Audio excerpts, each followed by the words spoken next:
where stars twinkle brighter in the night, where the sun bestows warmth with a golden light.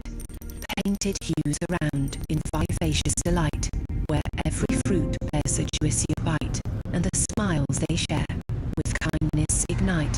In a land where hearts with friendliness unite, the world seems enchanting. Every day, every twilight, Rocket DMC, discover Uzbekistan.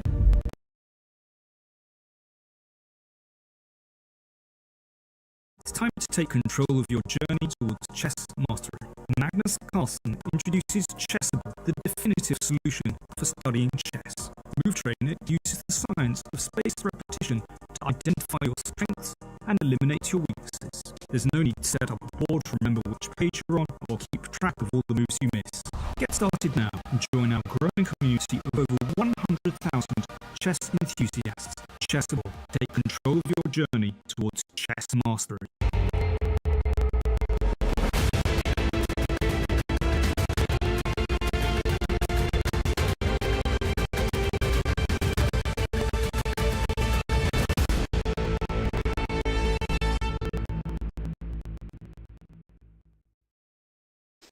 Hello everyone and welcome to the World Blitz Championships today, because we already had 3 days of World Rapid Championships and they are over. I'm Women Grandmaster Anastasiya Karlovich and I'm so happy to be here with 5-time World Champion Viswanathan. We had fantastic days, yes, of rapid chess. What do you think about it overall? I really enjoyed the rapid tournament. We had a lot of drama, a lot of beauty, and that is the sheer abundance of this format, that there is just so much to follow. It's even going to be even worse in Blitz because there is going to be even more stuff happening, and quite honestly, we're not going to be able to follow it all. But we'll do our best to grab every exciting moment and see. So again, you should definitely stick around and watch this because there will be drama in every single game in Blitz. So that's the feature of Blitz. Absolutely, and let's have a look and remember what happened during those 3 days in rapid chess. Over 3 intense days of gripping matches in Samarkand, the world's strongest chess players battled fiercely for the title of the 2023 World Rapid Chess Champion. On day 3, Vladimir Fedoseev emerged as the closest contender to overtaking the lead from the great Magnus Carlsen. But the defending World Rapid Champion displayed remarkable resilience, scoring an impressive victory against Fedoseev, which he labeled as the key moment of the tournament. Our Pragnananda, one of India's youngest talents, was up against Carlsen in the final game, hoping to unsettle the Norwegian, but not getting more than a draw. This was enough for Carlsen to make history once again and claim his record 5th World Rapid title. Amidst the triumphs, there were heartaches. In the final round, Vidit Santosh Gujarati, an exceptional Indian talent, stood on the brink of a monumental victory against Fedoseev, which would have tied him with Carlsen for first place. However, he overlooked a piece and lost, shattering his dreams and hopes. Oh my gosh, he can't believe what he has done. Oh my gosh, he understands that his game, it was winning. He had it. He had the first place in his hands. I mean, what a drama. That is just... Poor Vidit, really. It's really hard to see such moments. In the women's rapid, the drama reached its zenith in a captivating tiebreak match between India's Cornero Hampi and Anastasiya Bodnaruk. In the first tiebreak game, the Indian player emerged victorious, but in the second, she faltered. Now, it was time for a one-game showdown to decide the winner. In the first one, the two sides tested each other's nerves, but agreed to draw. Now everything was hanging on the next, 4th game. Cornero opened strongly and achieved a solid position as white, putting pressure on her opponent. But time is also a factor in chess, and time wasn't on Cornero's side. In a rush, she misplayed and handed over the victory and the title to Anastasiya Bodnaruk, who, for the first time, became the Women's World Rapid Champion. And we just watched the recap of the day 3, which was decisive rapid tournament. Anastasiya Bodnaruk emerged as the winner of this tournament. It was such a big drama in the last match. And we mentioned 51st seed, yes, winning the tournament. That's a huge accomplishment. It means So that everybody can... to her, yeah. Yes, and it means actually that everybody has chance. Maybe I should play next championship. I'm joking, of course, but I mean, such a great result for Anastasiya Bodnaruka, winning the match against a very experienced player, Hambi Kaneru, who also deserved, of course, to be the winner of this tournament, but, you know, it was all decided in the last moment. And we have also the winner in the open section, Magnus Carlsen, surprisingly won the tournament. Yes. For a moment, it looked interesting. With it came very, very close to catching up with Magnus before the last round, in which case there would have been a tie break there potentially.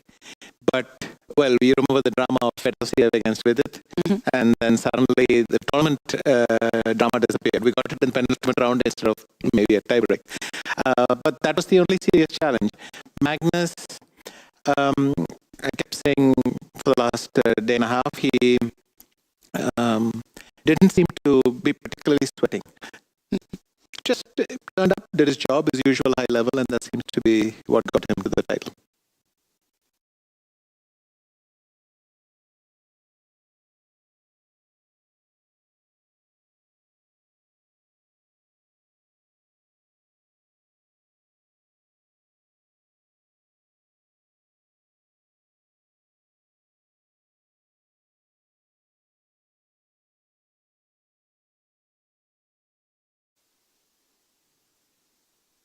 Yeah, of course, it was a really big moment in the last rounds of this World Rapid Championship. Everything was decided there.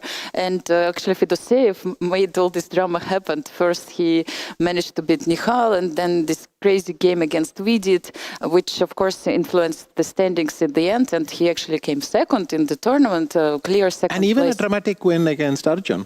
Exactly. I mean, though he lost to Magnus in, I think, quite embarrassing way, but he then fought like a lion to come back. Yes. And I can tell you he's not the best teammate to have if you want a relaxed evening, because your heart is in your hands all the time. Of course, he delivers for the team, but till he delivers, you're just gasping for life. You need to have some pills next to you, yes, if you're watching his games. And I actually, think Ivan Sukhanov became one or 2 years older since Fedoseev joined the team. Well, me too.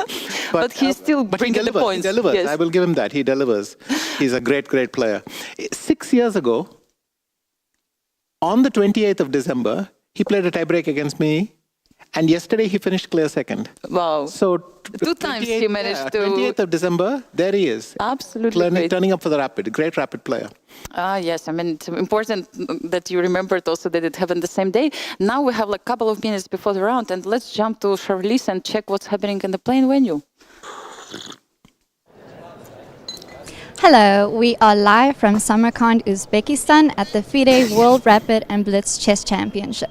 We just saw 3 grueling days of chess in the Rapid event, which saw Magnus Carlsen and Anastasiya Bodnaruk emerging as victors.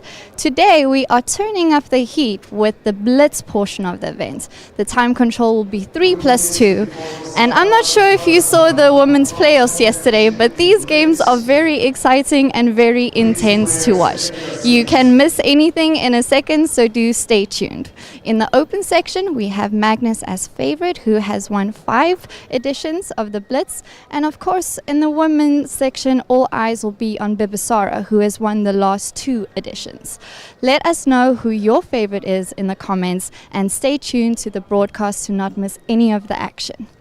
Back to live studio. Thank you, Charlize, for all these updates. And actually, yes, it was nice to see the playing venue. Absolutely great, of course, playing venue. So comfortable for players to be there. And Charlize just mentioned that, yes, we have to, of course, keep an eye on Bibisara Subaeva, who was the world champion the previous year. And champion, yeah. Absolutely. And also we have very nice pairings today. Already on the first board, we have Lei Tingyue playing against very young and very promising player, Garifulina. So it starts immediately, you know, the action. That's an interesting pairing. Yeah, absolutely. I mean, for a first round, but anyway. sometimes, the players don't have such high elo, but in fact, they're very, very experienced Blitz players, and let's say they play a lot on internet, and we know some of them who are maybe not so great in classics, but really have special skills to play Blitz.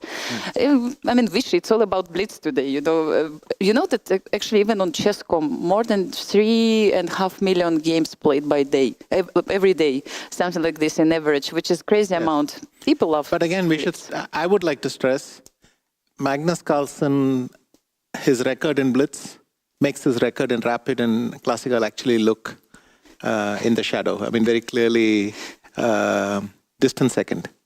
He is one of the most awesome Blitz players thing. So he could be aiming for another double. And for him, this is the tournament he wants to win. This is the one he really enjoys. So that's another storyline to watch. Yes. Can anyone stop him? Let's see. That's a good question right now. MBL did it 2 years back. We'll see if someone can do it now. Absolutely important question. And we have actually the first symbolic move. Turdaliev just made this move, and players are ready to start the games. So actually Magnus took back the move, so we'll see what will be the first one. He was going E4 instead, okay. Yes, he goes E4, yes, and D5 was on the board. E5, okay. He's playing against actually... I think one of the reasons he really enjoys Blitz is because theoretical lines are not that relevant in Blitz. So it gives him much more space to play around. He's playing against Sergei Grigoryan's. Also very, very good player, of course.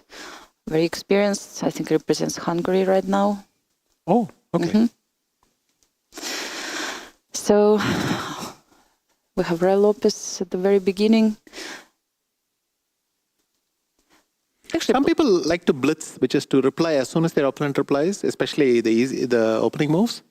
But Sergei taking his time, few seconds for bishop c5, I think trying to maintain mental control, because that's also important. In Blitz, if your hand takes over, then your brain is not joining in the game. And then you're playing just by feeling. And sometimes you can leave all sorts of gaps. So we will see it at the time control stage, but just a point to note. What is your favorite this time control? Extravagant. There was a time where I really enjoyed Blitz. I think I still do. But my favorite time control is the one I do well in. That's an important moment. If I do well in correspondence, I'll be happy with that. But, So 3+2, if you play well, it's a favorite one for the moment. Look, when I finished joint second in Riyadh, I was very happy with my Blitz. Oh, so, I can imagine. In chess, the only thing that matters is the result. Absolutely, but for many years I think you played without increment. It was absolutely different feeling when you don't get any time and absolutely different approach to the game. So now players have this 2 seconds, and it's very crucial for the game. It changes actually the track of the game, and you know that you still will get those 2 seconds at the end, which was not happening before. Well, I remember some games. I played one game in London against Drave, and literally I'm winning. But I was down to 8 seconds, and it's not enough to queen a pawn and win the game. Absolutely. And we just blitzed through the moves as fast as possible. But in the end, my flag fell and everything. And the funny thing is, you realize, 30 seconds, that is including both people's time, that you just don't have the time to do anything. Yeah, and that's a very awkward feeling. So I think, of course, increment is very healthy in that sense. Absolutely. Yes, so these 2 seconds can be crucial. But what do you think, Anastasiya, about time delay? Have you ever played time delay? Or have you commentated on time delay in St. Louis? I mean, when you have... so time delay for the audience, increment is when you get 2 seconds added to your clock. Time delay is when a certain amount of time, 2 seconds or 3 seconds, is replaced every time. So if you play your move instantly, you don't get the extra time. But if you use 2 seconds, you get another 2. So only the delay. In effect, if you have 7 seconds in increment, you can build it up. But if you have 7 seconds in time delay, that's all you'll ever have. Of course, if you go down to... If you keep playing every move in 2 seconds, you will stay at 7 seconds for a long time, and that's the difference. But I see, yeah, okay. Maybe that's a story for another time. Let's get back to let's get back to the game. Let's get back to the games, yes. And I mean, so far they are following some kind of theoretical lines, I guess. And it goes slowly, you know, Yes. solid position on the board, nothing crazy right now, but we know that things can change very quickly. So But by Magnus the way, has gone rook e1. look at the women's Now section. knight e4, for instance, disturbing the queen and knight coordination. So he goes a3 just to Yeah, what happens after knight protect. e4? I don't know where the queen goes to a5. a5 or queen e3. Queen e3, is there are two options, basically. I think in Blitz, knight e4 is a great move to play. Yes, just to ask. I don't know why he's the thinking about questions. it, yeah. Yes. Still lots of time, and maybe we can switch later to Levon the women. Aronian, yeah, Yes. he's recovering his pawn on c7. In fact, he's even taking the luxury of not recapturing right away. Just waiting. Just saying, I'll take it next move. Oh, he wanted to avoid exchange of pieces. I think black, in Blitz, I would give black a huge advantage here because you feel that this pawn is going to be blundered at some point. Okay. Martirosyan against Savchenko. Again, f4, some kingside blast is going to happen. Yeah. Maybe ladies. Let's not forget about ladies. It's Let's, yes. do First that. game is actually quite interesting Where are the already. ladies? So this is still If we the men. find, if we find Let's them, open. Let's Uh-huh. open. let's go down maybe even more. Yes, because actually we Yes, have here we 200 are. participants. It's Gary that easy Folina. to find them. Again, I don't know why Queen f1 is getting so popular. But anyway, Let's hide the queen and make sure we don't blunder it. but I mean, again, you're stepping out of the pin with the rook on a8, and so that's its thing. Karlovich has white pieces. Actually, 11 seconds only for lating here. I mean, it's not that much. And 56 seconds. So this Yes. is going to be Blitz chaos. Let's have a look. H5 actually is a Actually, threat. yeah, Queen h5 is a H2. threat. Checkmate. So She did. Oh, b4 happened, and therefore knight d7 happened. I decided still H5 with the threat. So maybe G3. I don't know. But then some ideas with rook E3 will G3 happen. happened. Why Yes. did she offer the exchange with the knights? Yeah, I think after H5 she will take on E3. I have feeling that. Oh no. Okay. So Bishop F4 was Oh, the then move. this is huge for white because I take on f6, double your pawn. I almost don't feel like taking the exchange, which I can do with knight f6 and bishop h6. Yeah. So actually, white did managed she do to. it? Yes, she took on F6 and. This pawn can be No, weak. she has not. No, she took on c7. She didn't go on. Maybe it's because. No, my point is here. She could have gone bishop h6 and collected the exchange. But anyway. That's But after bishop e5, black's composition looks very nice. Rook e5. 5. So you I think black's doing well here. yes, exactly. So that's Ju and Jun. I think pawn up and better position sums it up. good chances for victory. Lagno, Knight e5, rook d2. White is a little bit paralyzed. We'll see if she can clean this up. Yeah, and then maybe time. Let's go back. Ju and Jun. to Yeah, it's now her. Oh, she's gaining space. She's gaining time. She's gaining everything. Yes. How are the Muzichuk sisters doing? Anna. Ooh. Yes, it looks like. d5, bishop a3 wins, and therefore Anna Muzichuk has lost the game against Sariti Varshini. Wow, not a good Lost start. maybe is too strong. Yes, but- this is Blitz after all, but Everything is still possible. it's Yes. Let's run away for open section because I see that it's only a few seconds left. yeah, but yes. the time. Oh, Magnus Gregorian, won. Yes, because Well, he just didn't have any much time, and boom, Yes. you blunder somewhere. Yeah, you have to speed up if you want to fight in Blitz. Yes. What's Yes, so Fabiano is still playing. Fabiano's totally busted. Wow, White these has two two pawns. connected pass pawns for the exchange. Yes. To continue our little theme here. Exactly. So Doesn't look good for Fabi. Will he manage somehow to survive 8 seconds against 7 seconds? I mean, there are chances, yes. I see two pawns floating there, Yes, and then now bishop f4 and resigns. Yeah. Yes, he resigned So here. he and resigned. yeah, big blow for Fabi first round. It's just 1 out of 21. But still, yes. There will be more turn-ups. Okay, Artemiev is winning, but let's see if he wins. Jan, I think putting white under some pressure. Okay, so now we have this pure position. Duda will try for a while, but I don't know how good this is. La la la. So opposite color bishops But it's here quite hard to hold this pawn. on f6. Yes, on how do you F6. protect it? Yes, it's hard You to can play find a way. bishop c5, With the idea trying to give a mate checkmate. on a1. Yes, and if you But then take rook h1 check. king g5, probably Rook, the only move. I can see they have that agreed they to draw? won or not. No, Levon won, yeah. Levon won, it seems, yes. Yes, Levon won. I could no see idea from what the happened. face, yes, I could see from the face of his opponent. This happened, and then Yes. Levon's pawn somehow snuck across to H4 in the final position. Yeah. So we can see also another game happening. Yeah, so on now our King screens. E3. King Artemia E3, was yeah. playing. Why not King? Oh, King E3 wasn't even threatening mate. And brilliant. He's Check, and then he Yeah. will just have a queen. Actually, a6 pawn was the trouble. You couldn't no, go but rook then I eight. go rook d8 anyway, so Yes. it didn't matter. But yeah, So Artemia wins.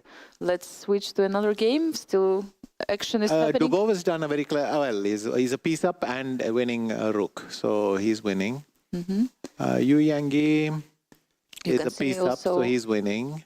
Leitingia on the screen right now. MBL. It's a queen's ending now, and everything is possible. Did Many they agree a checks draw will or be- something? I think they agreed a draw. You mean MVL? Because yes? the kings have come to e4 and e5, and we know that's illegal. Probably it's so yes. it's probably a draw offer. Probably a draw. Yes. Arjun does not have. Oh, he has a draw. He bishop takes. He can take on e7, then he goes to f8. What's happening here? Yes, it's actually we're Pawn following down. the game. No, it's an equal queen It's ending. queen ending, but they keep playing. Look, I mean checks, but they still keep playing. Everything queen d5 is a draw. Yes. Everything's a draw. You can just play a4 Should be a upwards. draw, but you can see Yeah, that. just take this and finish. I mean, white shouldn't keep fishing here. I mean, okay, they f4, just play f4. play f4 to make sure that pawn also. Bring the king closer. It's a dream. But I think both sides are dreaming of winning. Just come king f2. Oh, what is she doing? Yes, okay, maybe now it's going to be a perpetual okay. check. That Yes. seems like a reason. They were Maybe trying they to just find didn't it. know how to offer it. Yeah, so we had a feeling, yes, that actually it's this pairing. It's not that easy. Will Fedosiev win this position? Wow, let's see. Anyone else I would not ask, but Yes. Fedosiev we have to ask. Can he win this position? Fedosiev and Magnus, I would say. There are two players who can Yes. actually win this position from now on. Okay, Anish is winning this pawn ending, so because of the cutoff. Yes, he cut the king, and he will try to promote. Yeah. So funny, rook ending fans out there. This will be. Richard Rapport has won. Richard won. Yes. Let's just go scroll during. I mean, the games which I'll are just still mention not some over. results. Yes, Abdusatorov maybe here. Salem won. Yes. Satsbani won. Abdusatorov is playing. He's still and playing. he's, Let's check. Piece down. Piece down. He's Yes. a piece down. Wow. And black has a pawn for the piece. Yes. So don't that see does the not look time. good. Balagan lost the game against Sarana in the first round. The FIDE represented. Yes, of the tournament, exactly. We don't still have, maybe Nikhal Sarin, I see, maybe he's still Riddler playing. drew against Yuri Kuzubov. No. Nikhal made a How can draw. this be a draw? White is a piece up. Okay, something wrong in the transmission. Also possible. Nihal drew. Yes, only bishop The is on the old-fashioned board. way. Yeah, only bishop on the. Yes, I think Prague is playing or not here. Yeah, See the game? Daneshwar against Prague. Prague is winning. Prague is winning So to. that's a good start for him. Rajabov won. Jordan Van Forest won. Pranesh won against Tomaszewski. That's sort of a big deal. Maksudlu won. Gukesh won. Where are Vidit and all? Vidit should be somewhere out there. Maybe he doesn't have a high blitz rating. He beat Mohammad Tisir. Yeah, we have actually many sensations in the women tournament. Many. Karthik was the player who gave Mamedyarov a lot of difficulty in Baku. So let's see how they're doing. But the page is not loading that fast. Mm-hmm. Okay. Yeah, we have some results already here, but not. Vincent Kaimer has won. And Karthik has saved this position. I mean, now he'll just take on d4 and make a draw. I mean, c4 and make a draw. Yeah. In fact, even two bishops was not dangerous here. Yeah. Now that all games are over, we have the results, and then we can check a little bit more games. Let's have a look at the results, so to be aware of what's going on. But is the whole round finished? I see several games here. It seems like that we don't have results for some reason here, but they're inside. Magnus Carlsen won. Actually, the leaders, Magnus and I can see that Caruana lost, of course, in the second board. Why he played with Fedosiev? This is my question mark. but Vasily Graf won his game and so on. And actually, there were many upsets in women's section. No, Caruana lost to Maknev. Of course, not so to be the same. So it was a mistake. Yes, and I'm like, what? I was confused for the second. Yeah, I mean, on the first board we have a draw and many upsets. Hampi lost in the first round. No, she won. She won. It's 1-0 or what? No, it's like that. Okay, yes, then she lost. Yes, so she lost her game and Tan Zhongyi lost, Goryachkina lost. Anna Muzichuk lost, we saw with you. Yeah. I mean, many upsets. And it's all about Blitz. I mean, everybody has chance. And this is what happened already Also, in one the thing first to round. mention, there will be streaks.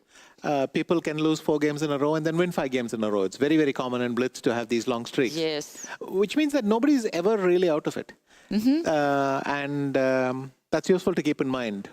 Yes. Of course, that doesn't mean it's irrelevant to score points. You do want to have a good start, but you're gonna have people do have chances to recover. Absolutely, and we have 12 rounds for open section. Just let me remind you, and 9 rounds for women's section, which is a little bit different. Always like that, we have less rounds for women. Yes. So actually, we have some corrections for Yu Yangyi drew. Section. Yes. His compatriot. Actually, Yu Yangyi, we have to say that he was the one who took the bronze medal in the World Rapid Championship. That's right. Great results. So yes, now we have the corrected version. Jan Krzysztof Dura did win that game. Yes. Jan Krzysztof won, Aronian won, as we could see, and many other results. Yu Yangyi made a draw in the first round. Anish Giri won, as we saw. MBL drew. Rapport won. So Fedosiev drew. Arjun Erizikaisi drew. Interesting. I'm sure there were many exciting games, but really difficult to follow all of them. Yeah. Always blunders, always, but it's all about Blitz, and players don't have that much time for that. Now that we have some time, maybe we can just go and check a little bit some games. Bishi, whatever you think. Go ahead, my page wasn't loading. Yes. So what's going on? So it's a women's section. Oh, these people stopped here, mercifully. Yes. Yes, we remember we checked it on the screens. Yes, and I mean, after Nihal Sen and Fedosiev, I would advise anyone to just stop at some point. Yes, let's see what happened in Nepo game. I mean, some rook ending in the end. Just there was some counterplay on H7, okay. There was some action during the game, it seems, but just looking for some treasures, who knows. Actually, Duda played against Van Forest also. Just a piece blundered. The rook was blundered. Rook was blundered, really? Yes, yeah, okay, so Queen D3 now. Spoke, yeah. Yes, exactly. Yes, it's nice.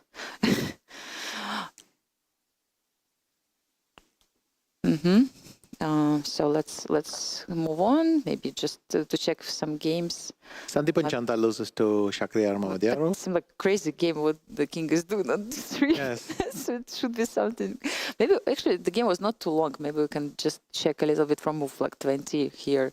I just feel that there was something.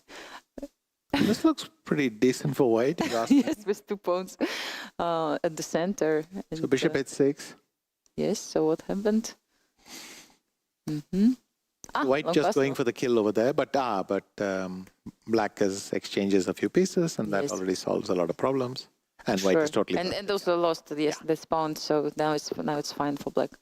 Yes, so victory for Mamedyarov in the first round. Anish Giri, just pressing in this position. So what's happening now with this candidate spot? Seems like nobody really improved after the rapid portion. Yeah, well, I mean, Arjun didn't make it, neither did Anish. Yes. So Gukesh's place is safe after the rapid. Yes. I think... Congratulations to Gukesh, actually, yes. I think the Blitz, I forgot to check. We can still see if someone knows what happens with the Blitz, but I think it doesn't give the same enough. Yes, it's a little bit different with the points. It was mentioned by Magnus before. Yeah. That Blitz and here we see this knight difficult. is simply trapped. So the black king is going to walk over like a spider in a web. It's just going to walk to the square and collect the knight. Yes. Yes, exactly. So it was the game of Raunak Sadhwani against Liam Froelich. Yes, he enjoyed the victory in this one. Peter Swidler, I see he made a draw against Yuri Kuzubov. I mean, quite a strong pairing from the first round. Yeah, Abdusatorov actually, Okay, yes, lost that game. Yes, we remember he had piece down Yes. that position. Yes. Yeah. So I remember the last year World Blitz Championship was really exciting event, and this victory of Magnus in the last round, which brought him a victory in the tournament Of course, we over have been using Norderbeck. the video feed from that. Yes, thing all the about time. him, Magnus celebrating like that. So Yes, that was very exactly. nice. So yeah, I mean, I wonder what happens this year. You know, we always have many brilliant games. Remember from the last year this crazy game against between Magnus and Richie Rapport, which became a classical game. Absolutely. I just wonder if something like this will happen today. We will try, of course, to focus on the top boards, not to be sure that we cover the top players who are doing well in the tournament. And of course in the women's section. Yes, I mean we have already the pairings for the women's section, and we can check them on the board on our screen. It's gonna be very fast today. Actually, there are not so big breaks between the rounds, so it will flow. So we have June playing with Fatalieva, yes, and then Asobayeva, who won her game, will play against Bekim Tohirjonova. Alexandra Kostyanyuk against Badelka. Matnadze will play against Bodnaruk Anastasiya, who actually won her first game in the tournament. Nurmanova will play against Harika Dronavali. Arabidze Mary against Batsiashvili. It's a Georgian clash, and so on. So you can see the pairings on the screens right now. Yeah, I mean, as you can understand, not all top players made it to the top boards in the second round. There were some upsets in the first one. Yeah. And okay, we have quite interesting pairing. June, now the women's world champion, is on the first board after Lee Tingye made a draw in the first round, because she was a top rated player in the tournament, in the women's tournament, but she lost her position right now for some time, perhaps. Bibisara Sumbayeva managed to win, and yeah, we'll see what the second round will bring to us. Yeah, it's all about Blitz. Everything is unclear, and I don't know if we have the pairings for open section. Would be nice to check it. Yeah, but not yet. Yes, because we had quite long games in the open section.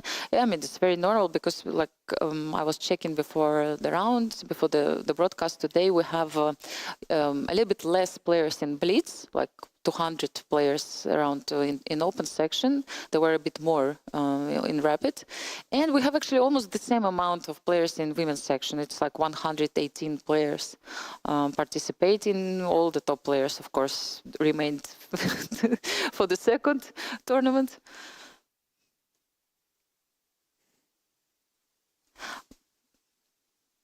So we have less players, let's say, in Blitz. Do you think it's that because some players think that they don't really have chances in Blitz, or they consider themselves not so good players in Blitz? Would you prefer to play more rapid or Blitz, Vishy?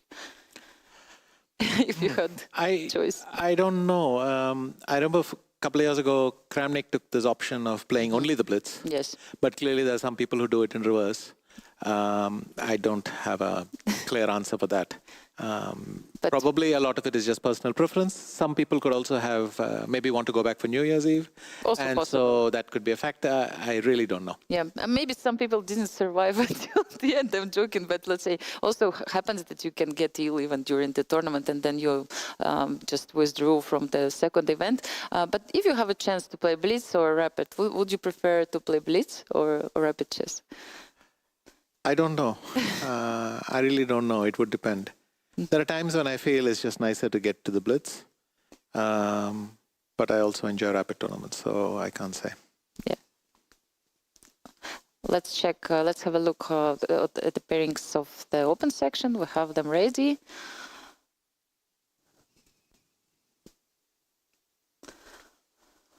And we have... the local boy against yes, Magnus, so yes. That's a good one. Yes, we'll play against Magnus Carlsen. Levon playing his compatriot again. Exactly. Tavatabayas. Dubov against Gareev. Dubov, yes, Aranyan against also Armenian clash. Giri, Mamedyarov against Chigayev. Exactly, Richie Pragnananda against Muradli. Yeah, we have So some. Girov against Giri. Yes, okay, very, very good I pairings. mean, I can say we have good pairings, but you're guaranteed that in every round anyway. Actually, So that's let's true, just that's see what true. happens. Now, I'm sure that local fans are very happy to see Vahidov playing against Magnus. They will be rooting for Uzbeki players. So, very important moment. Let's see what will happen.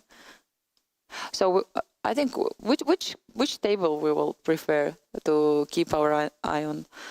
Which one we will focus? I would like to be a bird flying over there. Being able to look at all the games. Yes, but it's not that Maybe easy. we can arrange a drone at some point. a quiet drone just to hang there and give us some footage.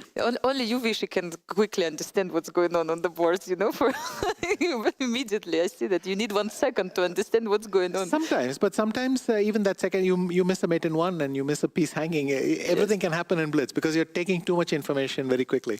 Yes. But maybe in the future. I have no idea how much excitement we have missed in the first round. Absolutely. That's the challenge with Blitz, but we try to capture what we can.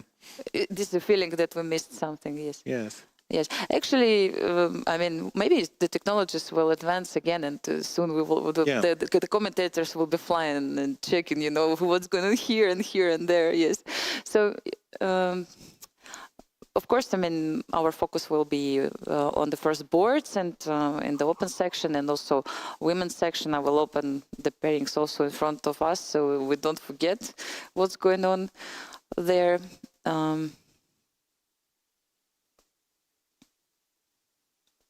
We'll be trying to focus on the tables which are on the stage. So I think we have like 4 tables from open section and 2 tables from women's section.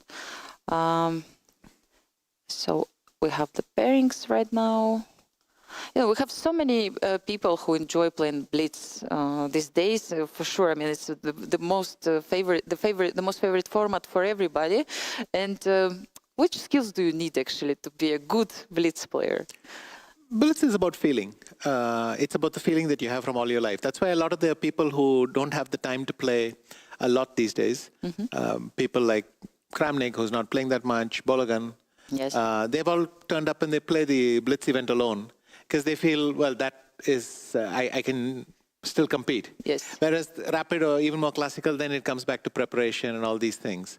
But Blitz is just, I think it's 2 things. It's about the feeling and intuition you developed all your life. But more importantly, it's just control. It's very easy to start blitzing. It's very easy to be paralyzed. It's just about that control. If you're able to think just a little bit, avoid a few blunders, already your odds get up a lot. Easy to say, but it's so easy to get caught in the emotions of a blitz game that I think that control must be one of the best skills someone can have. And if you're a stronger player, the control comes easier. So of course. I think that's the explanation. It goes together, yes, somehow. Okay, we have an interview with Daniil Dubov, who finished his game one of the first in this in the first round. So let's have a look.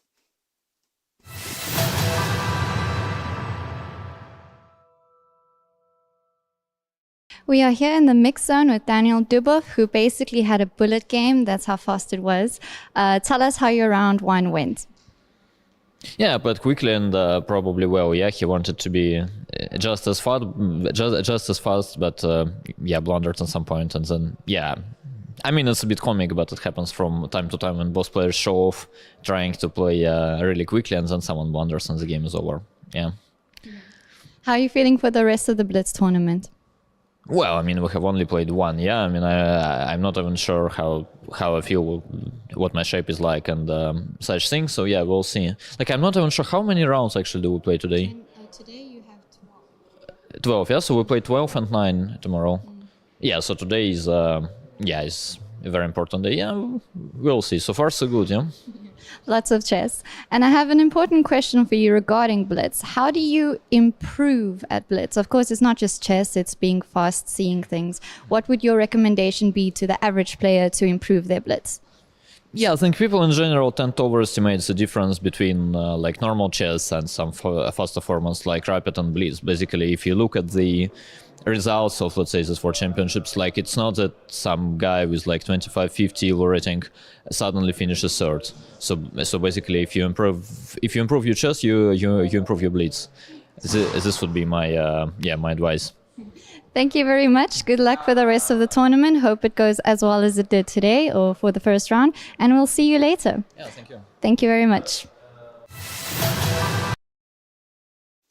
Okay, we just watched this interview with Daniel Dubov, and the question was how you can actually improve in Blitz. We had also discussion about which qualities you need to have, yes, to be a good player in Blitz. But yes, how do you improve? I mean, do you need to solve puzzles? He said that you need just to improve your chess. But what does it mean to improve your chess? Play a lot of Blitz. Just play a lot of Blitz. Yeah. Yes. Play practice. Practice is the answer for everything. What about puzzle rush? Are you doing it? That's more specific. There you're trying to spot opportunities. So you're trying to train a specific skill. Certainly useful, but it's artificial. In a game, nobody will tell you here there is something interesting to know, and that's the contrast. So when you solve puzzles, remember you're being given a big clue that there is something here, and then you look for it. In a game, you have to keep on looking even when there's nothing there. So that's the difference in what you're training. Yes, so just play Blitz, just do it. Find a good friend and keep playing.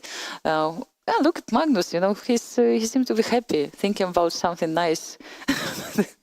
Yes, he looks like he's had a funny thought. Yes, maybe previous victory. Smiling about something pleasant. Yes, maybe previous victory makes him happy. Or the fact that he won World Championship title yesterday. Yes, so he definitely should be in a good mood today. Oh, this feeling if you win the tournament. Yes. So he's going to play, let's check once again. Yes, with local hero, Vahidov. Yes, so all focus is on Magnus right now, of course, from the local media and on his opponent. Magnus has black pieces in this round. Let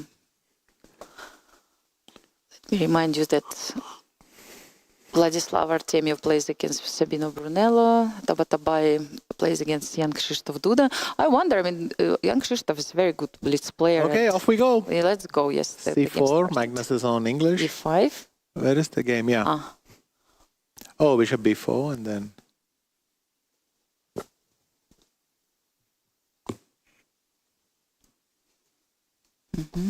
Now black can just take on D5. B takes D5, of course, and then just come back to F6. And this is an opening I used to play a lot, about 6-7 years back.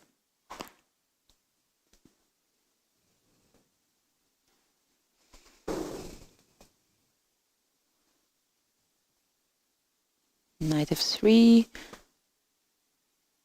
Just trying to develop the pieces, threatening E5. Yes, Knight C6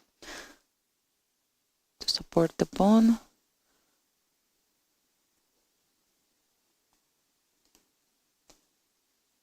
And D4.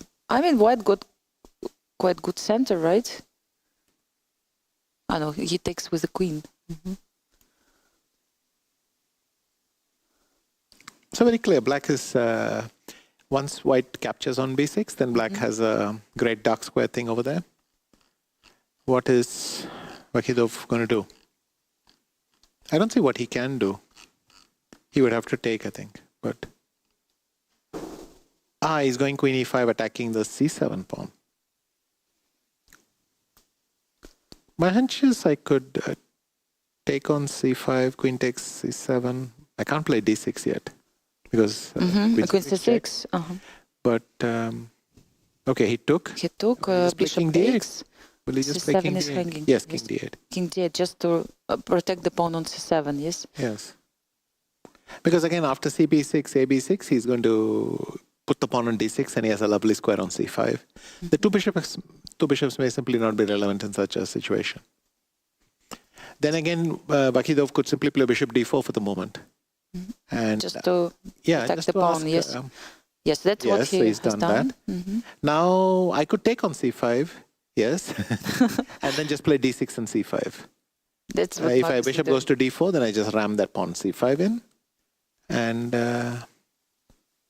white is not better Bishop c3, I grab the b file, then I play he b6. took the knight. That's what I was But that doesn't thinking. help. Is it a good idea? Rook b1, I play bishop e6, king c7, rook b8. So Magnus absolutely fine. Oh, because he wants to castle along. He's taking the, this is beautiful. King to king to c3 is a lovely square, even better than castling. And so I think draw is the most likely result. Yeah, the rules has changed, and you have to actually move your king towards the center as soon as possible. So king d2, king c3 was a nice maneuver. He's developing his bishop to d3, and connects. Black has to. What did he do? Bishop e4.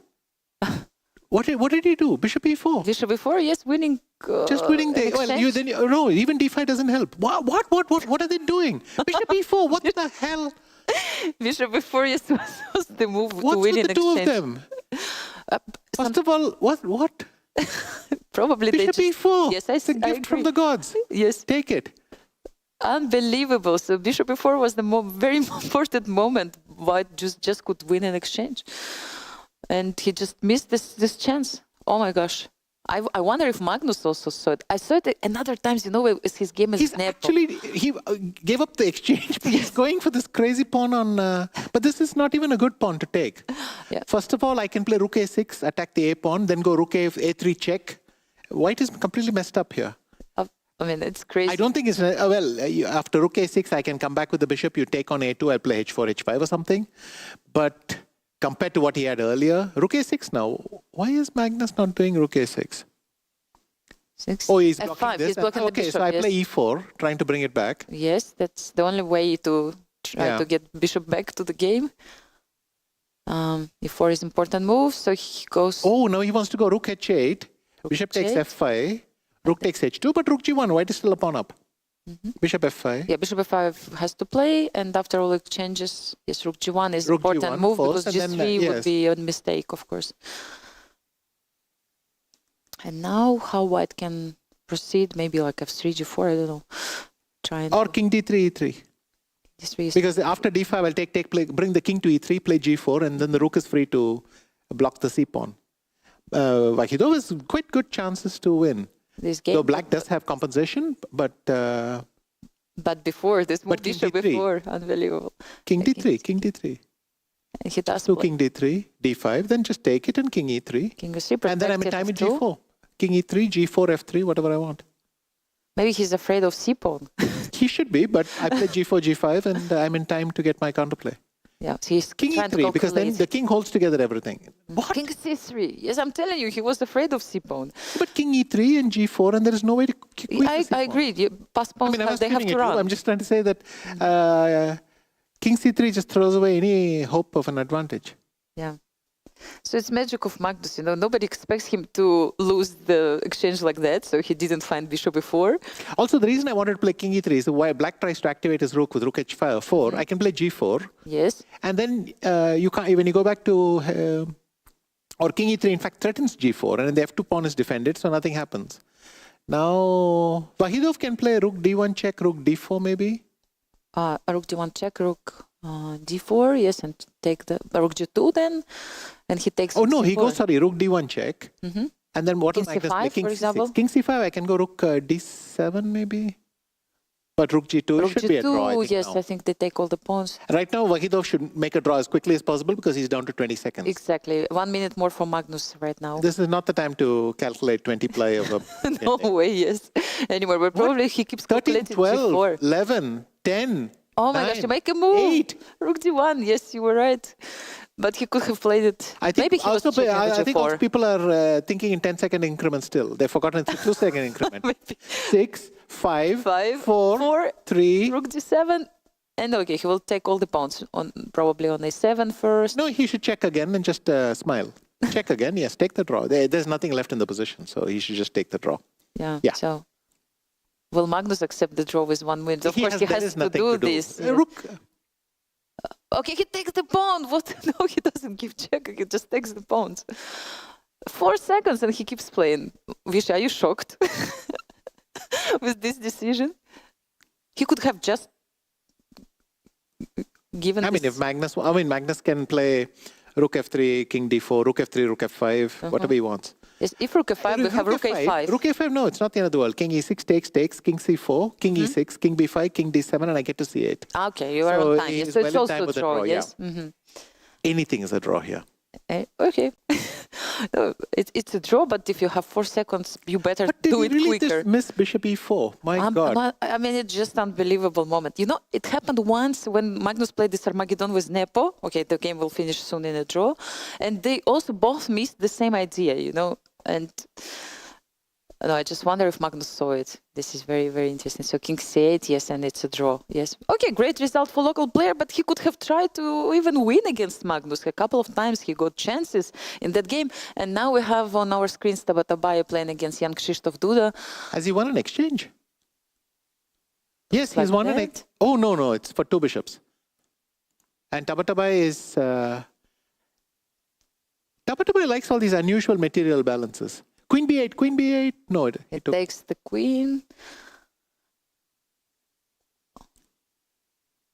So actually, let's try to understand the material. So it's 2 bishops. Black is doing great. Maybe white is doing okay as well. Maybe it's just a draw. f4, yeah. So white has 2 pawns for 2 bishops and rook. Yes, so he will probably just stay like this. I think Tabatabaye has admitted that he's got no plan. No, you see, he wants to maybe to push those pawns. Both sides have enough to make an easy draw. Yeah, no. Let's play on. Let's see what's going on. 6 seconds, 4 seconds. I mean, it's starting. Both of them. 6, yes, 5, 4, 3, 2, 1. No, they will not lose on time. You know, those guys, they're so experienced Blitz players. That's okay. He just moved the clock closer a little bit. Why did he play g6? Yeah. Bishop f8. He brings the bishop. 3 seconds. Ah, no, sorry, it was 8. So why not just play rook h4? Why king d2? Bishop d5. 3 seconds. 2 seconds for Duda. 4 seconds. 3, 5. Yes. Okay, they're repeating. Okay, draw. It's enough is enough, you know, but okay, laughing. Of course, after those games, you So feel... when we don't understand the position, we just start the countdown. Absolutely, yes. Okay. No, we discussed it. Have one more game on the board. So it's like pawn ending, winning for white. The king will just go to the king's side and take all the pawns. So that's why... This, I think in modern terms, would be considered an upset. Though, obviously, Zvyagintsev is a great player, but of course, he beat Martirosyan, right? That was the pairing? Mm-hmm. So all the games are over, more or less, I mean, on the top board. So we can maybe just scroll down and check maybe some games. If you wish, we didn't have a look, we didn't check game of Sabina Brunella against Artemiev. Don't know what happened there, but it seems to be like... Levon lost to Hovhannisyan. Yes, let's maybe check some upsets, yes. Okay, so it was just... It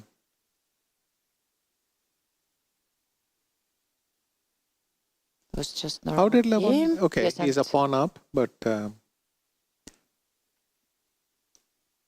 what do you think? I mean, with the dose of hindsight, should I have taken this way? This way, but f5 pawn, that was maybe was a target he wanted to... But therefore you take it another way around, yes. Okay. It's better to take it with the knight, definitely, yes. Looks it's better for white. Anyway, so this happened and he seemed to have good composition. I mean, double pawns and this. Okay, but you bring the king over. Still... how did Levon lose this? This ending, yes. It's drawn, but how did he manage to lose it? Maybe on time. Maybe he maybe he overstepped pressed somewhere. Overpressed. I don't know. Oh, he played g4, h3. g4. Oh my God, he didn't play king g3 because of bishop e1. He did this. This is what king g6, another black king comes to h5, and then it's lost. Wow. So g4, he overpressed in this in the time trouble, most probably. Overstepped the mark, yeah, clearly. Yes. And now black can just walk his king to some convenient square and break with c5, after which the b pawns collapse. Wow. Okay, that's a huge upset. Of course, Levon is losing. Dubov actually won the second game against Gariev this time. We see extra piece and a couple of pawns on the board. He has 2 pawns and a piece for a better position. Yeah, absolutely. So time to resign for his opponent. Richard Rapport wins nicely. Nicely, so they have all... Shak wins, Anish Giri wins. Raunak Sadhwani beats Suleimanli. Big Armenian. Azari Hope. SL Narayan beats Salem. Salem, yes. Pragnananda beats Muradli. I think he has 2 out of 2. Yeah. Rajabov beats Pranav. Mm-hmm. Oh. Rook d6 check. Queen takes d6.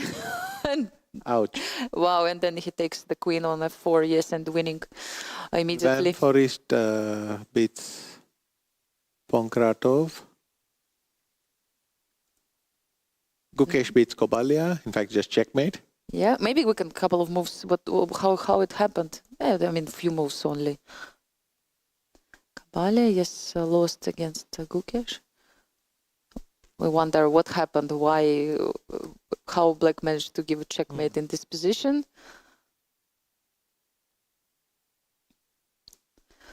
Yes, so Knight comes, joins the party, yes. At some point, he sacrifices the pawn, but joins the party, as you mentioned. Yes, and Queen has to go back, and then Queen h4 happens. And now if you capture the bishop on f7, the rook is attacking the square. Yes. Maybe knight f1 had to simply happen at some point, like here. Yeah, just to protect the h2, at least to yes. stop h2. But this one happened, and then suddenly... Queen h2, and there is no f1 square for the king. Yes, this is what happened. Vidit drew against Ter Sahakian. Normal game, more or less. And women's section, maybe also have to check Surya Shekhar Ganguly loses to Sitsipov. Cheparinov wins. Hans Niemann won second game in a row, I think. And actually, in women's section, I just learned that Anastasiya Bodnaruk lost her first game, actually, in this tournament overall, if we also count rapid chess. Oh my God, she was simply undefeated in rapid chess. Yes, yes, she was undefeated. Yes, she was undefeated. So it's her first loss. And okay, this is normal for Blitz. Anything can happen. But we can have a look also later. Maybe we will check the results. Oh, yes, we have the results, actually. Maybe we can start with women's section or open, doesn't matter. Let's check both of them. Yes, so women's section. So Juvin wins the second game in a row. Same does Bibisara. She wins against Begim Tahirjonova. Kostyanyuk managed to win the game, 2 victories she has. Matnadze won against Anastasiya Bodnaruk. This is what we can see on the screen. She lost the first game against her. And Nurmanova won against Harika Džonovali. Arabidze Mary lost her game against Batsiashvili Nino. And so on. I mean, okay, many results. By the way, no draws. I cannot see even one draw. We should look. Wow. All games are decisive. First 15 games, all were decisive. Yes, and I'm like, I tried to find the draw. And so the first one is on table 18. That's what I learned right now. So all 17 games finished decisively. What a great fighting spirit in the women's section. Wow, it's really impressive. Let's go to open section and check the results. Beat. Yes, Matnadze beat. Bodnaruk, right? Yes, yeah. Exactly. Yes, so her first loss in 4 days. And yes, once again, Magnus Carlsen made a draw with the local player. Artemiev managed to win his game against Brunella. Tabatabai, we just saw the game on the screen. It was a draw against Jan Krzysztof Duda. Aronian lost. It's a big upset in round 2. Zvyaginsev managed to win against Martirosyan. Dubov for second victory. Same for Richie Rapport, and so on. Anish Girias also managed to win. So he has 2 points as well. And you can see all that. By the way, we have also only 2 draws on 15 boards. Yeah. Also, we can admit that's some specific about Blitz games. Not so many games might finish in draws. Because everybody is fighting and there are many chances. I think the basic thing is you don't have this control. So in a Blitz game, even drawn positions can slip out of your hand very fast. So you simply don't have the control. Yes, and let's have a look on women's section. Let's see maybe this game between Matnadze and Bodnaruk, just to understand what happened there. It was actually a long game. It was just made. Yes, but made on the final position. How did they come to this? And okay, so it was normal ending. B2. Yes, Rook takes g5. 5, yes. Take on Rook b4. a5, fine so far. King g7. Knight e3, knight e5. Yes. And then, I mean, I just try to understand how Knight did they get d5. there. Ah, yes. Whereupon she took this one and then knight f6. And there is no defense? Yes. Wow, what a nice construction. So this g5, king f5. Wait, is there no defense? Can I Yes. go knight to d3 check? King g4. Knight e5 check. Ah, so you go back. I'm just King clearing the g5 square. King h4. But same also. You Then g5 check, G5 the king cannot yes. go to f5 anymore. So all I had to do was to do this twice. Okay. It's important just to find king g4. Yes, I was trying still to keep my king there. If but a king stays here to stop Yes. the thing, then I have g5, and G5 now I and- clear the square. What she did was to play g5 check here, and after this there is no defense. there is to no rook defense h7 against made. rook h7, yes. In fact, knight g8 check and rook h7 is also made. Let me just Wow, clear there are that. two ways. So this is also made. So Yeah, nice construction. Haven't seen, I mean, it's very typical one, but it's interesting that black had the opportunity to survive at this moment, but hard to find when you have few seconds on your clock. And g5 is actually the move which you normally try to do to give some space to your king, but unfortunately. but here you have to do it first with the knight. Yes. So let's see the first game, how Jun managed to win against Talieva. On the final position, We see joined the somewhere here, and she's a pawn up for some counterplay. Let's see what opening it was. Oh, okay. So this is interesting. White offered a pawn in effect, and Juvingen Yes. took it. Yes. And so Juvingen has got this problem that her king cannot castle. Yes. Bishop on a3. Bishop on doesn't allow. a3 controls the F8. square. So, but Juvingen basically said, "Look, I'll slowly crawl out." Yes. In fact, even g6 seems to me really questionable. I would hesitate to put any pawn on a dark Yes. square in this kind of To with position. this bishop, yes, But but she, this is modern chess. again, showing that in modern chess you have to take quite a lot of risks because if your opponent is as well prepared as you, you have to do this kind of stuff and pose some interesting problems. See A what nice happens. plan. She put all these pawns on f6, g6, c6, and her king feels quite good on f7 after that, yes, because knight also doesn't have any square on g5 or e5. She covers everything with f6 pawn. Yeah. Yes, so. And at Okay, the here end of there's the a bit of a day, lack of purpose. she has this like extra pawn in the position. Oh, and this became very strong. Queen a7. Yes. So she sacks the exchange, clearing more space, and then queen d7. 7 protecting e6. And king g7, yes. I mean, what, knight g5 was not a move? Knight g5, e5. If e5, just like that, Yeah. yes, you just protect. Queen h4, e5. Okay, G4. G4, she's trying to create something because otherwise white is just pawn down. But can I do this? Not really pawn down, but let's say do something. 95. If you take here, I Bishop take here. takes. Wherever you go, I mean have a check. G8, for example, because I'm afraid to go to Yeah, dark then I go square. Queen f6. Queen f6. I mean, your threat is check and queen g7. And if I My have threat check- is bishop a1, and you can resign. Yes, you're right. Just Rook clearing the a E7, file. yes. So Yeah. how do you? I mean, you can play. But no. But my point is, I think she may have simply missed that queen d2. That I still have knight d3. Wow, and Protecting f6. both bishop and rook. And I'm opening the attacking knight. f6 again. Wow, this is So nice. maybe Brilliant just move, missed knight that, d3, yes. I mean, so can you protect f6 pawn? I don't like play Well, rook it f8, can't be with the queen. but rook e7 is also a Rook problem. e7 is a threat. Wow, so many So you can play threats. g5. Yes. Because after rook e7 you have king f8. But I can play bishop takes f6 check. I mean, let's give more pieces. So if king takes, it's queen No, h6. wait. Bishop f6 check. There is king King here. just- Now I can play knight e5 check. And again, I'll give a h6 check and something like that. Something will happen. So Yes, kind of feels like fascinating checkmate. opportunity. e5, knight takes e5. Knight takes 5, yes, Queen looks d2, brilliant. and there is no way to protect everybody No, except with this move. let's show this position. We said rook e7 is king f8. Yes, so g5, rook e7, king f8. Why you cannot play queen h7? Because checkmate on the first rank. Yes. Yes. It's very easy No, for you. it is took me not some mate on time. the first rank. You're right. Sorry. Yes.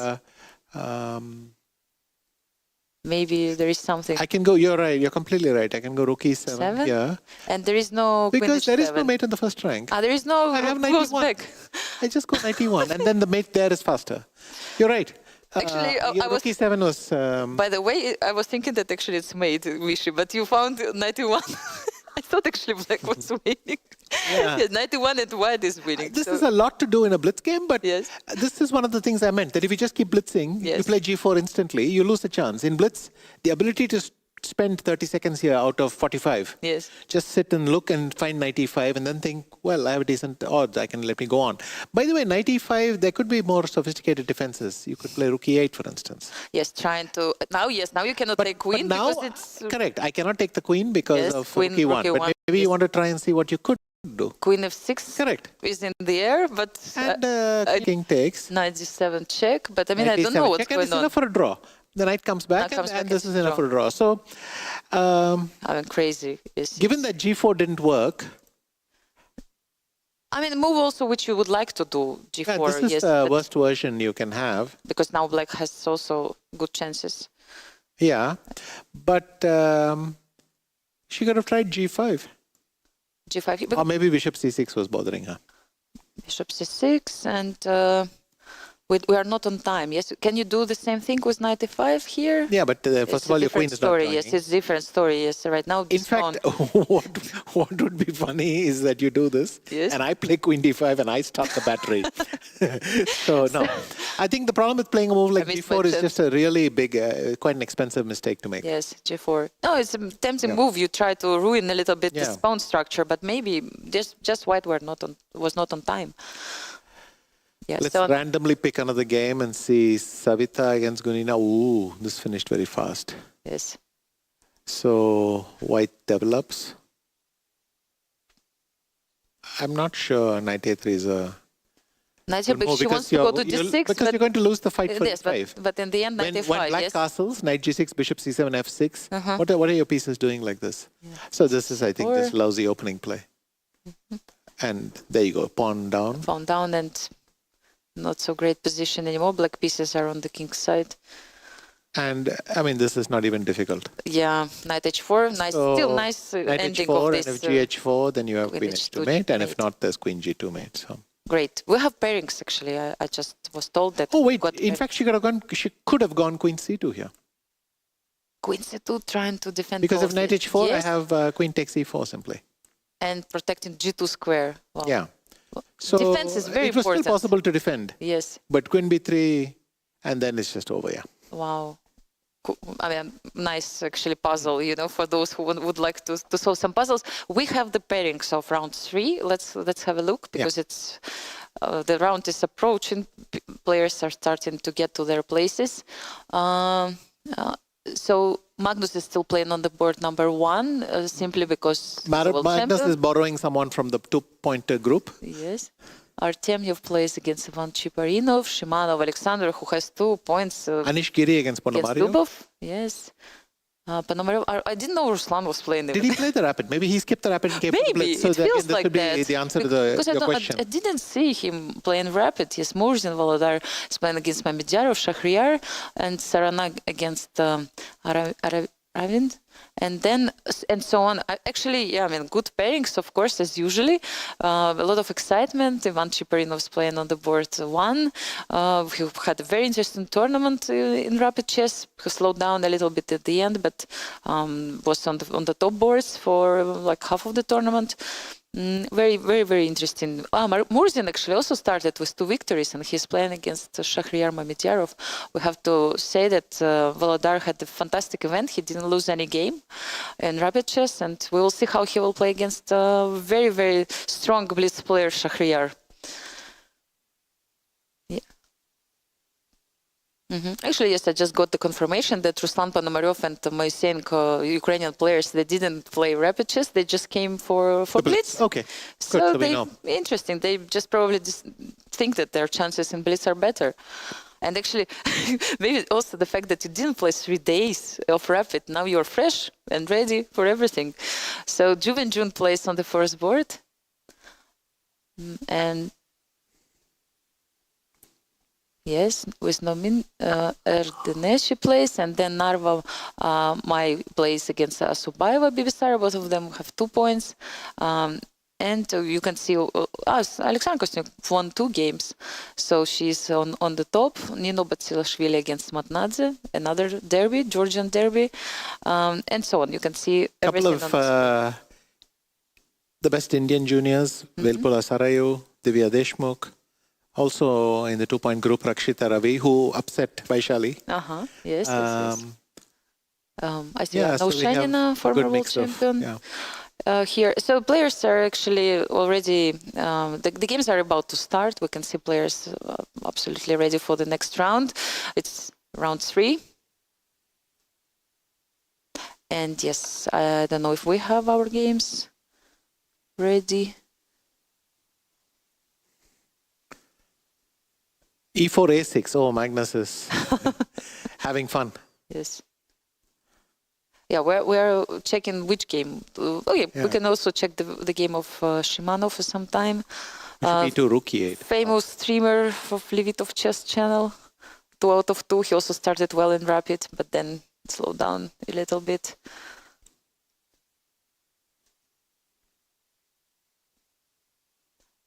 Very nice view of Daniil Dubov right now. Maybe we can also jump to the first board where Ivan Cheparinov is playing. How do we refresh this?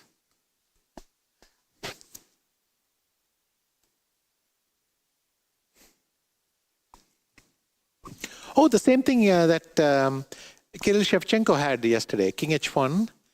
Oh, except the bishop was on G5, but otherwise it was Abdusatorov against Shevchenko. Yes. I mean, we were mentioning how he lost 2 tempi, but bishop D3 instead of bishop E2 and all that. Exactly. But if the white pawn was on B3, I could play knight takes E4 here. No, not really. The king is on G1, but... We have the games.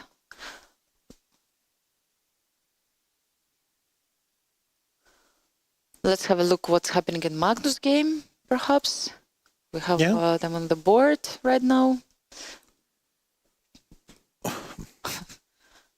Saruk, Maxim, he's playing against.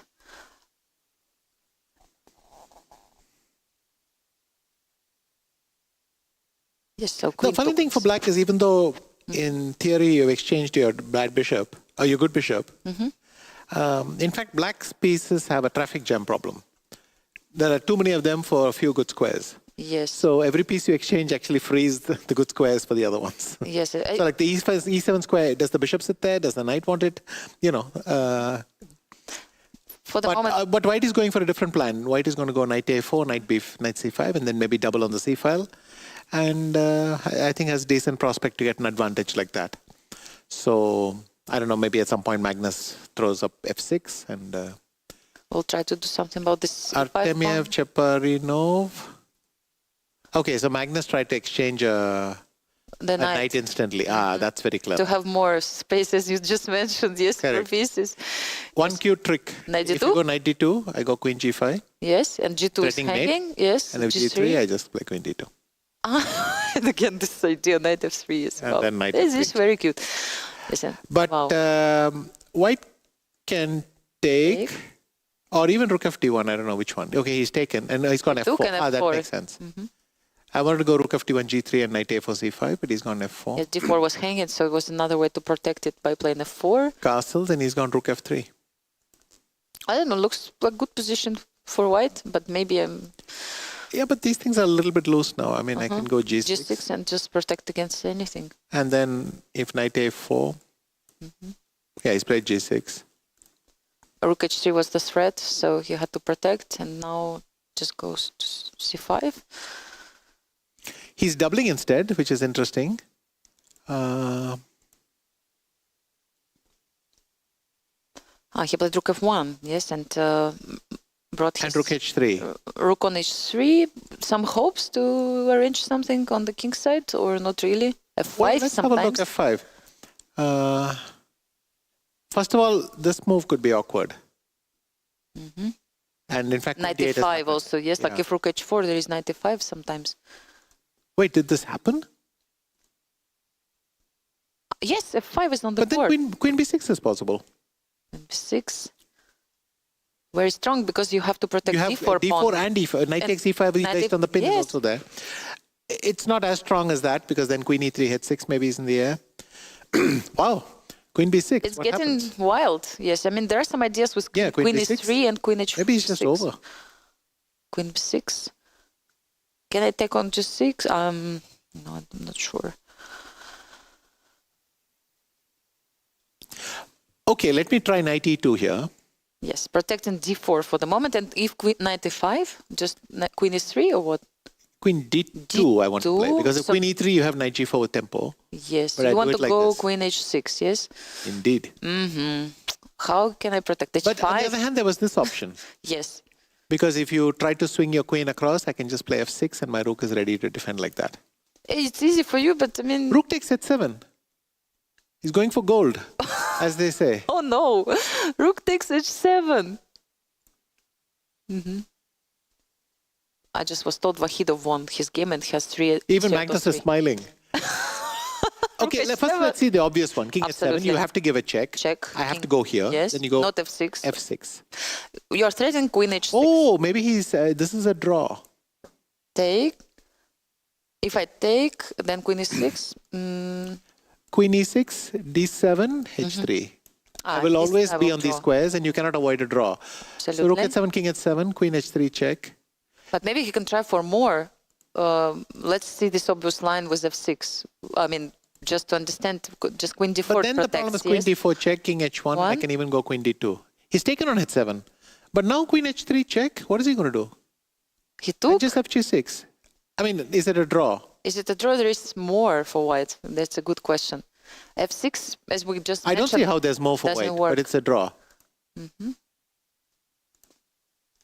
So this has happened. Now fg6 and take the draw. I hope he's not going to go for f6 because then queen d2, exactly. queen d2 and I stop the h6 entry. And you have to take This on here g6. is just resigns. Yeah, queen d2 is a very nice point. Because There's the queen no is way. going to g5 even Yes. and then it's just... Like rook d1, queen g5, and queen just keep an eye on this h6 square.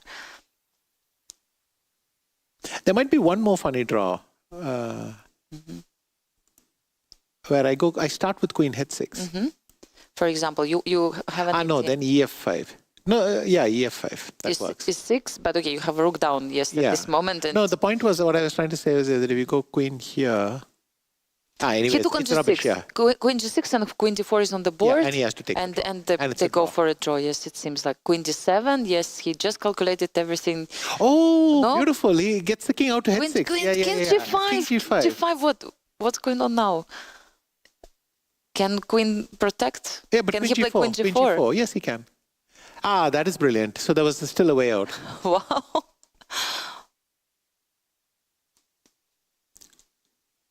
And king Queen h5. e3 and king h5. Wow, what a game. Okay, it looked like brilliancy, but it seems like Magnus finds h3. H3. Rook f1 and queen f4 check and it's a... wow, queen f4 check. What a victory by Magnus. What a nice try of his opponent, rook h7. But I was told that rook h4 was still winning instead of rook h7. I was just told by our team. that, of course, it might... Oh, then it's... let's have a look. Let's scroll. Or maybe we can come back later to this game because still we have some other games happening. But maybe somewhere there instead of rook instead of rook h7. Yes, maybe rook h4. Rook h4, not knight e2, but rook h4. Okay. And then the problem is the vf5, knight d5, and the knight is Knight landing. f6, yes. And you cannot take with the g pawn. So if knight e5, then maybe queen e3 is Queen e3 and g4 square is covered by the rook. So rook Wow. h4 was brilliant. Okay. Big difference, yes. Rook h4 was a move. So had right feeling his opponent. So let's go now to the game of Ivan Chiparinov. Well, this looks pretty drawn.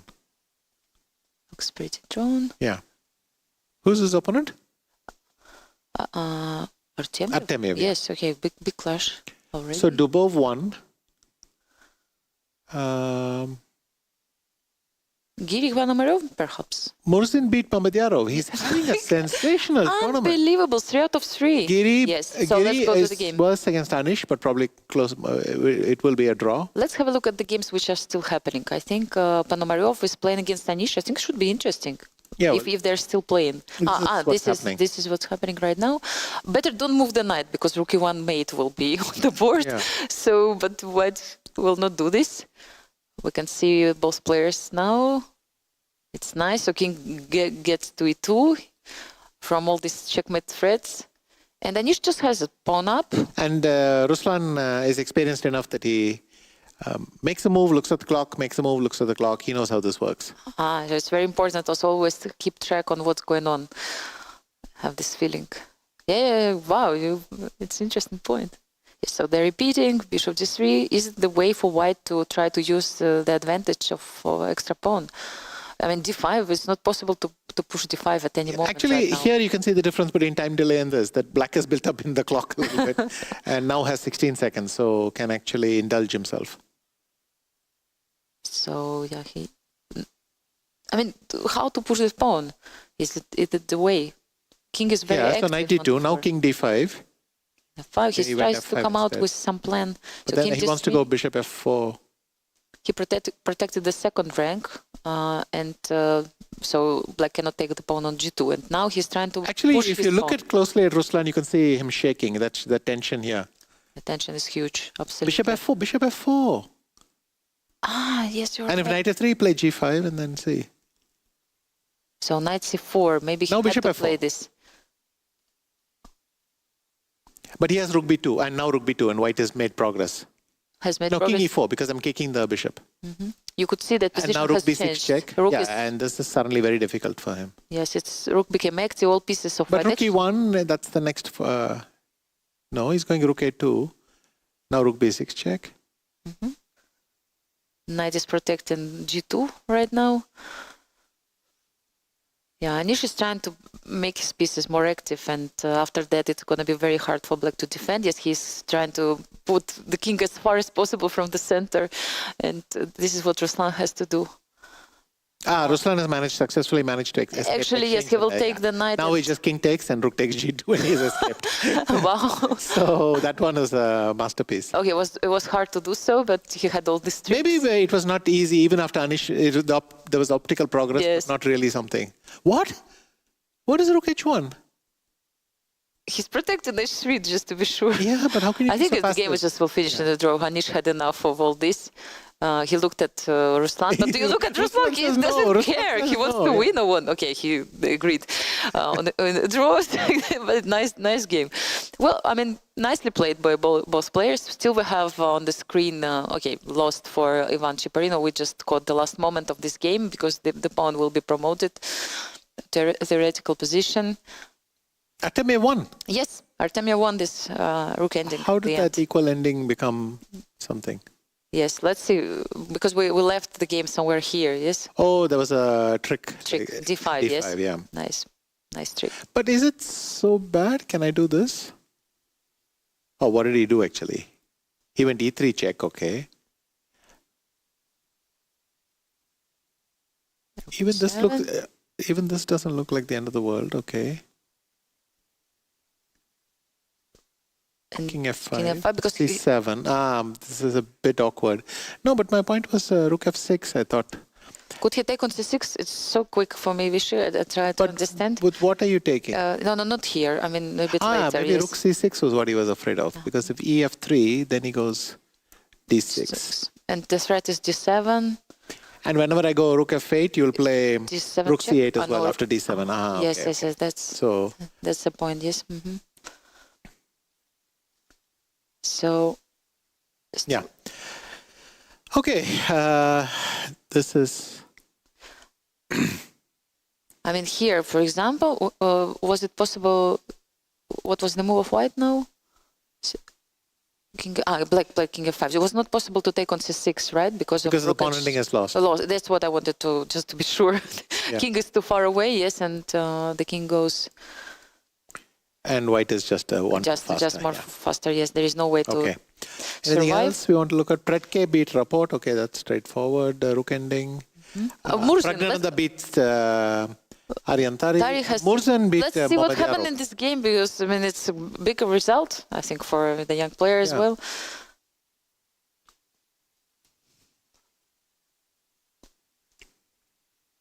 So the development so far, everything is more or less fine. And b5. Murzan is a huge result. He's beaten almost everyone. I agree. I mean, he beat Yanni Pomnishi. And this looks like a nice positional crush. 5. Bishop b6 was important, yes. So knight. Well, because if knight b6, then knight f6 check. Ah, wow. So Shakhriyar is forced to then go fishing. Yes. Whereupon rook a7 happens. Because everything was hanging, yes, and rook d7. So let's just one quick. Because of knight f6 check, he has to move with the king. Yes. And white. Took how many pawns we have? Yes, we have two extra pawns. Yeah. Yes, so 2 extra pawns and position is winning, but okay, it took some time. And then he even finishes off in style. Let's see. Rook d8. Wow, rook d8 exchange on the rooks, and after that you have just 2 passed pawns, and so even enjoying himself a little bit. Wow, what a game! Bravo, Volodar! I mean, having such a great event here. You know, it's like all these youngsters, they're just keep working on chess. At one point, boom, and they win a couple of events like that, and everybody speaks about them after that. And it's something what happened to Nodirbek also a few years ago when he won this world MVL beats Vakidov. Maybe let's come back, maybe not check last moves.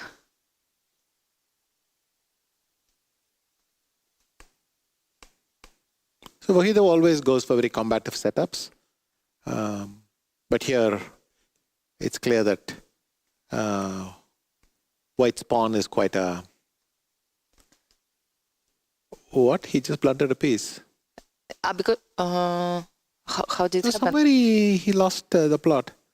Bishop f5. Here it feels like white should be okay, but after this move... Yeah, because d4, yes. And can't he go maybe rook takes he d5? thought about something else. Can he play rook takes d5? Then you get a lot of pawns.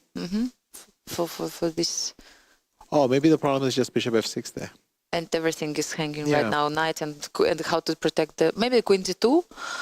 Yes, queen d2... At least is rook a d8 possible? Rook ef3. No, I go rook a d8, yeah. You don't take... no, there's knight f d4. Right? At least I move the knight, yes. Rook d7. Rook d7. Yes, and hope for the best, rook d7. Exactly, yes, and try to do something here. Exactly. Wow, so... It was just a whole piece down, but... with some hopes. Because it's Blitz. This is the sad thing when you end up making moves like this and then you lose a Blitz game a piece up. So, we shouldn't pretend that Blitz is only feeling. Sometimes it's just time. Sometimes it's time and you just have no time and you make... And black has completely outplayed white once again. And then suddenly everything is getting pushed behind and the knight is rerouting itself. So... And knight d4, and now white has completely outplayed black. Knight d4, he takes the rook. This is a great plan, yeah? You just go knight g2, black is doing great stuff, but then boom, 2 moves later, it resigns. Wow, this is... And in this process, you win the rook as well. How do you even come up with a game like this? Wow. It was a crazy game also for Max. Swidler lost to Tabatabai, okay. Happens. This seems... and I was told that we have the results. Clinical. Maybe we can go through all the results and find out what happened. Yes. Let's check them out. Aronian 1, Caruana 1. Okay, let's have a look at the results. Yeah, so Magnus won this absolutely crazy game where his opponent had really good chances, to beat the world champion. Artemiev Vladislav won his game. We saw it today. Shimanov lost against Danil Dubov. Prietke Alexander won against Richie Rapport. Giri drew with Ruslan Panomaryov. Murzin Volodar, we just saw the game. He won against Shakhriyar Mamedyarov. And so on, a couple of draws only on the first 15 boards. Let's have a look at the women's section. What's going on there? Juve and June, 3 out of 3. great results so far. Asubayeva also has a perfect score, 3 out of 3. Kostyniuk as well. By the way, only the first draw we have only on the board number 15. Great fighting But spirit. last time the first draw was on board number 18. Exactly. So the women are relaxing a little bit. If we can say so. I mean, now you have all those results. I see Valentina Gunin also have a perfect score. It would be nice to see the standings at certain point to see how many players are leading right now. Tohirjonova won her game against Salimova. So yeah, you can see all the results at the moment. And we have a very special guest now in the studio, but we will see him a little bit later. So we will find out later on. A special surprise for you.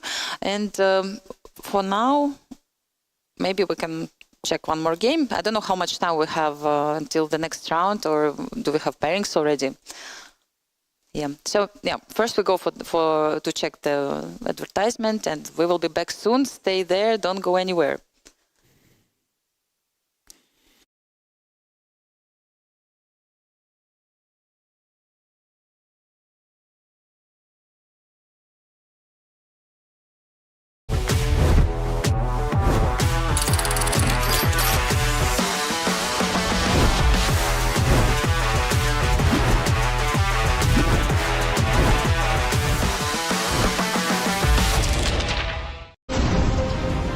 Legend.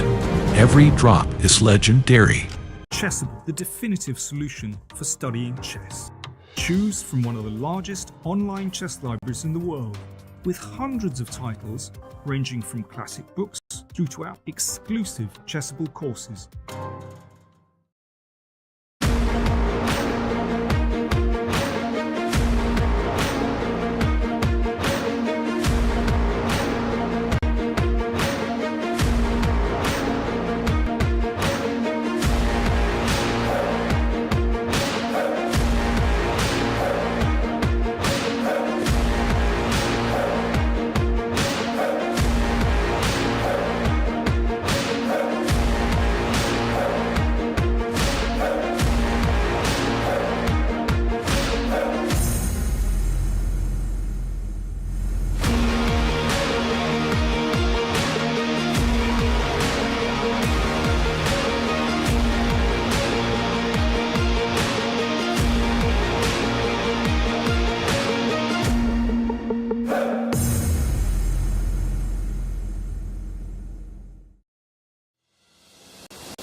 We are here live at the World Blitz Chess Championship right before round 4.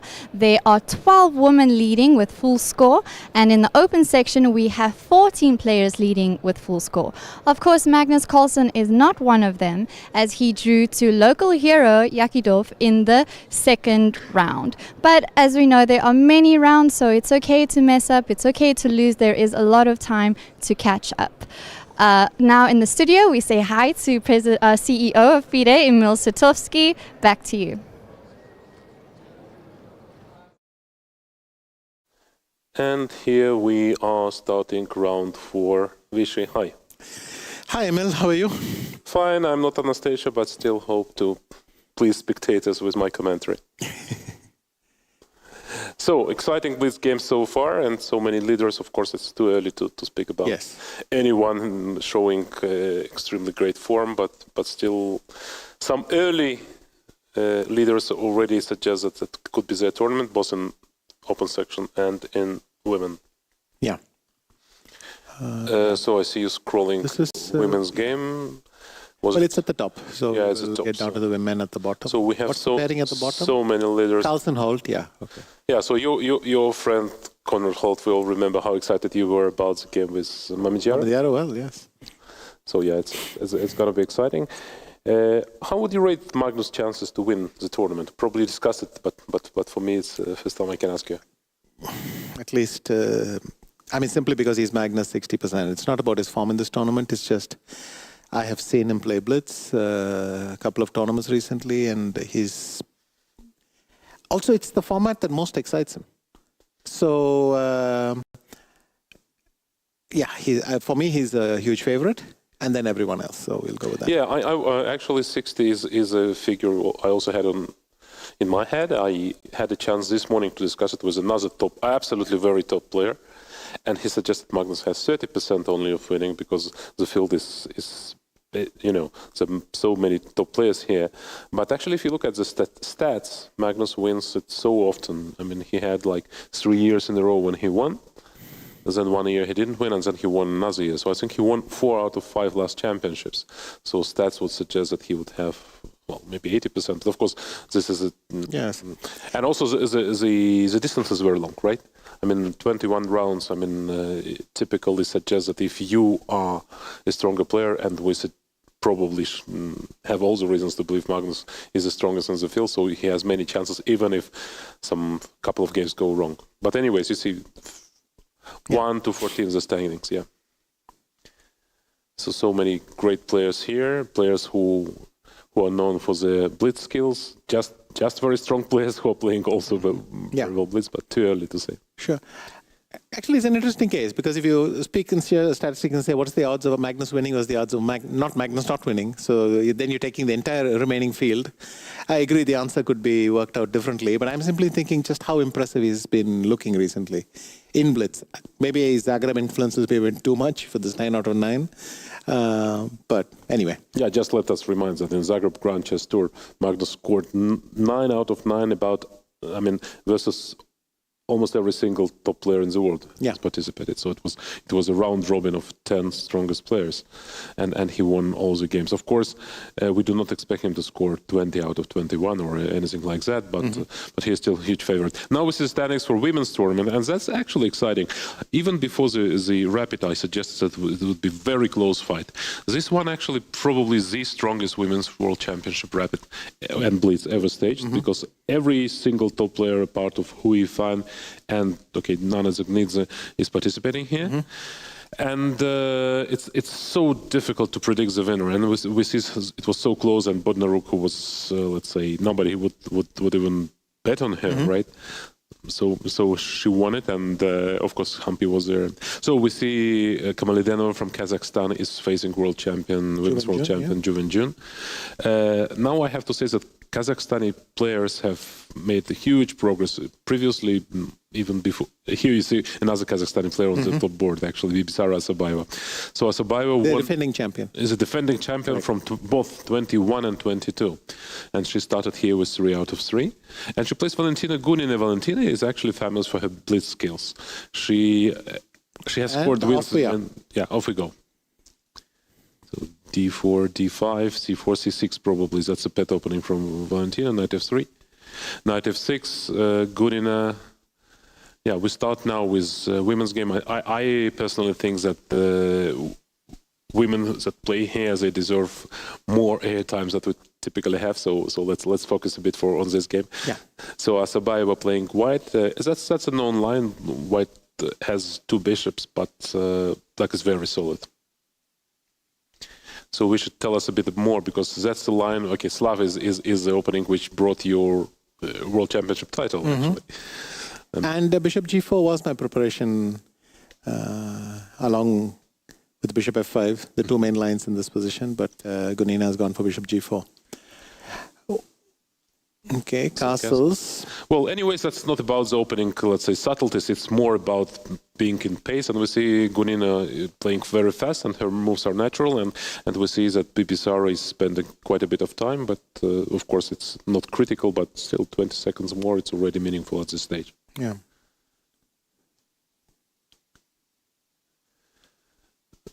That is the position. We can actually have it also on this screen if we need, but close up is okay. Yeah. So Gurina is choosing what to do. Meanwhile, let us see what's. Let me quickly scan to see if something interesting is happening. So it's going on. Vish is now scrolling through other games and see if it's anything exciting in other games. But anyways, that's a very interesting matchup. Actually, Valentina Gurina comes back in this tournament after a long period of inactivity. She had some issues which prevented her from playing, but now she did very well in the rapid event. She actually tied fourth place, and she played many top players there. Valentina was a former top 10 player. She participated in women's candidates. Then there was a bit of a setback, but now she seems to be back in top form. So takes on c4 and probably e5. That's a typical one. And black is doing reasonably well, and taking into account that she has 40 seconds more. Yes, that's more crucial at this stage, I think. Yeah, but what about if we switch now for Magnus to see if there is any excitement in his game against Konrad Holt? Yeah, here we see on the top. Very interesting position. So let's get Magnus' position. Yeah, it's here. He has just played g3, I think. Whereupon black could already play queen d5. No, there's queen b7. So if white manages to, let's say, play king g2 and then e4 and everything, so he'll be winning. Black has to do something very quickly, probably. So what there was a couple of... No, in fact, he's provoked the exchange of queens. He's gone queen d5. He got queen d5. I wasn't sure about this. I thought black could just play knight d7 and rook b8. But anyway, he's gone for this. He's taken on d5 and taken on c5, and he's just going to round up this pawn on c3. Okay. Yeah, that's very exciting, because this c3 pawn, if it remains alive, black is just winning. But probably it will be surrounded, and Magnus will snatch it. And okay, let's see if that actually is in danger of happening. Bishop c5, he's gone bishop a3. Yes. And now I'll play either knight a6 or knight d7. Yeah, knight a6. He played king e2. And then I play rook hc1. I don't see how you protect this pawn. I mean, rook c8, rook c1, something like that. Maybe bishop e7, some subtle move. He's gone rook c8. Yeah, rook hc1. Yes, it's. So now I take, go c2. If you go knight d4, I go knight b4. Am I hanging in there or not? Maybe king d2, and I'll capture pawn. Rook at c1. What about bishop b4? Bishop b4, okay, right. And then knight d4, but then king d7, and then quickly play double. Knight goes to b5. I will not take it first. I play knight b5. I'll go rook c4. And then I take on b4 and take on c3. Yes, but then I already double on the c file, and but for my ugly pawn structure, I have some activity. Right. Yeah. Maybe he's holding. Let's see the clocks. I mean, Magnus has 126 and has almost the same 122, 121. Yeah, king d7. King d7. He plays the same idea. Knight b5 and rook c4 probably. Rook c4 or c2 maybe. C2. Yeah. So he allows bishop b2. Yeah. And then he wants to play knight d4 back and to get this pawn in. So rook c. What about knight c5 now? Knight c5. Okay. Because had you played rook c2, I have knight b3, and then later coming on c2. Right, but we already passed. But now knight c5. This. Oh no, you still have to protect this rook. So rook hit c8, I think. Look at Magnus. Considered. Magnus doesn't look like a person who has less than 1.5 minutes. I mean, he's like pondering and. Yeah, rook at c8 now. Rook h8. Which don't you feel that it changed with the time? Because I remember all this. Okay, now I go rook a8, knight b5. Sorry, 1 second. You're very much. It's very exciting. Yeah, and knight c5. Why is he giving the knight back with tempo? He should have gone rook 8, knight c5, and then. Yeah, but he wants rook c5. Oh, he's holding this. Oh, okay, he's kicking the bishop. I get it. Yeah, and then knight c5. But then knight d4 will come, and then he'll go knight b3. D4. Rook takes d4 and knight b3. Knight b3. And then yeah. But not clear. Then king d3. Sorry, what were you saying earlier? Well, I was asking you general questions, and you were very much into chess. I was asking about your feel. I feel that it's very different now from it was when they played previously, when they had 1 minute and it felt like they have only 1 minute, and nobody really concerned now till they have 10 seconds or something like that. They're very quick now. I agree with you. That's an interesting observation because, in fact, I feel the skill set is changing. And this is due to the number of games they play with faster time controls. Probably. I remember this game, and we can find it easily on video, when Gary plays Kramnik. And Gary has a queen against knight and pawn, and like has 30 seconds, and he's so nervous and barely makes it. Yeah. So, you remember the game, right? Paris, right? Yeah. Paris or Intel. For Intel. And today, I mean, nobody would even probably play this position, right? I mean, 30 seconds. I mean, if it would be 10. But I think more to the point here, Magnus is going to win this. Because the bishop on d4 stops that knight ever coming to c5, and I think he's going to get the pawn now. Knight a3 or something. Yeah, well, it's exciting. If he gets his pawns, then the game is over. So black has to do, like, I mean, it's not like he can afford himself to lose his pawn and then to continue playing. It will be just immediately over. So how Magnus gets to this pawn, actually? If he can trade the bishop for a knight, then it would be winning. But how? Yeah, actually, one idea was to play g4, h5, which is almost working, but so he's going bishop e5. Bishop to d6. So he wants to play bishop d6 and to take the bishop. Oh, king e6, and now he will play bishop d6 probably. Bishop f4, he's playing for knight d6. Is that what he's playing for? And then rook c6, if I play rook c6 now. But then knight d4 check. And, rook d4 gives nothing, right? Because then bishop is coming to d2 at the end anyway. And very few. Rook c5. Knight d4 check, king d7, and knight b3. Yeah, it's very, very tempting. Meanwhile, we get news that we have a first sole leader in the tournament. Artemiev has 4 out of 4. Okay. But Magnus, is to remind, is only on 2.5 out of 3. Okay, still too early to... Should he take the exchange or take on c5? Exchange is always good. Yeah, because black has trapped his own rook, white can take his time. Bishop e5, king... Bishop. Yeah, that's it. Okay, let's move on. This one is over. So the game is over. Artemiev won. Ooh. So Artemiev won against Smirnov. Just by pawn mass. Okay. Just collected everything. Johann Sebastian Christiansen beat Gukesh. Christiansen beat Gukesh. Actually, that's quite an achievement. So rook c5 here. The Magnus game is it's over. Is not. Let's move on. Ponomariev loses to the Jan-Krzysztof Duda. Anishkiri beats Hovhannisyan. Actually, to remind to our readers or spectators, for Anish, that's crucial to win this tournament outright. If he wins, he qualifies to candidates. If he doesn't, he does not. I was wondering about the Blitz. Okay, so winning here does get him. Anishkiri beats, Gunina beats Asobayeva. Okay. So that was a big thing, but we only saw the start of that game. So Magnus has won. Yeah. We see, so we can switch to other games which are still running. Let's see, close at Dubov. I don't know what they discussed. Was it just thing or something else? But Dubov in his... Pity wisdom. Yeah, sort of. 5 seconds. Wow, that's going to be exciting. Some checks, but surely not a draw. Okay, the bishop is hanging. So bishop b7. So how you stop it? Queen e2, check. But bishop d5 check maybe. Queen f4. Why not go even bishop e3 would have been enough. Queen e3 now, thank you very much. Yes, okay. If queens are traded, the game is over. So but queen e5 but queen e5 or a6, just a7 maybe. Okay, Bishop c3. Well, Dubov is typically very successful in these events. I remember that he was also among leaders in 2021. This is the point, no, because Queen f3 check. Queen f3 check, blunder. But it's still, no, it's still the bishop is controlling f3. Yeah, but he blundered. I mean, the position was so good that even after the blunder, it's still... So he cannot take on c3. He took, but there is no knight e2. Yeah, so resigned. Okay. So Dubov wins, and Dubov is on 4 out of 4. There will be several players probably, because there was a massive tie. So Artyom is on 4 out of 4. Artyom, to remind you, was probably the only player to beat Magnus last year in the World Championship. Oh yeah, but still finished. What was it? 4th, I think. So Kamalidenova lost to Ju Wenjun, so Ju Wenjun gets on 4 out of 4. Dubov wins, Tsitsipo wins, Praggnanandhaa wins. Will they all be 4 out of 4? Yes. So is any game in Murzin is finally stopped. Oh, Murzin by Temur. Murzin Rajabov is a draw. Bakidov, not Jahangir, Shamshidin this time wins. Wins again against Van Forest. Well, it would be a very, very close event once again. It's I think we're going to wait for the points to crystallize. What do you think would be a winning score in this tournament? 21 rounds for men in open event. 17? Yes, I think 17 and a half. 17. But how many people have made 17? Did MVL make 17? I don't remember. Because it's a very high score. I made 14 and a half in Riyadh, and that was out of 21, and that was shared second. It's also important. Oh, did I make 16? No, what did I make? 14 and a half or 16 and a half?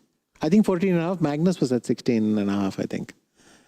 Maybe. Or 16. So he was 1.5 points ahead. It depends on the number of participants as well. If it was, yeah. I think in Riyadh there were less participants than here, and then the lesser score would have been needed. So my Fabiano loses to Sugirov. Oh, Fabiano loses. Actually, let's have a look at it, because Fabiano, to remind you, is the second-rated player in this tournament, second-ranked in Blitz. So he played Bishop b5 neither, and so we got this position. So let us get it on the screen. So the double pawn takes.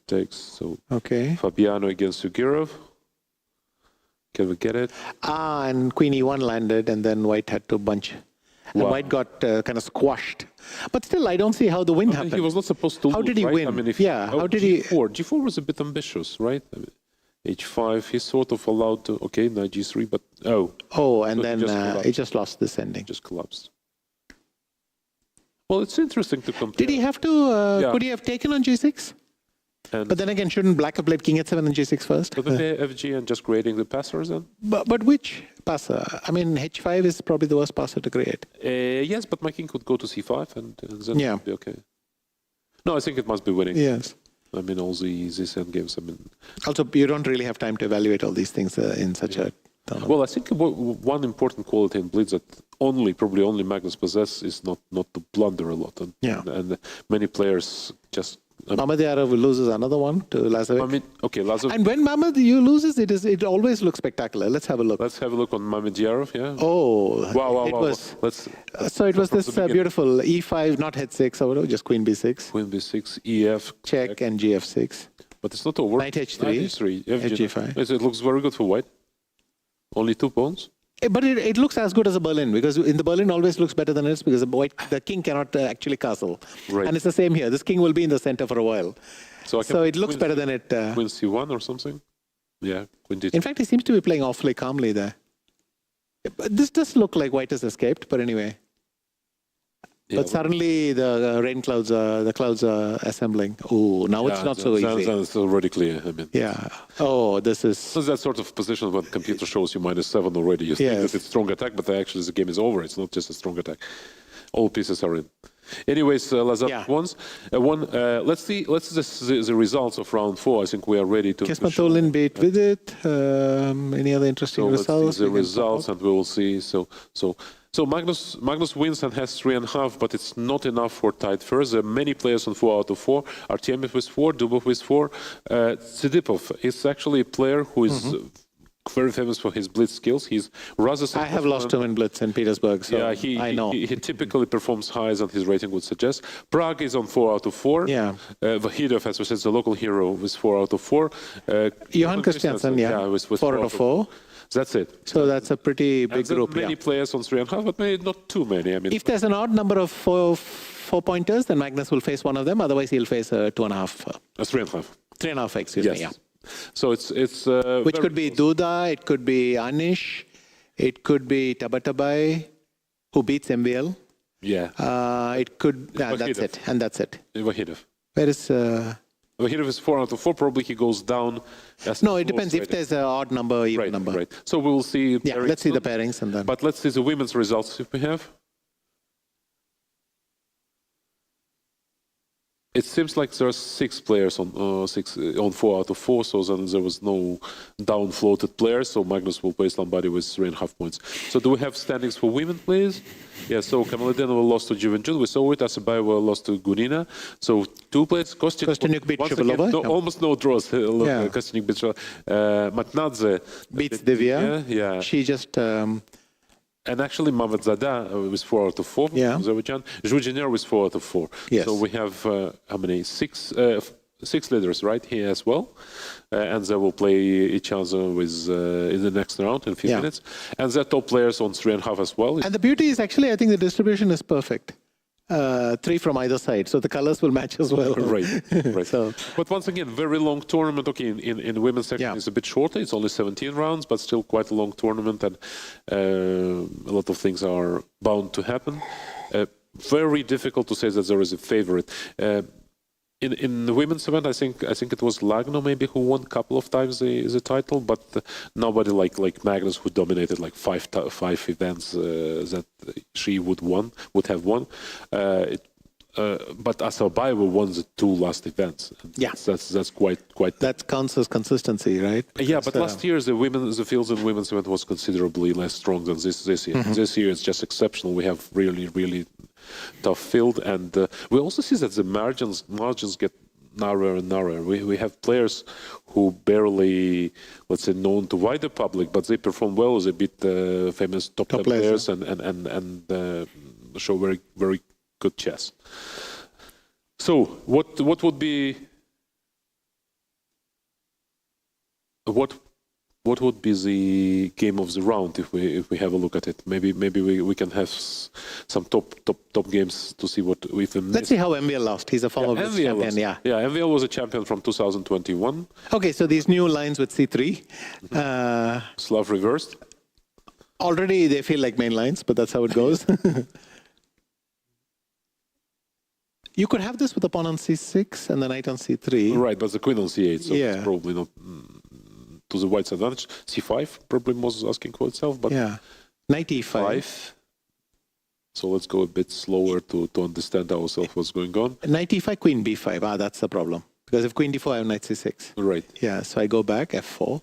And suddenly we have that black is playing with 1 piece less. So and A6. also knight on D7 is bad. If he could have played C5, knight C6, that would be okay. He would reroute the knight. But it would still be a bishop down. The only problem for white is that it's not easy to... Knight D5. The E4 pawn also restricts this bishop. But knight D5 is a good move for this bishop. Could he have played even moved before instead of rook D1? He could have, but I would rather do it maybe later when it gains a tempo attacking the queen, right?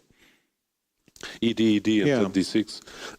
Looks very promising. But anyways, black's position is cramped, so he tries to release himself with B5. Takes. And then he takes this thing. Does he go rook A8? Yes, he does.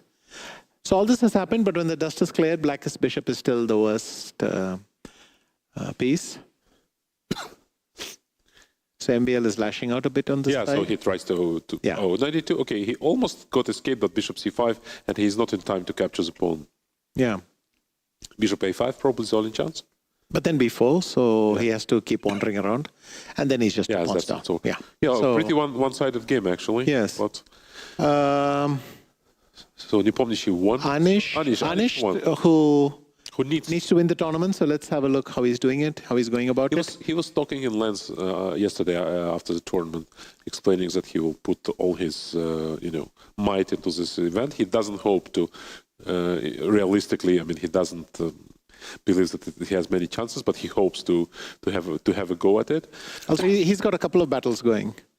He's got a social media battle with Vladimir Kramnik, and okay, this Twitter farming is a separate sport. And we have yes, very much. Actually, so this just it went in the attack, right? Yeah, so it's back rank knight. So Anish, to remind you, we all think of Anish as some sort of very classical player who would be probably too slow and too gentleman to play faster time controls well enough. But he actually is very good at that. To remind you, last year he was 4th in the World Blitz Championship. So he is not. He is one of the contenders to be at the top. And if not for Magnus, he would be second to none. But with Magnus playing, it would be very difficult to fight. I will also add that before the pandemic, there were players who were deficient in Blitz. Caruana pops up to mind, but there were others. Caruana, Anish, even Vidit. They were not particularly known for their comfort in Blitz levels. But subsequently, all of them have made a conscious effort, I think, to improve. Fabiano, I remember he won some tournament, the Blitz event in St. Louis one year, after having disastrous events the rest of the season. And you could see he was very focused. He had done the training. He had probably found rivals to practice with. I think all of them have worked on Rapid and Blitz, and just shows how the format is now very serious. It paid off, quite literally paid off, because during the pandemic there were many events online with good prizes, so they had to. But also, even if it was subconscious, if you just play and play and play so many Blitz games, so you keep improving. Yeah. And I think previously we could sort of discuss the players who would not be necessarily as strong in regular chess and would be very strong in Blitz. In old times, players like Arbakov, who was just But now it tends to be the same people. Yeah, now it's the same people mostly. I mean, you can have somebody like Lazavik, who is not exceptionally strong in regular chess, below 2600, and always finds himself near the top somewhere, but otherwise, yes, these are same people. Anyone? Moisenko lost to Yu Yangi. Yu Yangi is actually. This might be a result by time, actually, because it's not clear on the board yet. But you're not supposed to resign in this position, I guess. SL Narayanan beats Martirosyan. Hayek Martirosyan is bronze winner from the previous year. Yes, and he is, his rating has also climbed a lot, his classical rating, so he's a heavily improved player, but he's lost 2 games here, I think. Yeah. So difficult start for him. But the beauty of Blitz is you can have streaks at any moment. They can go from rounds 11 to 16, they can go from rounds 7 to 12, and suddenly you find yourself in a different place. So all you need is not to tilt, because when you start like 2 out of 4, I mean, you can think that, okay, I already lost 2 stupid games and I have no chances, and you just continue playing without any appetite for it. But it's so important to realize that the tournament is 21 rounds long, so you basically you can finish day 1 with, 9 out of 12 and be around the top. Well, streaks are just good tilts. Yeah. So let's see what we have else. Probably we don't have pairings for the next round yet. Any women you want to look at? Kostenyuk Shavalova, maybe? Yep. That should be, I mean... So Caro-Kann, that's the line, the Fischer line, so-called. I mean, he played it a lot in candidates. These days, White just tries to show that the 2 bishops is worth an awful lot, and that you can think. But Shavalova tries to force f4. Or exchange 1 pair of bishops and hopes that will have consequences later. So this is the typical plan. Somehow it usually involves doubling on the d file, but anyway, it comes around to that. And then you just massage with the space. Yeah, but it requires a lot of precision from White, because you have to control also d4. And also, I would have liked to play g5. g5, yes. Is there a reason not to do it? Yeah. g5 is bishop h4 somehow. Still, black has her odds. Okay, this is unpleasant. Keeps things unpleasant for a while. Yeah. She could have gone queen b8 or something, because bishop f6, I do have rook f8 or rook f7. Right, bishop e5 now? Probably you hold bishop e5, rook f3, bishop b8, change again, take a... Yes, but I could have started rook f8 as well. So. But Vishy, it's a very long game. Probably we won't focus on that, because we have now pairings. Oh, but now suddenly this becomes very, very unpleasant for black. Well, the game continued for 40 more not moves. Yet. So, fact, probably it was not that simple. Probably, yes. Oh, bishop c6, and then and boom. And here so we can stop. So let's see the pairings and standing after round 4, both in open and women.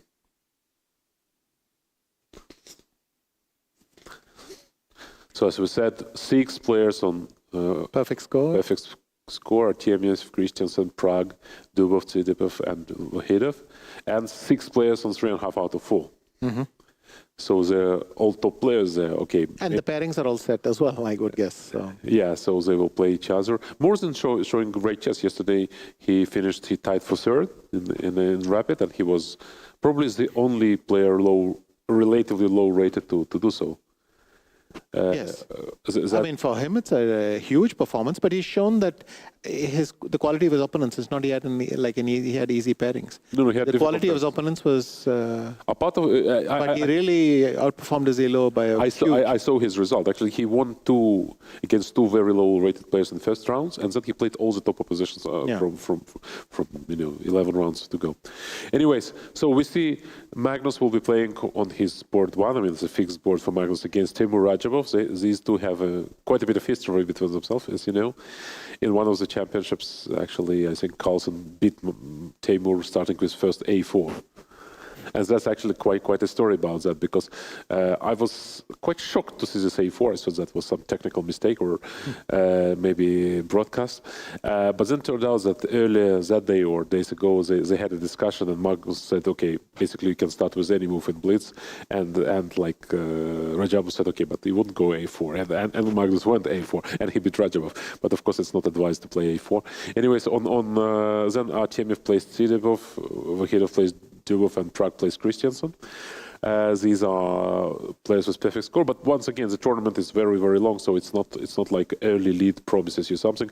Probably there will be one player on 6 out of 6, but once again, doesn't guarantee anything.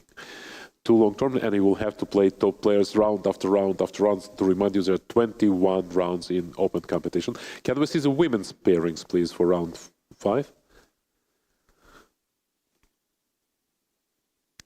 So probably now we'll be shown the women's pairing, and that would allow us to discuss the chances here. So the same here, 1 to 6 is shared, but quite unique. Lagno is the only player on 3.5. That's easy to explain because there are almost no draws in women's competition. We saw it like maybe 10% of the games, at least on the top tables, finish in a draw. And then huge tie on 3 out of 4. Like 20 players on 3 out of 4. And the pairings: Ju plays Mamadzada, Zhujiner plays Kostyanyuk, Gunina plays Matnadze. Exactly 6 people tied with perfect score in both. In both open and women, right? And that's in spite of the fact that in open event you have twice more participants, but just the draws there are much more frequent than in women's competition. Out of all these 6, it's interesting. Juven Jun is of course famous. She's a world champion, and only Lagno on 3.5, and everyone else on 3. Yeah. Yeah, Lagno plays Shuvalva, another derby from. And then you see Gunina, who is back after non-playing in top competitions for a while. And Matnadze, to remind you, Matnadze was absolutely top player in her, let's say, junior competition. She was world girls champion several times. And then she stopped or didn't prioritize chess for many years. And now she plays less than she used to, but still she's quite active. And we see her doing very well here as well. She is a good Blitz player. I remember her playing European Blitz, and she was, I think, 2nd or 3rd. Of course, we see on 3 points, we see several top players as well, like Bodnaruk, who surprised yesterday. So she's now 3 out of 4. And Asobayeva, she plays against Asobayeva, the reigning women's world champion.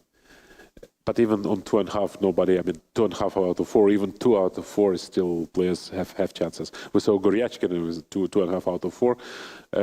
And once again, many top players. Lei is also around there. So we are about to start. We see Prague with Christiansen. Christiansen gets on. So you have 2 Norwegians on the stage probably for the first time ever. Unless it is Stavanger stage. So we see Magnus, and next to him Christiansen, who actually has more points than Magnus. Yeah. Just Magnus, to remind you, has this fixed table. And so Prague has done very well in rapid, so he shared for the 3rd place. His first ever rapid Blitz. Yes, he never played, and this year is really exceptional. Almost everyone here. Piti Hikaru didn't make it, and Firuja, we'll talk about it later, but Firuja preferred to go for his attempt for candidates, and it looks like he will be accomplishing his tasks. Today is the last round of the open events he plays in. So we see everything is set to start. You see Radjabov against Magnus, and Magnus knows that it wouldn't be simple. Radjabov was exceptional blitz player, let's say 8-10 years ago. I would say he was maybe top 3 player in the world, maybe surely top 5 blitz player. Then recently he didn't have any major result in blitz competitions, but I believe that if he already got here, he is very motivated to show that he is still a top player, because when a player was somewhere around top 3, top 5, it's always he keeps an ambition to show that he's still worth it. And for Radjabov, his last results were not convincing at all. So I think he would. Also, in the days when the best classical players were not the best blitz players, Radjabov was one of the best blitz players. Right. He was his blitz skills were outstanding. So I think he was second or third in this round robin in Moscow 2008 or 7, something like that. Anyways, the game starts e4 for Radjabov, e5, knight f3, knight c6, probably bishop b5, a6, bishop a4, knight f6. We see the moves quickly, but now Magnus should decide what he plays. Yeah. Bishop e7. He goes for his main line, to remind you. That's the way Magnus plays again. Nepomniachtchi in the World Championship match, he basically played only and exclusively the real Lopez closed line. So castles, b5, bishop b3, castles. And then Raja will play probably a3, my guess. He would not go venture into marshal. a3 or a4, a3 rather, I believe. So this line, c3, d5, as you know, is considered almost forced draw now on the very top level. You have to remember a lot. So d3, it's quite unusual to start with d3 instead of a3. So d6 and then c3 or a3. Yeah, if a3 it will be transposing, but I wonder what he has. No, he feels like he didn't prepare some idea he was thinking. a4. Usually you don't combine it. Because you want to provoke bishop b7 rather than bishop d7, but yeah. Yeah, now black has the extra option of bishop d7. And bishop g4 as well. Yes. So Magnus starts thinking. So a4, b4 is also an option, just to probably to then it's like the a4, b4 and then d3 marshal anyway, anti-marshal anyway. So it's going to make sense. So Magnus is a bit surprised. So what do you do, Magnus? He spends 15 seconds already. It's like Vishu spending half a minute on move 5 against Miran, the famous. Was it 50 seconds or over a minute, maybe? Over a minute. Over a minute, yeah. Minutes. That's 90 seconds, I think, yeah. That was, so bishop d7, he did play the classical one. So this one then transposes probably to something. Yeah. Okay, let's quickly scan Artemiev, Sidipov. Nothing. Okay, nothing. It's just exciting. Vakhidov, Dubov. Danny has done some provocative. Yeah, actually, Dubov. Yeah, we will see now Dubov. And this is Artemiev, and now we will see Dubov if we can. Can we get Pragnananda against Christiansen? Okay, we have everything is normal except there's a pawn on a6. Oh, so that was some sort of a pawn run to a6. Yeah. Okay. So I wonder what was the moves order, but okay, let's just focus on the position now. D4 knight trying d7 to exploit. maybe knight d7 here. No, he takes on d4, and queen e7. Feels wrong. Feels wrong, right? Now he will be eyeing this a7 pawn. So though after d5, knight b4, he will get the pawn on a6, but I would even give it to you and then continue.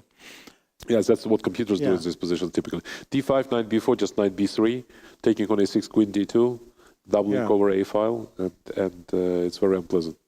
So let's see what d5, knight b4. D takes e5 is also good, and knight b3. Maybe D, knight b3. Yes, and rook d8, queen just e2. Queen e2 or queen e1, maybe just to prevent I don't know, queen e2, and then bishop c5. Yeah, looks like things are under control. Knight b3. Yeah, without d5. Yeah, for Christiansen it would be very difficult, but okay, he started very well. And actually, if he has now 4 out of 4, and he is not high-rated player, so he probably has beaten already 2 highest-rated players. He beat Gukesh. And somebody before, probably, because otherwise he would. So it's exciting. He's here, rook d8, and so he allows to play d5 now, even in more favorable circumstances. Yeah. So d5, knight b4, bishop b1 is very strong. Maybe I don't need bishop b1, but I would just want to rub it in. You can't play bishop a6 because of queen d2, and if you go knight a6, then knight a5. So, and if knight b4, queen d2, so he, in fact, he's just skipped the bishop b1 move. He's got knight a5 right away. I've been told. So he beat Matlakov and Gukesh. So it's quite impressive fit. So knight a5. That's Prag played exactly to what I have been suggesting. And yeah, I think things look grim for Christensen here. Yeah, taking on a6 is impossible, probably. I don't know, just knight c6 and take on a6, or maybe even more smarter, queen d2. Anyways, it doesn't take. I mean, here, could he have just gone knight b8 and be done with it? Maybe d4. Yeah, and then just take ED-CD and knight a6. Maybe. Yeah. Anyways, I think rook b8 was, yeah, maybe just too slow. He's gone bishop d7. So Prague is focusing, spends quite a lot of time. Now they're equal on clock. First of all, a7 is hanging. Yeah, if he takes on rook 8, and he will take back on a6. You don't want to trade it, probably. Maybe queen d2, no? To make it take it with a knight. But then I'll take on... Bishop I b1, like bishop b1 more. Very ambitious. He will take on a6, probably. Yeah, takes on a6. You know, bishop d7 was a very... What happens after knight c6, bishop c6, d6? You're going to go knight c7, rook a7, and d5 or something? Yeah, that knight b7. Oh, he's just gone back to b3, okay. Oh, but black is alive. Bishop c8, yeah.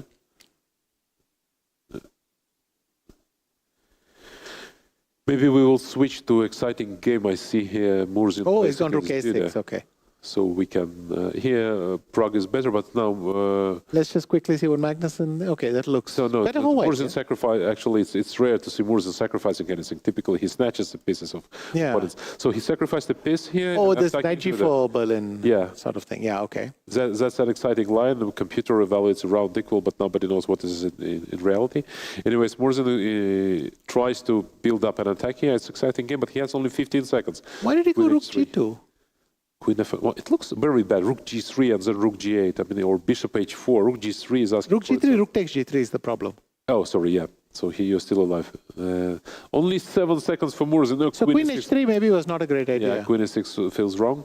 This bishop on d2 prevents the knight to join for white. So I don't know what he played. Knight h3 maybe at some point. Maybe now knight h3 to bring your another rook. Because, or maybe bishop e1 he wants to. No, knight c3. Rook g3 now. Knight e2 maybe. But he will leave it on play. Maybe, no? Rook h3. Knight g1. Wow, and then repeat. Knight g3. No, and then bishop e1. Bishop h4. I mean, he must play all in already. So Murzin is actually showing that he is not afraid of these big guys and pushing nicely. But Duda is a very, already very experienced. He's so young still, I mean, but still already... So he sacrifices another exchange. So it would be whole rook up takes, and then knight g4. Now, if knight g4 you can't play, I take on g4 and queen h6. So actually you cannot, but queen e2. But you can't really take. Yeah, I'll just exchange everything. I'll take on g8 and maybe knight e2, and then take and queen g2. That's what's he go. Oh, queen h3 check. Yes. Oh, he blunders. Queen h3 check and then h5. Duda wins and gets to. This is Murzin's first defeat in the entire championship. Yeah. In Samarkand, yeah. Artemiev, we have been told that Artemiev he has won, yeah. Okay, just a and then he moves to 5. And we see Giri has finished, but here Vahidov against. I think Magnus probably has enough counterplay here. Vahidov is pressing on clearly clear pawn up. Yeah. Is it a pawn, right? Yes, it's a pawn. It's just an extra. It's just an extra pawn. Oh, yeah. Here we have wow, and 40 seconds. Wow, it's winning. Knight f6 check, and it's just a win. Okay, king d3, rook b6. Now knight f6 is even stronger. Knight f6 now making you to take because you cannot move with king. Yeah. Yeah, knight f6 takes on f6 and then rook d6 and yeah, both pawns are good, but gf probably you can't do anything. I think it's resignable. But rook c6 he will not resign, of course. But now white rook has a pleasant chore. Rook b4 king e4 because you're in the sukswang. And now rook d6. Rook d6. Yeah, check king e3 and then rook b6. And then I'll snatch your pawn. Rook b8 check and rook f8. Typical. Okay, so Vahidov and Artemiev. To remind you, Vahidov coming to +5. Olympic champion in Uzbekistan. Yeah, and now rook b6 and rook takes b5. Yeah. b8 and f8 probably. No, oh, he went this way. Okay. Well, whatever. C4. He made his task a bit more complex, I would say. I mean, still completely winning, but at least there is some life now. Now rook a5. Rook f2. He'll go for this cheapo, and then I go rook a7. Then king goes back, rook h5. Yeah, you see, he allowed him to leave. Oh no, now he's alive. King c6. No, he has to trade everything and to play the second, and then to put the rook on b4. He needs to bring the rook on b4 to trade all the pawns and brings the rook to b4. It's winning, but rook h2, for example. I mean, it's not without. Yeah, no, but rook h2, I go rook a4, rook b2, rook a7. You can't. Okay. Yeah. Okay. He okay. Now with the cheapo, as you say. Yes. So they trade, and now maybe rook a7 instead of taking a4. Rook a7. Yeah, that's what he does. Check, but king e3. Hardly matters. Maybe c3 and b4. King e4. He will check again. Check again. King e3 now. And then rook takes f7. f7, rook a3 check. And king d4 again. King d4, maybe rook f3, no? Rook a1. And how you stop me? Rook a7, rook a7? Maybe rook e7? Okay, maybe that as well. King c3. This check was actually not necessary. Yes. He should have started with a3, and then there were chances. So here... Yeah, and king a2. And he's then going to... We just have... Oh, I thought he was going to go king c5 and king b4. We have been told that Magnus actually won his game, but we stay on this one to see how it ends. So rook e7. Oh, he creates the chances, but... Yeah, but now c5. Yes, but checks are coming, so you have to play f7 first. Yeah, that was a blunder, because I thought his idea would be rook b1, so that I play c5, and I block with rook b1. But then I go back with the rook. But this one is tricky now. Wow, it's out of nowhere, it's a draw, no?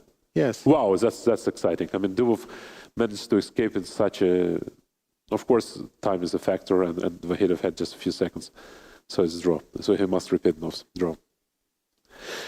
Wow, what an escape from Dubov. And Magnus wins, and he also moves on front. And we have last game of the round on the top boards. Prague. Oh, but Prague is winning, but he is down to a few seconds. And this is a clock already. They banged them pretty hard. So, in fact, if anything, Christiansen has less time. Yes, less time, and pawn is getting promoted.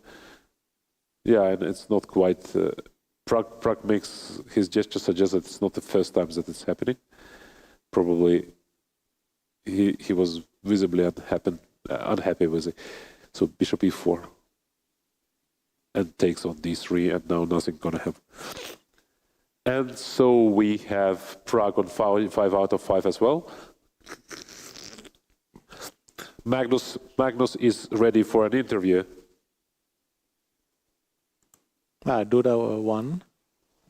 We're here with none other than Magnus Carlsen. How are you feeling about your performance so far?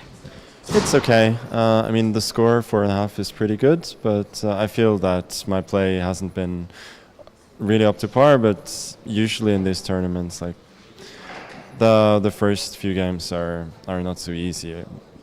Especially after playing rapid, finding the rhythm is not so easy. But so I'm happy.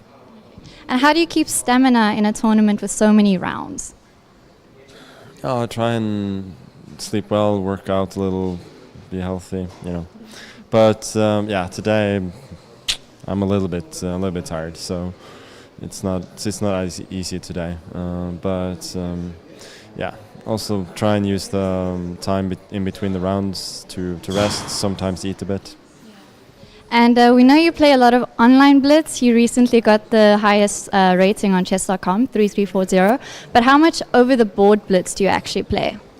I very rarely play over-the-board Blitz. Yeah, I don't know. Sometimes, somehow it feels too serious somehow, because there are very good players who live in the Oslo area, like David Howell, Arjen Tari, Hammer, and sometimes Johan Sebastian is there as well. But yeah, somehow we don't really play. Okay, then I have a bit of a strange question for you. You know the way football players have like a signature pose they do after they have a goal, the way Bellingham holds his arms out. If you had to have one after like a checkmate finesse, what do you think you would do? I don't know, but I like the Bellingham pose. Maybe I'll copy that. Yeah. Thank you very much, and good luck for the rest of your tournament. And we are back. So, any games you spotted now before we start discussing the next round pairings? Simply that Mammadzada won, Kostenyuk won, and Gunina won. So I guess all of them still have a perfect score? Yes, from 6 it's 3, yeah. So 5 out of 5. So how many players? We have 3 players, 5 out of 5. And in the men, we have Artemiev, Pragnananda, and is it 2? Only 2. Duda was 3 out of 3? I can't remember. Yeah, I can't remember. No, it's anyway, 4 out of 4, so yeah. it's already 5 out of 5. Sorry, I mean, yeah. Did he have a perfect score? No, That's he didn't. My question. Actually. Okay. I think he had 3.5. Yeah. So oh, right, there was 2 one players draw. Men, yeah. Vahidov could have joined. I kept counting him in, but in fact, he managed to spoil that ending. So. Oh, very good defense from Dubov, if you remember it. It looked totally hopeless, but he managed to. And Artemiev and Prague, they are 2 players who have 5 out of 5. Yeah. So the pairing there is clear, and Carlsen would play Duda, probably. Yes. So let's see the results of the round. We can have them on screen. Did you see the chance that Vahidov missed against Magnus? No. It was quite a cute one. So we see that Magnus won his game against Radjibov. We didn't see how it finished, but so Magnus on 4.5, but Artemiev is 5 out of 5, and Prague is 5 out of 5. And 4.5, we have Duda, we have Magnus, and that's it, probably, right? Oh, we have Dubov and Vahidov. So 4 players with 4.5, and probably Magnus would play Vahidov and Dubov will play Duda. Like it looks like that according to ratings, probably, but it possibly, yeah. No, I don't see any other option actually. So and with 4 points we have so many players, and Anish Giri on 4 out of 5, still very much in contention, but 4 out of 5 as well has Nepomniachtchi, Richard Rapport, Sugirov, Sarana, Lazovic, Gukesh. Yeah. Gukesh actually is back, so he lost the game to Christensen, but he's back, so he's on 4. So many players are with 4 out of 5, and I believe that it's still very much open. Of course, it's 21 rounds. Today it's only 12 to remind you, so it's still very, very open, and probably there will be a first clear leader after round 6 if there is any decisive result on the top table. Do we have women's results ready, please? Yes, here we go. So Juvenju loses to Mammadzada. So Gunai has 5. Zhugenir loses to Kostenyuk. Kostenyuk has 5, and Gunina wins against Matnadze, also on 5. So 3 leaders there: Mammadzada, Kostenyuk, and Gunina. Kostenyuk had a very, very modest result in the rapid event, but I saw how motivated she was. I was when she played in the playing hall when she played round 1 and 2, and she was like very much Kostenyuk. I knew was this burn. And she was, I think she's a very, very serious contender to win it. Gunina, 5 out of 5, brilliant result after very good result in Rapid, where she was 4th. We see Shuvalova beating Lagno, so it's important results there. Narva beating Leitinje, another important result. Estonian player actually progressing very nicely in the last year. I mean, she made it into top 30 in the world, and I think she can continue with the rise. Bodnaruk beating Asabayeva. Asabayeva reigning champion is only on 3 out of 5. Bodnaruk continues her good form with 4 out of 5. And Harika is on 4 out of 5. To remind you, Harika is always around the top in these events. I don't recall her like winning or even second place, but she was always in very much in contention. Velpula Sarayu is on 4. She beat Tanjongi on the 14th board. Wow, that's quite surprising. Tan is very good in I mean, English. She had this huge jump in rating, and so interesting demonstration of strength. Also, the 3 leaders have a 1-point lead now. Thanks to Lagno losing, there is a 1-point lead at the top. 1-point lead is already meaningful, obviously. Yeah. 3 players. Mammadzada is, of course, she's also from Azerbaijan, and this Azeri chess school is quite known for big, excellent Blitz players. We spoke about Rajabov, but also Mamedyarov is he's a person who won the first World Blitz Championship in Swiss system, because previously it was round robins and he was in an open system. It was in 2017. He plays also in this tournament, but nowadays it's quite rare to see Mamedyarov topping the top events. But still, he remains very, very strong and obviously very dangerous rival to anyone. So next round pairings probably gonna be, I don't know, it looks like one player will be going to down floated, so maybe Mammadzada Gudina. We will see now the pairings probably on screen. Okay, still being checked. Actually, the gaps between the rounds are about the same length as the rounds themselves, and it's a bit funny because it's 3+2. But then you have to collect all the results to verify all the results, because there are special pairing officers working in this tournament, so they are not exactly the arbiters who are supervising the games. So the pairing officers, they have to verify. Every sector has the arbiter who reports the results, and then they verify, and then it goes ahead. So it takes quite a bit of time, but with enough arbiters allocated, and there are many here that we brought from all over the world, we have it. So we are now switching to Charlize from the fan zone. She will be sharing what's going on there live. We know that the culture of Uzbekistan is very rich, and the tournament organizers have been sure to show that off by placing different artworks, different statues all around the venue. We are here with Ibrahim, who's going to tell us all about these statues and artifacts. Hi Ibrahim, how are you? Hi, I'm fine, thanks. Who do we have up first? Firstly, I can tell about Zahir Muhammad Babur. Babur was a great emperor. He was born in Uzbekistan and General region, and he was emperor. And he went to India, and he was live here, and his children built Taj Mahal, and he was emperor and poet, and he wrote Baburnama. In Baburnama is the big book which have a lot of informations about natures, Uzbekistan natures, and flowers and other things. And here we can see Alisher Navai. Alisher Navai was a great poet, and he was write Hamsa books, and Hamsa is consists of 5 books: Sabi, Farhad and Shirin, Layli and Majnun, Sabi Sayyar, Hayratul Abrar, and Saddi Iskandari.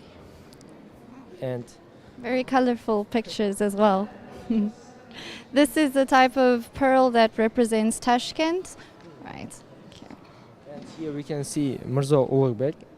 He was live in Samarkand, and here had Ulugh observation.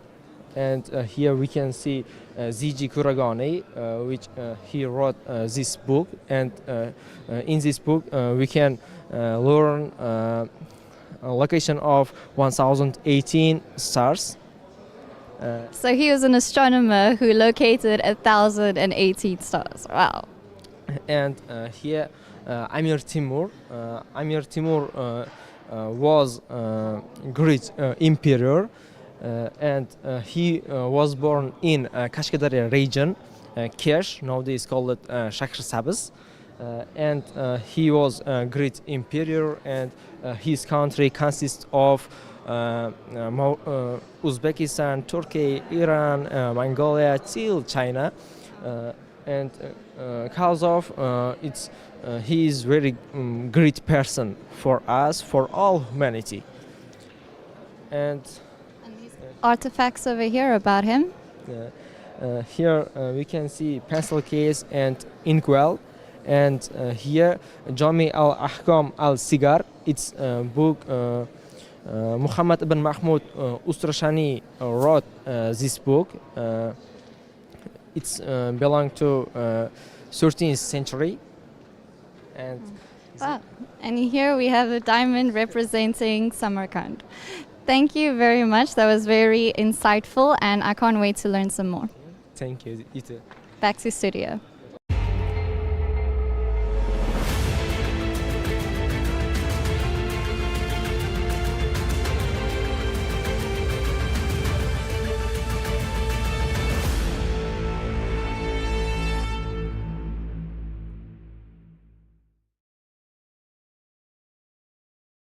And we are back.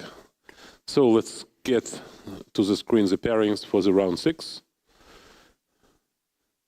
And before that, we would talk about so you see players already finding their places in the playing menu. Actually, quite an exciting story Charlize has been sharing with the locals from the local fan zone. Really, really, it's such a nice exposition here. And so, round 6. Magnus, as usual, on his board. Plays for Kidov. Plays for Kidov, 4.5. On the leaders board, Artemyev plays Prague. So Artemyev, as we thought about the tournament, he's one of the favorites. He's definitely one who is capable to run a long tournament and be successful. Recently, he won some tournament in Russia, actually beating all top players, including Grishchuk and so on. So Prague is 5. Prague is Prague. No need to comment. And Dubov plays Duda. So these are 3 top boards we will be focusing. Obviously, all these players are 4 out of 5, very much in contention. We see Nepo. Nepo has not been doing well in rapid section, so he is actually, in a way, looking for sort of revenge here. And Nepo always was famous about his blitz skills. I remember as a kid, he was basically blitzing his moves almost like you did, Richie, when you Yes, were... and he must be the player with the best record in more time than he started with. Because... he's maximum use of the increment. Yeah. No, he was also quite a character, so he liked to, to show off his skills that he finishes the game with more time he started with. So it was a couple of times I witnessed that. So Nepo is extremely, he's a great player in classical, obviously, but in blitz, probably he is even stronger comparably. So you see Richard's report, you see Giri against Niemann. That's an important game. Niemann actually has been doing quite well, 4 out of 5, and he played already a couple of very decent players. So it's he looks like Arvind Chidambaram against Gukesh, another interesting clash. Yeah, and many clashes near with 4 points and even 3.5 points. A lot of top players there. We don't see Caruana. I wonder if he probably is on 3 out of 5, not more than 3 out of 5, because he's not on the top boards with 3.5. So we will see later on what's going on there. And can we see also women's pairings, please? And here we get the women's. So Kostyuk plays Gunina, and Mamadzada gets downvoted to Zhujiner. Floats down, yeah. So it's very interesting pairing on the top board, Kostyuk and Gunina. If you want my prediction, I'd say that the winner of this one would win, and if a draw, nobody of them would win. Wow. Okay. I mean, you must I will hold you up to it later. You must have some bold predictions. Bodnaruk-Shuvalova is a very interesting pairing. So I actually am personally very happy for Bodnaruk. She won yesterday. Right. Such a talented, gifted player. I remember her successes when she was 18, 20, 22. And then something happened and she stumbled and she didn't have chances to participate in top events. And then there was, I even thought that she maybe have stopped playing chess at all. Okay. Yeah, and suddenly, and she lost like 100 rating points. She was 2470, like number 15 in the world or something like that. And she dropped enormously, and she dropped to 23 something. And now she's back in this event, and I'm very happy that she's showing her skill here. And of course, 3.5 points, you have a lot of great players. So Lagno plays Ruth Padmini, and Goryachkina is there, and Konero is there, and many top players. Once again, we don't see on 3 out of 5 some of the favorites. For example, that means that probably late in chess has 3, but let's say neither of Muzicik's sisters has 3, so probably they have 2.5. But there must be more than 2 3s. So I think they just... Yes, but they're top rated, so they should be... like that, okay, understand. Maybe above. I think so. Or maybe it goes by tiebreak, well. And on the 10th board, you have Elvira Berendt. Actually, what's remarkable about Elvira, she is the oldest player from the leaders. She born in 1965. She was previously known as Elvira Sakhatova. She was playing for Kazakhstan, then she moved, she got married, and she plays for Luxembourg, I think. Yeah. And she's doing extremely well. She beat Goryachkina, actually. It's exceptional. And so now she plays Conera, and if she managed to beat Conera, that would be absolutely outstanding tournament for her. And as you mentioned, Velpula Sarajevo is also a lot of upsets she brings, and that's something great about this tournament. You have so many stars that being first time exposed to right. wider world. So we see players sat down, all of them. So we see them starting. Nepo is distance there against Lazovic, as we can see. But the first board is Artemiev against Prague. Prague is meditating. Artemiev is also very focused. Artemiev, I met a young Artemiev when he was 14 or 15, and he impressed me then by his calmness. He would often leave 1 second on his clock and then make a move. And still now he's very calm, maybe not as calm as 10 years ago, but still he's very strong. Mm-hmm. So what's your prediction? Oh, I'm going to go with Prague. I'm going to go with draw. Okay. Safer one. Anyways, let's see. 5 out of 5. And once again, we have Magnus on 4.5, but it would be next. So we'll start with our leaders board. So Artemiev, knight f3, d5, g3, maybe g6, or c5.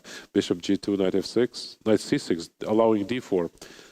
e6, castles, knight f6, c5. c4. C4, was it C4? Can we see a different angle? Probably will not. No, yeah. Oh, CD4. CD4. Okay. So for a second it looks straight, but anyway. Sort of anti-Grunfeld reversed, something like that. I mean. But it should be suspicious. Yeah, knight b3 and c4, like in Grunfeld, maybe. Yes. But Prague played it all very quickly, so he knows his line. Right. And so knight c6 is also an option, and then c4, and then queen a4, queen c2, or knight b3. Knight b3, bishop b6. And now c4. c4, dc, probably e4 he plays. e4 is quite untypical for Griffin. I mean, you would just take on e4 and ask, why did you give it to me? I mean, he would probably take on e4. I think it's... Yes, and a queen d8, I can play knight d8 and then knight f6. Or bishop d7. d4, okay. d4, more principled decision. So, what's going on here? e5 is asking for itself at some point. I mean, if white manages to pull e5, he would be great, but probably e5, I can just take on e5. Knight e5, c3 maybe. Yeah, to try to play for the initiative, or bishop f4 and then c3. Because if you don't play like that, I mean, black will build up quite a solid... If black plays e5, I think then it's almost what black wants.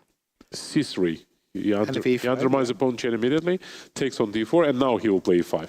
Now you must play e5. Knight e5 is impossible. But e5, knight g7. Yeah, and then you build f4 and something. f4, and knight d2, knight e4. Because of bishop f5 somewhere. Yeah, maybe. Yeah.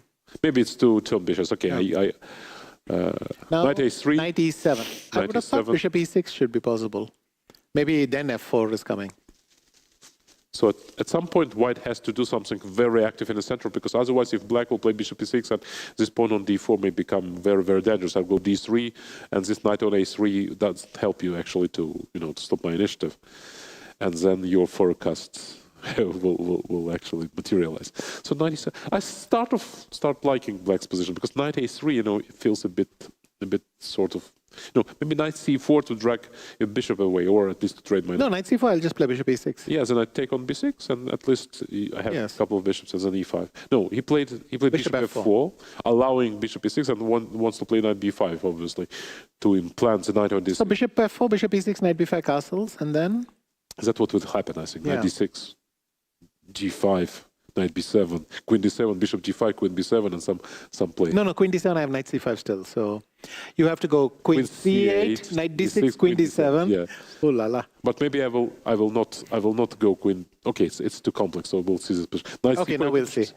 No, he didn't play. He played rook c1. Anyways, very, very complex strategic battle. In general, black should be okay, but white has, let's say, if white doesn't manage to create something concrete within a couple of moves, then black would be fine. Knight g6. Yeah, that's maybe a good move, actually. Yes, because if I can take the e5 square, then... Yeah, and bishop d6 is met by bishop c4, importantly. So you cannot play bishop d6 and e5. That's what you probably would have wanted to play. So queen d2, but now if you give your bishop away, I'm just absolutely fine with black. Maybe better with black already. Takes, and whatever, bishop bishop c7 or d3, takes on f4, gf, and mind the clock. Artemiev has only 120. And, could he have already gone fishing with knight b4? I don't know. Queen e7, a bit too solid. It feels a bit too solid move, queen e7. I mean, on the other hand, white's knight on b3 is really e5, the black sheep. Queen d6. So he's maybe knight b4 wasn't the strongest, yeah, because knight d3 was strong. A threat also knight a2. Yeah, knight b4. Yeah, because queen e7 feels like a bit inconcrete, right? Yes. Very general move. Knight b4, yeah, it just looked good. I don't know, maybe there was a specific problem with knight takes b6 and rook fd1, but I can always play queen takes. You can play intermezzo also with knight d3 and knight c1. Correct.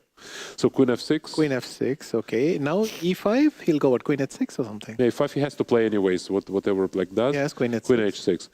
Yes, this queen on d6 starts looking a bit trapped. I will go rook d8, he'll have to go to a3 or something, and I'll go d3. So something is urgently needed. Wait, hang on a second. Knight takes b4, you go rook, no, but then rook f d8. You must then you take. go knight c6, knight e7, d7. That's why he has to go to h6, not g6. But he didn't think about it, I think. It just worked out this way. Sometimes when you make a good move, it actually allows you to do something in a later stage, just you didn't realize when you made this move. So knight d4, what's another option? Queen c7, maybe some sort of a move. But if my pawn from d3 starts moving, then it spells trouble. Bishop takes c6, maybe. bc? And then to take on d4. But then if you take with the thing, rook a8 simply wins the piece. Yeah, I can't sacrifice there. And if I take with the queen, no, rook d1, very slow move. And on a2. First of all, rook a2 is knight d4, minimum, no? he wants to escape. So. No, obviously black is doing well. He will not take on a2, I think. No, wait, rook a2, knight takes d4, can I go rook d8? Oh, then queen c7, and back rank is now a problem, yeah. So what to do? So Prague has extra minute. Artemiev was only 23 seconds. A very complex position and probably slightly worse for white. We don't know what's actually an angel's evaluation, but it feels like black is surely out of danger and white is possibly... The only problem for Prague is now he has to find a concrete line, calculate something and see if there's a win. Yeah, or some big advantage. So you see that Prague feels that it's a critical moment. He already spent over 20 seconds, but is there a clear way? I don't see it. Maybe just rook d8. I mean, rook d8, queen d7, queen c7, and d3. Something. Just d3. Yeah, takes on b7. Then I take on e5. Yeah, takes on b6. It's a bit difficult to see the progress, but it feels that bishop g4, some play will be there. I mean, black is out of risk on this line. It feels he spends too much time now. He spent almost a minute now. But it is tempting to nail this one, right? So rook d8, is that what he does? Queen c7, bishop g4 immediately. So f3. Right, yeah. Oh, this is nice. Rook d2, rook d3. D3. Maybe rook d3 was a smart move, but I'm not sure. D3 and now queen takes b6. Okay. So he wants. He can also come back to e3 sometimes. Yeah, but he wanted to play knight takes e5, but now he realized that queen takes h6. That's probably what he blundered. I think Prague missed it. But how bad is knight takes e5 anyway? Queen h6. Queen h6, g h6. That may follow, yeah. But then f4. F4, I go knight c4. Knight c4. No, he went queen h5, but now f4. He's hoping for knight d4. No, what is he hoping? He can play f3 also.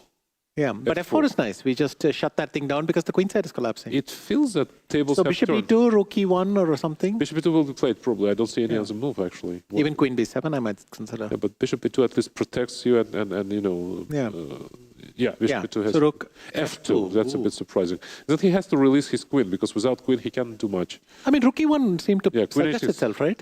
Yeah, it's strange. He probably... Now what, knight takes e5? Wow, queen e6. Only 2 seconds. Prague makes move with 2 seconds. Why didn't he take on e2? Well, we don't have time for that. Queen e7. So knight e2. Queen a3 probably. Just 3 seconds for. And then knight e2, and he's 2 pawns up. Yeah. Prague made a move with 1 second only, and now he's down 2 pawns. But I mean, no buts. The position is totally lost, but the times are very long. Yeah, b3 and. So 12 seconds. We saw Dubov escaping from much worse positions as this one in the previous game. Maybe not much, but still worse position. C5, rook d5. No. Rook E6, F5. Oh, this is nicer because you create a pass. Rook d8, rook e8. 4 seconds for Prague, 6 seconds for Artemiev. 5, 4, h4. H5 probably. H5 King is H2. King H2. Queen c4, Queen c6, Queen e4, Queen b5 back. Rook probably. No, not rook e5. He must hang to queens now. 1 second. And e6, yeah. Prague was 1 second. E6, fe, maybe f6 was tempting. Rook b4. Queen d5. Queen g6 probably he'll go. Queen g6 attacking. Queen c6, King h2. Yeah, king h2. King g1 for some. And then blundering rook g4, yeah. queen f7. He blundered, but and resigned because queen h5 check next and queen takes g4. Artyom says it was unclear and so on. Yeah. Yeah, they exchange opinions. Prag is visibly upset because he led on the clock and had better position. And we're switching for Rapport playing against Christensen. Once again, a few seconds for Christensen. Rapport has a better endgame, but close to a draw, right? And we have done a trick, Magnus won against Vahidov when Vahidov blundered and lost in one move, basically. And we see Rapport visibly nervous with only a few seconds. King c4, knight c3. So suddenly, actually, Christensen's pawn. Oh, no, it's not pawn up. So he's trying. He's trying to save it, but he probably has. He will. Yeah. Yeah. e6. Oh, last chance. A very good chance. Knight e2 probably. What is e6? Fe 95. That's what he goes. King g7, then the bishop c2, knight d5. Yeah, knight d5 immediately. Oh, he's doing it in reverse. Okay. Yeah, takes on g6. Well, white shouldn't lose it, but black is absolutely fine, obviously. Knight e5, knight f4, f5. So knight e3. He wants but it's a draw anyway. But is it a draw? Knight h4. Okay, knight e7. No, knight e7 was much calmer. Bishop e6 now is a draw. Okay. Now once it's a draw, yeah. I think Rapport starts playing. Oops. Yeah, we just take it and make. Okay, that was a draw. Great. And we see Anish and Niemann, what happened? Anish Niemann, we just finished. We'll see now what happens there. Anish won. Anish won, and actually he's close to his third place now, probably. Magnus is on 5.5 and Artyom on 6. And we see here Gunina. And Gunina is wrapping. Winning. Yeah. Gunina winning against Kostyuk. So Gunina on 6 out of 6. Okay. Incredible strike. 6 out of 6, and she played already several top players. Kostyuk with 5. What are the results? Let's see quickly what were the results in women's section. A part of this one. So Gunina wins. Mahmadzada wins. No, Mahmadzada loses to Zuzhina. So Gunina builds there are 3 people on 5 points. Yeah, so she's 6 on 6 and 5 only. Ju Wenjun loses to a local player, Romanova. Matnadze loses to Narva Mai from Estonia. Yeah, and Harika wins. Harika so there. And Bodnaruk wins. And Bodnaruk wins. Who also is 5. Shovalo, yeah. So quite. And actually, Elvira Berend, we spoke about, who is a surprise in this tournament. She drew against Conero. Yeah. Very nice. So we have Artyomiev as a sole leader for the first time in the tournament, or as a sole leader with 6 out of 6. And he will play Magnus. He will play Magnus with 5.5. So that's really very close run. And to remind you, Artyomiev last year, he bit. Actually, I remember maybe Artyomiev was not the only player. There were 2 players. Magnus blundered something and against Sarana. Against Artyomiev. But he also lost to Sarana. He lost to Gibbs. Yeah. So let's show the game we had with of Magnus this round, because we actually didn't see the game itself. So let's see how Vahidov blundered. So how was it? Oh, knight c2 he took, and knight d4 because there's a check on. Oh, so but actually it was a nice position for Vahidov, right? I mean, about equal. Let's see. I mean, this position. Because g5 is in the air, but still it should be fine for black. I mean, even go back. I think that's the very same lines that Vahidov played yesterday against Prag. He also lost, but had probably the worst position. Yeah. Now that's a new way to play it with, some sort of structure which often computer gives 0-0 and the engines always tend to give 0-0, but the game is very complex. Anyways, the final position, let's explain again why actually it was a blunder. So he blundered rook b2, knight d4, and the problem for black is if he does this, then intermezzo, knight c6 knight c6 check before recapturing. Yeah, capturing him. And after this, white simply wins the exchange. He didn't need to resign, I think. He could do this and take here. Actually, yes. And rook c2, rook c2, I could take on e4. Rook c3. But after rook e2, probably a king f3, I'll lose the pawn anyway, but I do that. I mean, in Blitz, you could have continued, right? Yes, maybe and he was sit too upset. here, and then there is probably no entry on the b file. Yeah, but then it will be on the g file, h file. Yes. No, it's one, but it would take a bit of time. Sure. Rook c3, kings goes to e3, and then I open up the second flank. But the shock must have been too great for him to start thinking, I mean, this you cannot do. Gukesh beats Arvind, wow, just crushing. Nepa won against Lazovic. Nepa is also on 5 out of 6. And Giri on 5 out of 6. And Sugirov was 5 You both drew, yeah. Sugirov was 5 out of 6, okay. A lot of excitement here, and we see also below there are some interesting Arjun results. Erikaisi wins. What else? Do we have any? So Nihal beat Drev. Drev used to be an exceptional Blitz player. Of course, now he's a veteran player, but he's still very, very strong. I saw his game against Nepo, and he held it draw. Yeah. Yeah, so we have round 6, and soon we will have the standings after round 6, but basically we already summarized it for you. So with 6 out of 6 Artemyev leads, and Carlsen is on 5.5, and there are several players on 5 points. So let's see it here. So we have it ready for you. So the results, so we have only, yeah. So you see Magnus 5.5, Artemyev 6, and on 5 points, we have Prague who lost, we have Nepo, we have Giri, we have Gukesh, Sugirov, and that's it. So it's like 5 or 6 players with 5 out of 6. Yeah, and soon we'll go for the break, but now we'll see the women's results, and then we'll go for a break. And in women's tournament, we see Valentina Gunina leads with 6 out of 6, ahead of several players on 5 points, which includes Kostyanyuk, Mamadzada, a local player, Umida Omonova, a young player, and very Zuzina, Narva, Harika, Bondaruk, and Divya. So there are a lot of players on 5 out of 6, but once again, Gunina is on 6 out of 6. In a group of 4.5, you have many strong players, including Gryachkina and so on. Lagno. Leitinge loses another one, and Leitinge is actually only on 3 out of 6. That's quite a surprise, because she's an exceptional player in every time control, and I think she has been into the medals in Blitz as well. Anyways, here we are pausing for a break, and maybe it's an opportunity for me to thank you, because I'll be making my role as a FIDE CEO now and not as a commentator.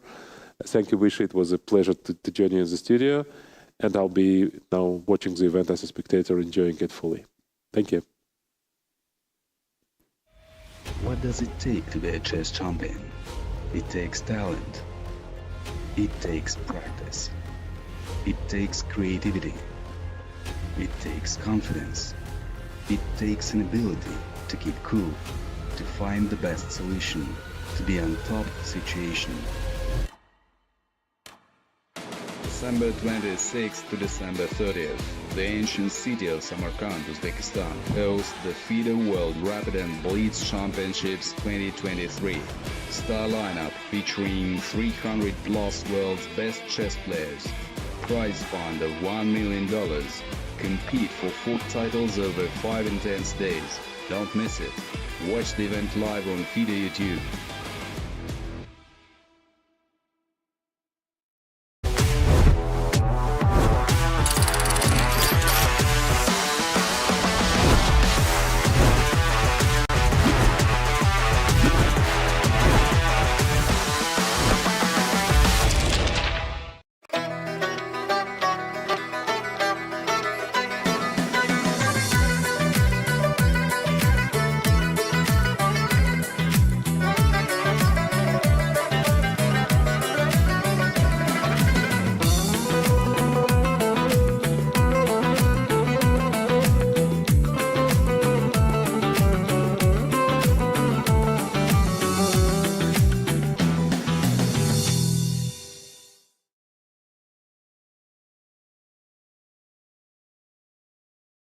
My name is Sam Shankland. I was the US champion in 2018. My goal is to keep things as simple as possible, but no simpler. So if I believe there is an easy solution to something, I'm giving it. No questions asked. Thanks much, and I wish you the best for all your studying.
And I'm back to the studio. We had Emil Sutovsky, CEO of FIDE before.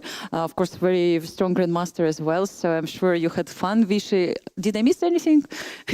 Well, Emil just has so many facts. He knows all the players. He knows what they did last year, what they did last week.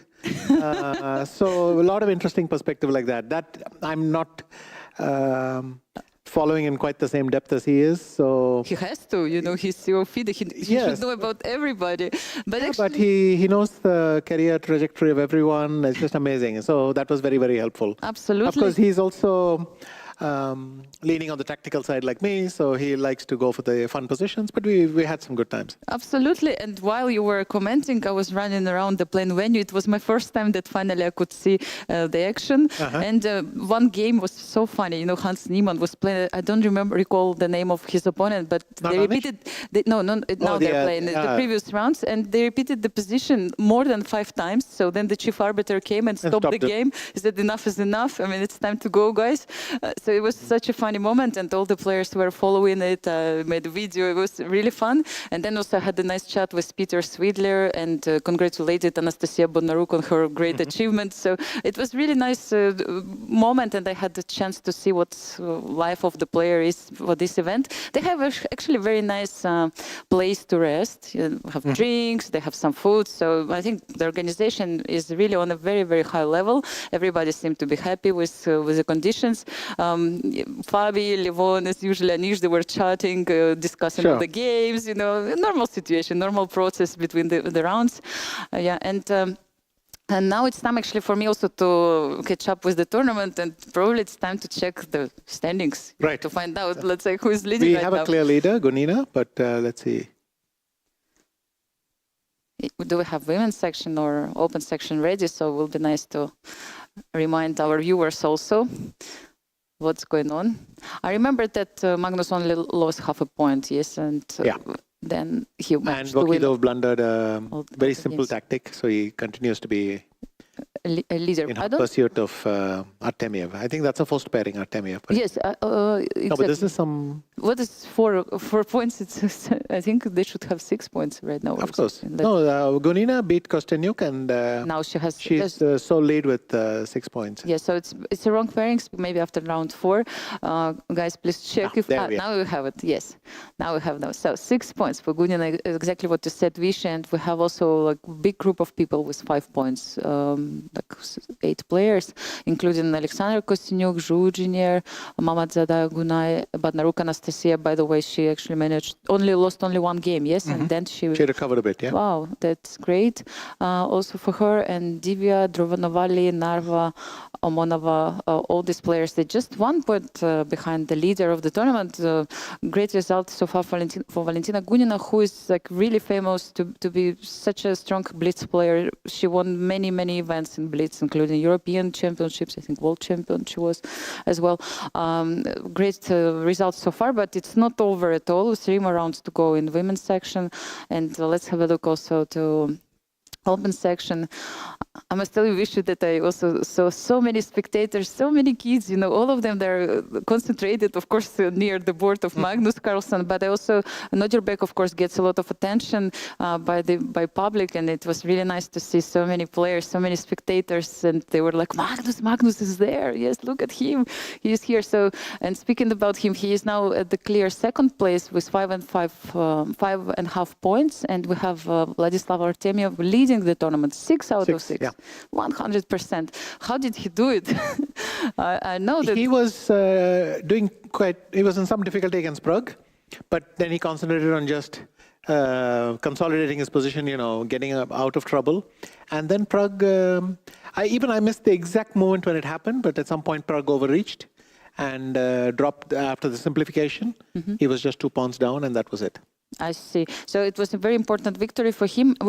They're not actually, I'm not surprised to see all the names now in the group which shares 3rd, 8th place. We see Dubov Daniil, Duda Jan Krzysztof, Prague, Nepomniachtchi, Gukesh, Giri. All of them are famous to be quite good in Blitz, and they're proving it by having 5 points out of 6, only half a point behind the 2nd place and 1 point behind the 1st place. I mean, it shows also, of course, something at the moment who is in a good shape right now for the tournament, but of course nothing is still over. Actually, in men's section, we still have 5 rounds to go. Yes, it's going to be round 7 very soon. There's 6 rounds left, right? Yes, 6 rounds we had already, yes. And no, there's 6 rounds left for the men. It's 12 and 9. Yes, we have 12. Yes, 12 exactly. 6 rounds left, exactly. And for women, we have 3 rounds left. I don't know if we have the pairings. It would be really nice to have a look. I was also checking, so many youngsters also are playing in this tournament. I remember that they have a very nice local hero, 8-year-old boy who just made the draw with Norwegian player. Maybe I will tell later pairings, about it. So we have pairings. That's for women's section. Valentina Gunina is playing with Mamadzada, and then we have Divya playing with Alexandra Kostynyuk. Harika Dronoval is on the third board playing against Tomonova. Zhuzhiner against Botnaruk. Anastasiya, the winner of the World Championship. Narva Mai is playing against Lagno, who has a bit less points. She has 4.5 right now. Can we see also the open section? I wonder that probably Magnus is playing with Artemiev. It's just this what I think is going to happen, because both of them. That is the first pairing. Yes, he has 6 points and Magnus has 5.5. But we still don't have the pairings ready. Right. Perhaps somebody was still playing in the last round. Yeah, so the atmosphere in the playing hall, as I told you, Vish, is really, really nice. I mean, it's always nice to see also players chatting with each other between the rounds. Like, yeah, I mean, there are competitors during the rounds, but between they have some time also to see their friends. And we know that we have this small chess world. Everybody knows each other for, I don't know, many, many years. It's really difficult to see new places. I mean, if we're talking about your age, and suddenly, I mean, nobody will appear like that. Only the youngsters, yes, come to this chess world. So people know each other for many years. And this event, actually, it's a nice opportunity to meet your friends. It's a big event. It's not just 10 players playing. It's more than 200 only on open section, 120 in women's section. So yeah, it feels really great for spectators. It feels great for players. So, I mean, I really enjoyed this moment to follow. Yes.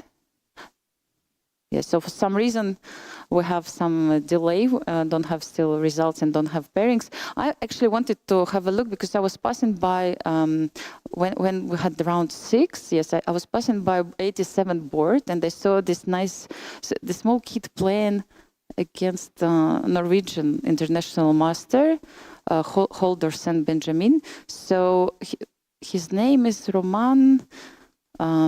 Yeah, I just wanted to see his name. Yes, Roman Shokzhiev. Okay. Yes, Shokzhiev. And actually, I mean, the way he played, it was so amazing. He was so sure and so confident about the moves. They had this rook ending, and he managed to make a draw at the end. And I think he was actually even winning at one point. So they repeated position many times, and in the end, they agreed for a draw. He started not so well in the tournament, but then he managed to score some points. And I know that in the previous event, he also played quite well. I think he's very, very young. It seems like he's 8. What's his date of birth? Yes. He was born in 2015, so he's 8 years old. Wow. He's 8 years old only, you know, so it was so impressive. Many people was following his game because, of course, Norwegian media was there, you know, recording because he played against Norwegian player. And it was really impressive. And I mean, Bishop, you started to play chess at which age? 5 or? I was 6. 6. And when you were 8, what did you do at this period? Do you remember? Do you recall what was happening with your chess career? Not too much. I used to play in this famous chess club, the Tal Chess Club. I used to play very often, and they used to have a lot of Blitz tournaments or 2-day events, and I would try to come play as many as I could. Yeah, that's how it was. Yeah, nowadays I used to play the junior and sub-junior competitions and try. Important is to have this practice. 8 is even slightly before that. I think it was happening. And I had not even gone to the Philippines yet. Mm-hmm. So when I was 9, I spent a year in the Philippines and then came back. And then it started to pick up pace a bit. Exactly. And nowadays you are 8 years old and you have chance to play in the World Championship. Well, yes. This is really a great opportunity for all youngsters. We have a few of them in the venue, and I mean, of course, good luck to them. And I mean, it's also, you know, it felt that this boy, he was really like passionate about what's happening. You know, like he's just having the the best time of his life. And this is important. I mean, the fact that so many youngsters, they love the game, that's, I think, the key factor to improve and to play better and better. Probably these days they also have this chance to play many games in internet. For us, it was a bit different. If I wanted to play, I had to go to the club. I had to find some people to play against. These days, they just, stay at home, play 50,000 games per month. I don't know, I heard about it. Okay, maybe too much. Yeah, 50,000 per year. And then they improve very fast. As you said before, practice is very important to improve your skills. Especially in Blitz. Yeah, so. You're still waiting for the men's pairings, right? The open pairings. Yes, we're still waiting. Maybe there is some kind of a delay. What do you think about this rule that the arbiter can just come and stop the game after a few times repetition? Have it ever happened to you? But like. Because you don't know, you play, you repeat I position. think when you get to 5, you just claim it and that's it. But normally, I don't recall that the arbiter had to come and stop. But in some places, it's nice to know that at 5, they will come and stop. Yes. I certainly have nothing against the rule. I think once you repeat 5 times, you can stop the game. Yes. And if the player is just not getting around to it, then the fact that the arbiter can stop, it's fine. Yeah, Hans was very surprised, and when the arbiter came, he was like, "You are just stopping the game like this." He was just really shocked. He couldn't understand, because normally when you play, you're so focused, you have so many emotions that you even forget about the rules, and you don't recall immediately that actually arbiter can do something like that. What I heard now from our team that there is some delay due to the appeal. I mean, something is happening. That's why maybe we don't have. Appeal? That's a good question. Was it Neyman against this stoppage? No. This was a couple of rounds before. Okay, so yes, I'm sure if it should be something else. But as far as I know, if there is an appeal, yes, it may take some time to realize, because it can affect the pairings and the whole tournament. If the result will be different, then they have to actually change everything and start from the beginning. We cannot actually make the pairings right now if we have the appeal. I wonder, actually, speaking about the appeals, there were a few during these years. I remember very famous story from Riyadh, actually, where Magnus played against Inarkiev, and it was that was a classic. Yeah, that was a classic. This was just crazy, I was there as a journalist, and I remember that first Inarkiev said that it was impossible move for Magnus, and the game, and he was declared to be the winner of the game. He came to me, he gave an interview as the winner of the game. And then there was an appeal from Magnus, who explained that it was not exactly the way, because first, I think first Anarkiev made a legal move, and then he made another legal move, so it was a very complicated situation, and the chief arbiter changed the decision, and they had to play the game. They had to finish the game. But I think Magnus was winning, so the game was he won that game. The result was changed, and but it took some time to settle the things out, and I remember there was a delay of the round as well. So this is one story which I remember. Do you remember something else from some other events? There were a few. There's always something entertaining going on, but nothing comes to mind right now. Yes.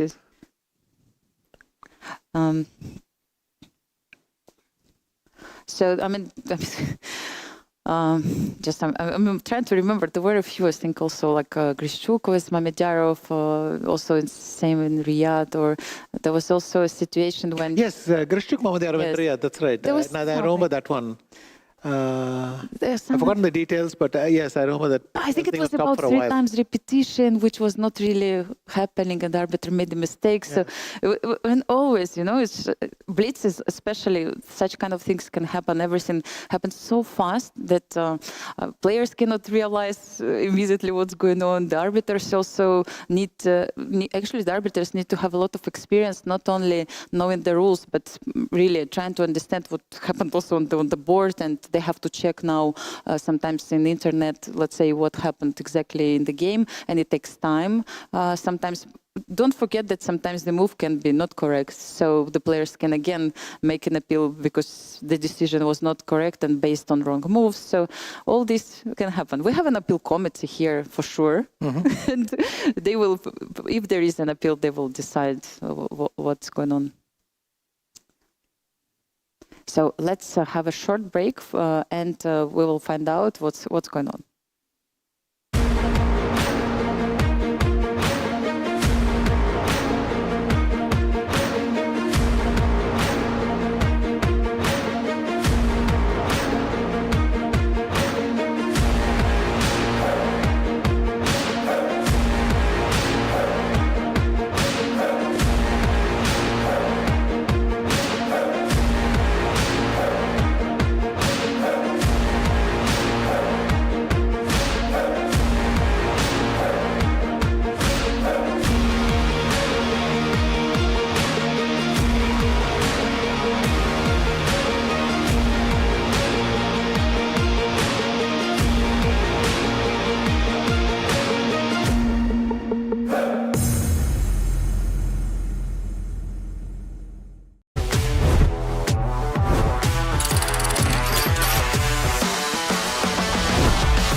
Welcome to 100 Endgames You Must Know.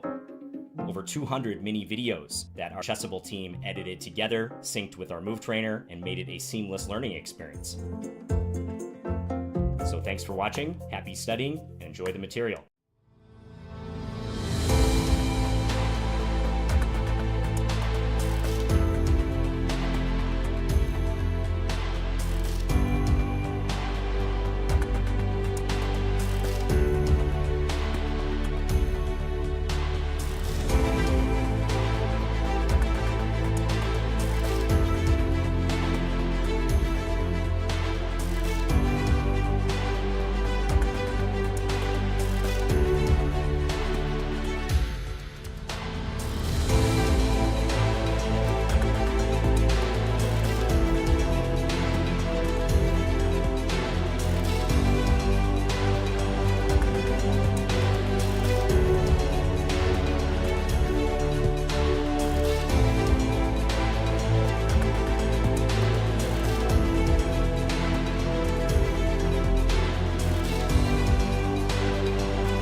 We have an update. Yeah, we had an update. Yes, Charlize will actually tell us the news because it seems like we have an appeal and it's a very important moment for the whole tournament. So let's go to Charlize and find out. I think she's in the venue now. You may have noticed that the round did not start yet, and that's because we had a little bit of drama happening in the World Blitz Chess Championship. There seems to be some kind of issue with pressing of the clock and the time not coming up. Let's go ask our chief arbiter, Ivan, exactly what happened. Yeah. Okay, there's a bit too much happening right now in the background. Appeal is happening. We have players that aren't able to play the game, start their round until a conclusion or resolution is made. So stay tuned. Let's find out what exactly happened and how they will solve it. Back to the live studio. Thank you, Charlize, for those updates. Yes, I mean, what we know for the moment that there was an issue with clock. It seems like they were present, but the clock were not running. So it's a good question, actually, what happened. The chief arbiter said that he will explain what's going on a bit later until they learn all the details. It's an interesting moment. I mean, this is something which keeps all the players waiting, you know, and for example, when in Riyadh you had to wait until the decision of Magnus, how did you spend your time? Just trying to, you know, not to pay attention to what's going on, or let's say you were trying to understand what's happening with this story? It breaks your rhythm, and I think for most people, except even for those who are having a bad tournament, you don't actually want to break the rhythm like that. I think what I really liked about Riyadh is we had a lot of space to sit down, even to hang out. Sit down with our. No, I used to bring my laptop to the tournament. I would put it in the locker, yes, and then take it out after every round. It's a bit tedious, but on the other hand, I thought if I don't have the laptop, then these intervals between the games would drive me nuts. Because 2 minutes you walk around, you don't know what to do, you don't know if you should look at someone, then eventually you end up talking to Aronian or Svitla, and then your mind goes somewhere else. By suddenly they announce the round and you've forgotten what you wanted to do. So I thought I should keep some discipline, get my laptop, and then I would just open it and always look at the games that are already played and just spend some time doing that, because at least it gave me something to look at. And that was helpful. So I was probably sticking to my routine very much in Riyadh. Yeah. But in St. Louis, many times I found that this is a problem. I didn't have a place to sit. I didn't take my laptop with me to the tournament hall. So and following it on your phone is pretty tedious. So I'd go up and down, and in St. Louis, quite often I would have, after one of these breaks, I would just have a bad round. So for Riyadh, it was a very conscious effort not to end up in the situation. Absolutely, but laptop of course helps, and I hear that we have some updates from Charlize. She's talking with players who are, let's say, members of the conflict. We're here with Andrew Hong, who is at the center of the drama of the appeals. Can you tell us exactly what happened? So I made a move. I pressed the clock, got my increment, everything was fine. And then a few seconds later, he said I flagged. And so I don't know what happened those few seconds. Either the clock, I don't know, malfunctioned, or he pressed it back. And I don't know what the case was. So. And what is the situation right now with the appeal? I just wrote my appeal, so they will take a look and we'll see. You had to sign a document and everything. I heard you were advised not to sign. Why is that? Yeah, I mean, I think for FIDE, they don't want to delay the round. It's easier for them to, shove this under the rug, but I mean, it's kind of ridiculous. Okay, well, hope this doesn't affect the rest of your matches too much. We'll be waiting the outcome of the appeal. Good luck for the rest of your tournament. Thank you very much for letting us know. Let's see how this unfolds. Back to the studio. Was the interview from one of the participants of the game between it was Andrew Hong on the screen, and he was explaining what exactly happened. So he made the move, he made sure that he got increment and everything was fine, and then he noticed that, and his opponent said that time is over. Suddenly he saw 0 on his clock, so he wanted to understand what really happened at this moment, because he was absolutely sure that he had time. Either it's accident or with clock or whatever it is, he just made an appeal, and he is waiting for the decision of the appeals committee right now. This unfortunate situation, I remember actually now in St. Louis, I don't know, Vish, if you were following, was a game between Maxim Vashelegraf and Alireza Firuja, and at one point actually when the position was I think already winning for Maxim, at this moment clock just everything that just disappeared, no time anymore, like the battery, something happened to the battery at this particular moment, and just nothing, just we were lucky that position was clear, and I think Alireza just resigned, if I'm not mistaken, or it was a draw. Just really trying to remember. Maybe our viewers will remember better than me. Yeah. But what I remember, because everybody was focused on this situation, that there was nothing, and of course it was also impossible to find out. Let's say immediately, to find out what's going on, you had to go and check with the cameras. Let's say how much time both of the players had. So these are really unfortunate situations, and I mean, I really hope that it will be solved soon. I just wonder, they were not playing on the first, board number 11. Perhaps they could have a camera there. Maybe our broadcast team will help to understand if somebody was following their game, because if they had camera, maybe it can tell something of what exactly happened at this moment, if really something happened to clock. Not an easy decision to the appeals committee, because the whole tournament is waiting now for the result. Yeah. Sorry. So the whole. Yes. So unfortunately, yes, the team told me that they didn't have camera on this board. Maybe Sagar, who has cameras normally everywhere, managed to record this game. So now we see the playing hall, and we see the two players discussing the problem, but. They're discussing the problem, and I mean, you don't want to be in this situation. I mean, also, I'm sure that his opponent is also not happy with what happened. Everything happened so fast. I mean, you are thinking about the move. Also, you have to pay attention to the clock. I mean, maybe Yu Yangi has his own version, which we might hear later on. Yeah, good moment. Mm-hmm.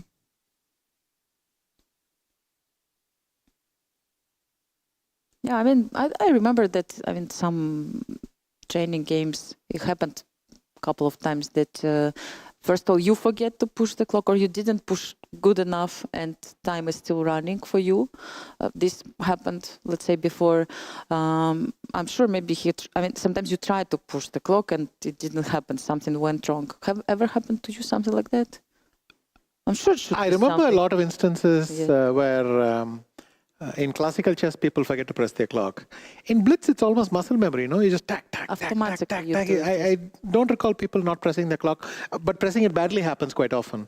You saw it with Conor yesterday. She played king c7, then tapped on d6, tapped it. But somewhere in that melee, the seconds ran out. In Blitz, of course, it happens more often. Anyway, Pavel seems to have... Yes, he's trying to clarify the situation. Pavel Trigubov. He's a technical advisor in this tournament, and he's a grandmaster, of course, a very, very strong player. So it's very important to have people around who also knows chess quite well, to understand details of what's going on, who also have practice playing and been in such situations. We see other players, journalists gathering around the table, trying to figure out Norwegian media. Is the journalist from Norwegian media is trying also to get a comment, most probably from the players. Yeah, it's. This happens. It happens from time to time. He's checking back with his studio. Yes, yes, everyone in the same boat. And yes. You were talking about that sometimes it's your routine is damaged. Yes, at this moment. So it's also it damaged also our routine as well. So we should be ready. Maybe we're going to miss the dinner tonight. If it takes like a few hours to decide the conflict, maybe we will stay here until midnight. You never know. But normally, of course, the appeal committee is trying to. Is it June or no? No, I think it's another girl. Just the camera doesn't. No. Oh, no, it's June. Yes, June. Why she's here? I wonder. Maybe there is some. They're trying to translate. Yes, she's trying to translate. I think Yuangi. English is enough. Good enough. But anyway. So we have one more person involved in all this. It's interesting. Maybe she will also explain what's going on. Maybe she was passing by, maybe she was following the game and saw something. Now we were looking for witnesses. Yeah. Yeah. What to do? Yeah, she's talking to Yu Yang-yi right now, and we can see. I can see FIDE microphone, so probably we'll have camera there, or Charlize is around. Trying to get the details. Appeals, they happen, and it's important to have appeal committee with chess players, which has also chess players. I was once in the appeal committee and I felt so proud, Vishy. I was in Norway, it happened, and Magnus was playing. I was asking the organizers to give me the diploma, which I would put on my wall, that I was in the appeal committee of one of the strongest events in the history. They probably didn't have enough people, so this is how I appeared there. And did you rule on any? No appeals. Can you imagine? What shame, but there were no appeals. Everything went smoothly. I was hoping so much to participate. But with Armageddon, in this format, Norway Chess has, with Armageddon, anything could go wrong. Also speaking about chess clock, I was just following one kids event, and normally kids, they forget to press clock. They're telling to each other, you forgot, make a move, press your clock. So it happens in kids events. So you can see now some emotions, and I from the body language, it feels like they kept the same result. I got the feeling, or maybe they postponed the decision, something like that. So the arbiter. No, Pavel is still there. The chief arbiter is nearby. They keep discussing. It's a question if anybody recorded this game or was passing by, if there were witnesses or not. My education, I have law education, Vishy. So immediately I start to think about witnesses, evidence, and things like that, automatically it comes to my mind, my lessons on but criminology. Given the number of boards, I think we cannot arrange witnesses on every board. We just have to be lucky.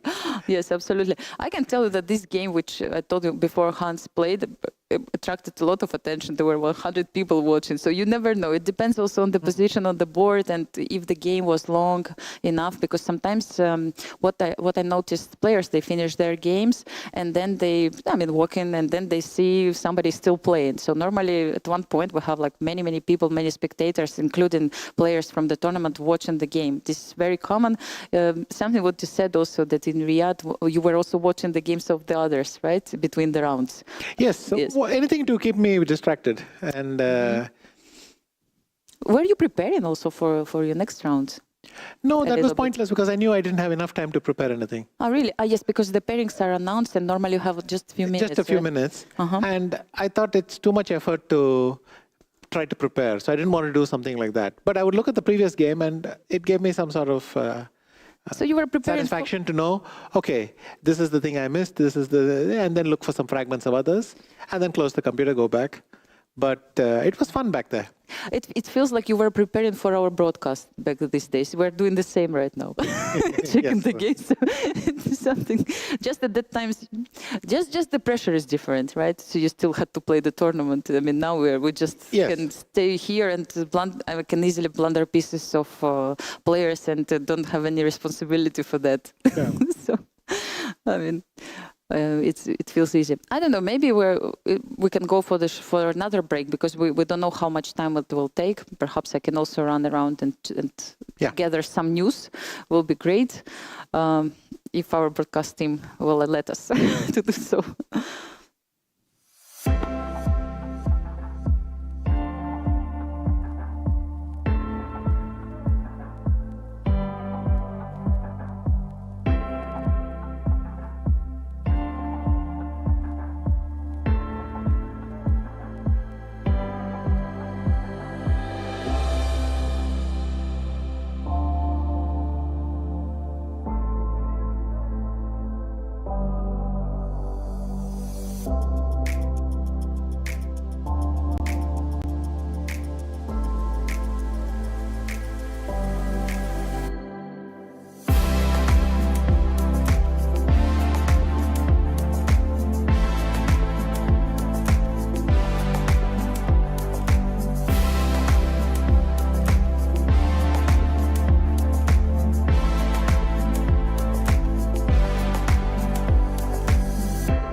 We're here with Chief Arbiter Ivan, who is going to tell us exactly what went down. Okay, the situation why we now wait for the round number 7 is that there is an appeal in the round number 6 in the open tournament on the board number 11. Wide making an appeal, Honk Andrew against Yu Yangi. The reason is that his opponent said you lost on time. On the clock there was at that time 0 and the clock was on the time of the losing player. We arrived there, of course the clocks were stopped and we asked what happened, and the white said that, oh, I made a move, I pressed the clock, and without my opponent making a move, suddenly he said that I lost on time. So now, of course, it's a decision of Appellate Commission, so I cannot predict before they make it. So this is the situation now, and we can't start the next round before this is solved, because it influences the tournament. So let's wait for decision of Appellate Commission. They also go and check the clocks if they work properly. We did the same, so we make a photo. And now they deal with the written appeal. So there are a few options, right? Either the clock didn't work, he didn't press it properly, or someone else pressed the clock. Yes, so unfortunately we tried to find out if there was a camera just for this board, but we couldn't find. There was not, probably. So we asked also both players how they can explain what happened.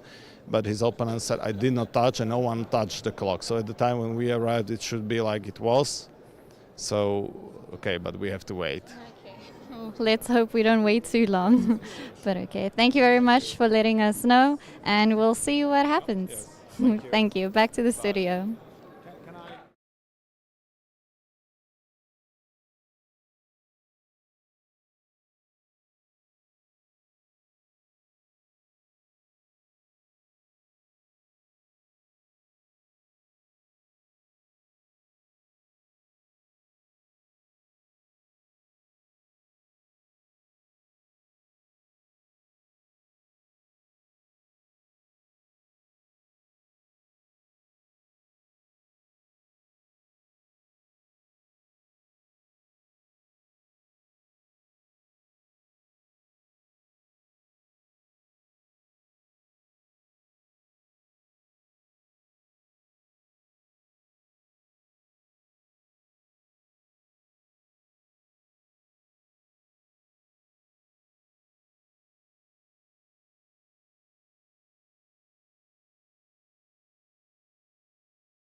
My name is Anand Giri. I am a top grandmaster from the Netherlands. The alliance and the recommendations that I give are well suited for players of all levels. So I really explain a lot of concepts, but also a lot of basic things. Now it's your move. Don't waste any time. Hit that buy button.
We just saw a few videos, yes, from the arbiter, first of all. The chief arbiter explained exactly what happened. So he confirmed everything what we have discussed before. Vishy is right, that the appeal happened after the clock, the time was over for the player. And also he confirmed that still we are waiting for the decision of the appeals committee.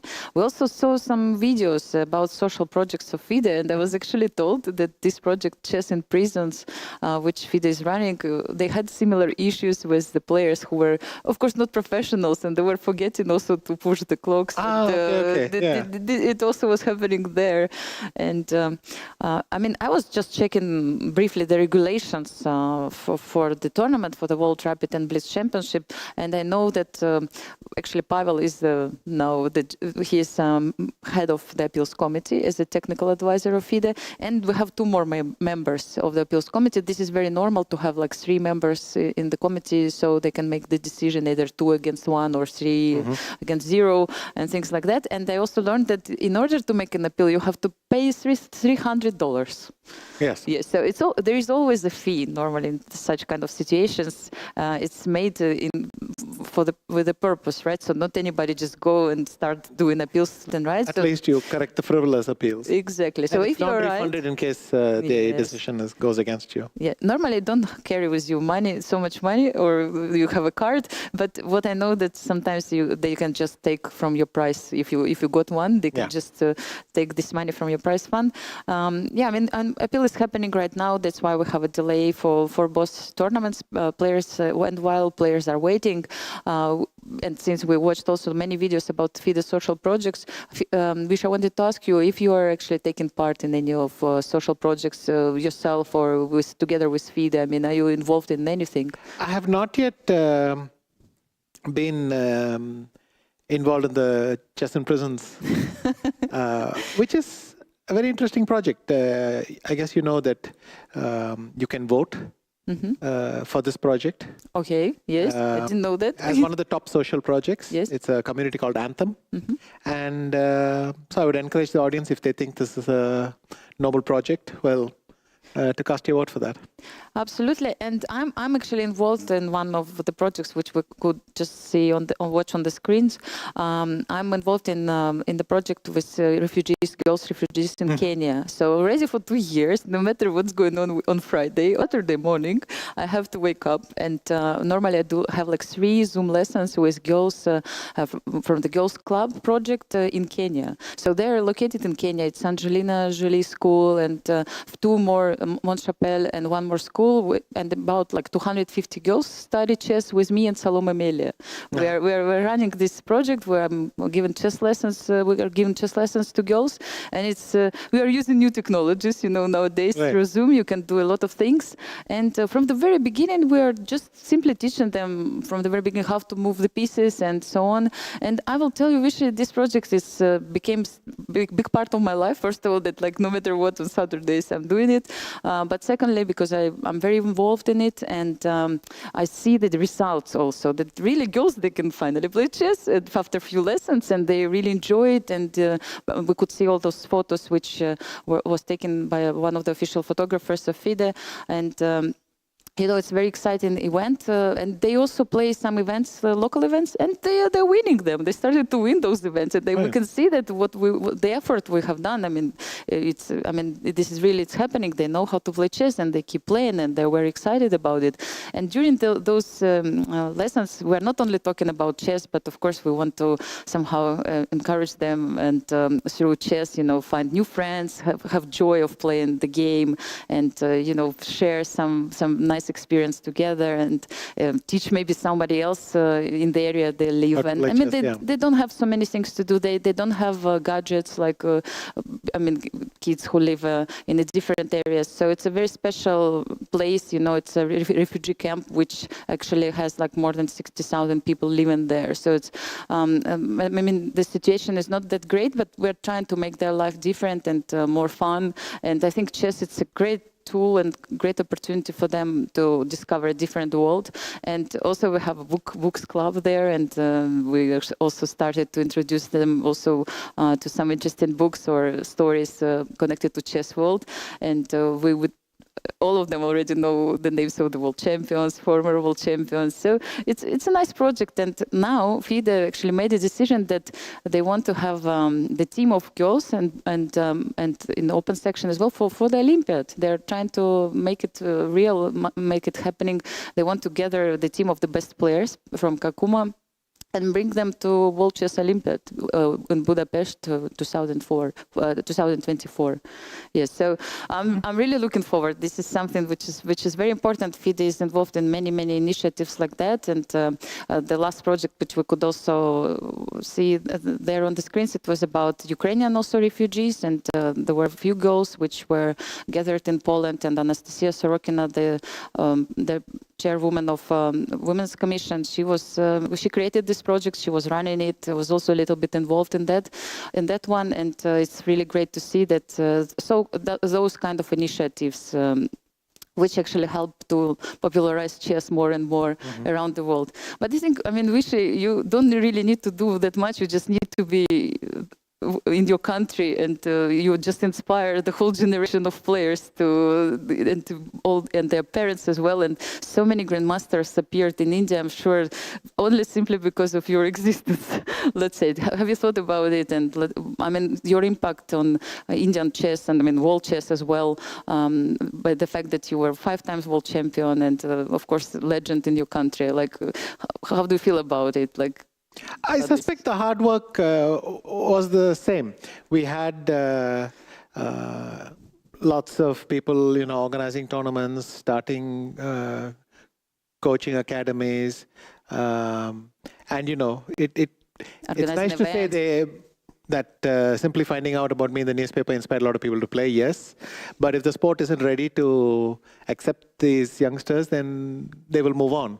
But luckily we had a good chess community which organized a lot of chess events, places like Chennai. In fact, I was a product of this infrastructure a few years earlier. Okay. So, and that's how it slowly came to be. And even then it takes a long time, but a lot of efforts. I was involved along with a company called NIIT in a chess in schools project, where we would introduce chess. They're an IT company, also teaching IT in schools. But whichever school signed up with them, they try to offer chess as well. And I would quite often travel to a lot of places to meet these kids. I would travel for the national finals. So we'd have a competition between all these schools, have national finals. Big numbers, thousands of schools we managed to put in like that. It's collective effort of a lot of people. So absolutely. But of course, I certainly hope I was the impulse that someone maybe started out because they read about me in the newspaper, that reminded them about chess, and maybe it goes from there.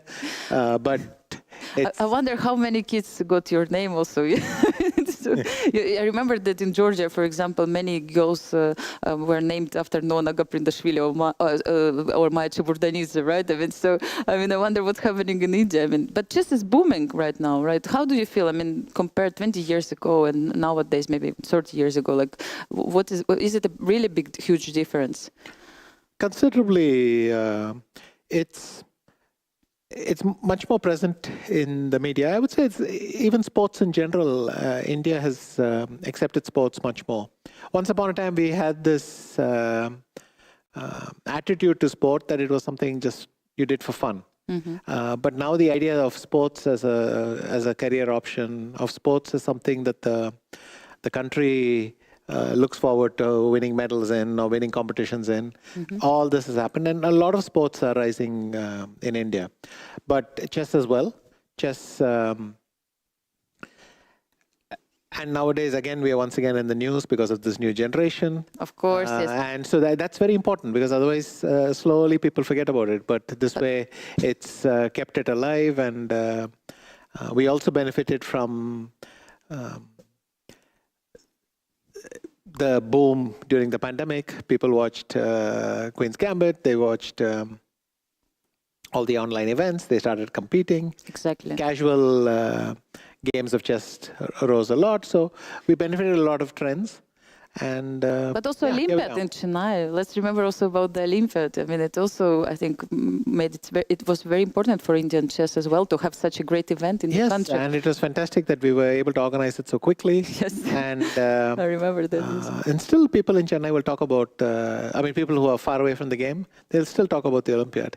So 1 year later, and they'll talk about the Napier Bridge. You remember the bridge painted in black and white, of course, and all these things. So yeah.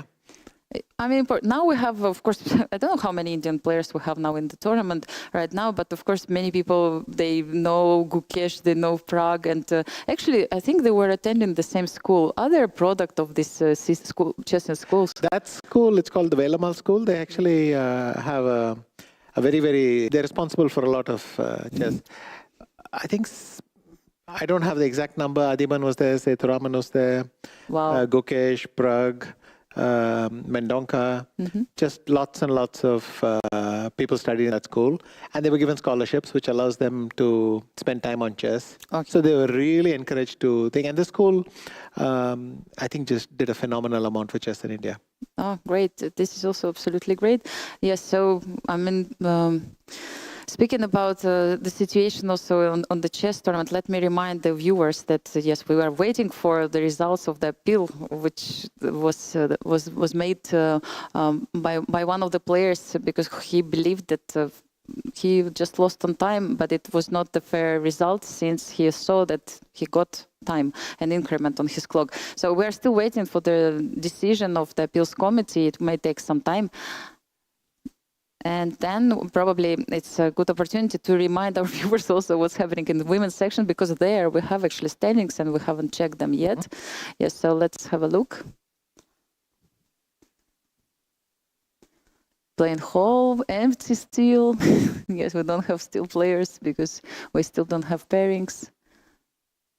So perhaps it's nice. Okay, so once again, Valentina Gunina is leading in the tournament. She has 100%. And actually, when Valentina starts winning, which I can tell you that I've seen her, she can really beat anybody. And she has shown really great results in the past. And Alexandra Kostyniuk, Zhuzhinier, Mamadzadeh Gunay, Vodnaruk Anastasiya, the winner of the World Championship, Rapid Championship, also Divya and Karika Dranavalya, Narva May, Amonova. All of them, they have 5 points, only 1 point behind the leader. Everything is still possible. I can see Katerina Lagnos, she is just half a point behind one of the best players, of course, in this tournament, the former World Blitz champion and World Rapid champion. So, I mean, one of the best players, of course, I mean, here in this event, and all of them are fighting for the top places. Everybody is very excited about this event. Only 2 days left until the whole World Rapid and Blitz Championship will be over, and finally everybody can celebrate New Year Eve.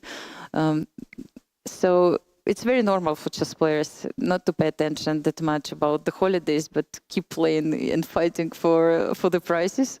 And we have actually decent prizes in this event. Absolutely great prize fund, $1 million prize fund. And maybe actually we can check the prizes for Blitz section. Would be great, because I remember in I think maybe it's the same. Yes, it's the same. It's the same. Yes, so right? that is important also. Yes, to have the same one. So 60 for the first place. The same in the open tournament, yes, because now I remember it's 350 for open section for Rapid and for Blitz accordingly, and then we have also $150 prize fund for women's section.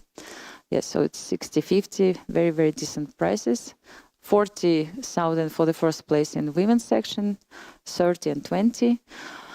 Yes.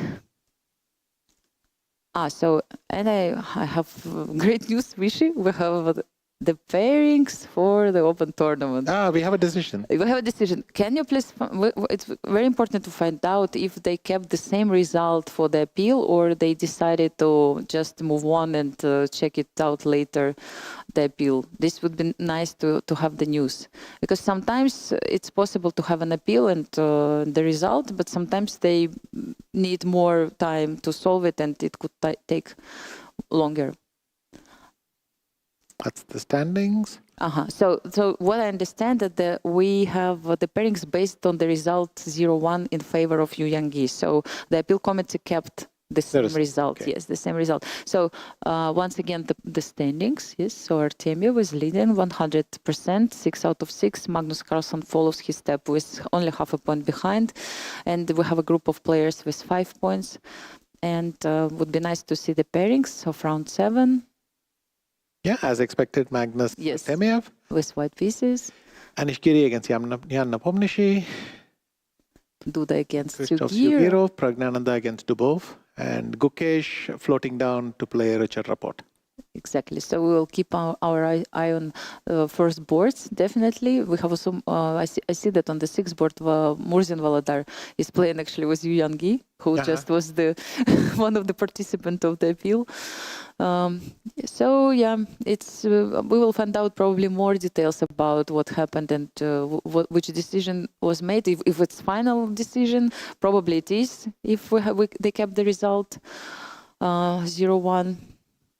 Yeah, I mean, such situations happen. We see Jan Nepomniachtchi and Anish Giri on our screen, ready to fight. I'm sure players are eager to play finally after such a long break. Let us see if how many people were affected by. Well, of course, exactly half the people turn out, at least who can claim they were affected. But we'll see. Yeah.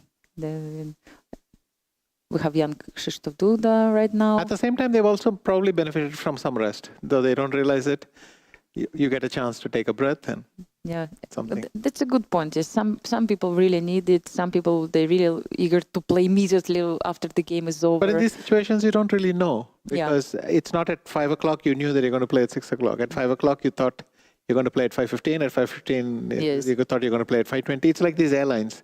They tell you, half an hour. Half an hour, 10 minutes, we're just about to board. There's a little problem with the luggage. There's a little problem with this. And then they keep on dragging it on and then finally realize, 3 hours.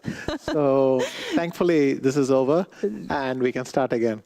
Yes, and Magnus actually, he left the board. There's Sagar with Sagar is everywhere. Phone. Yeah. Yes, he's everywhere. I was in the playing hall. He keeps running around with all his cameras. This is absolutely professional journalist who made, I think, also contributed a lot to the fact that Indian chess became so popular.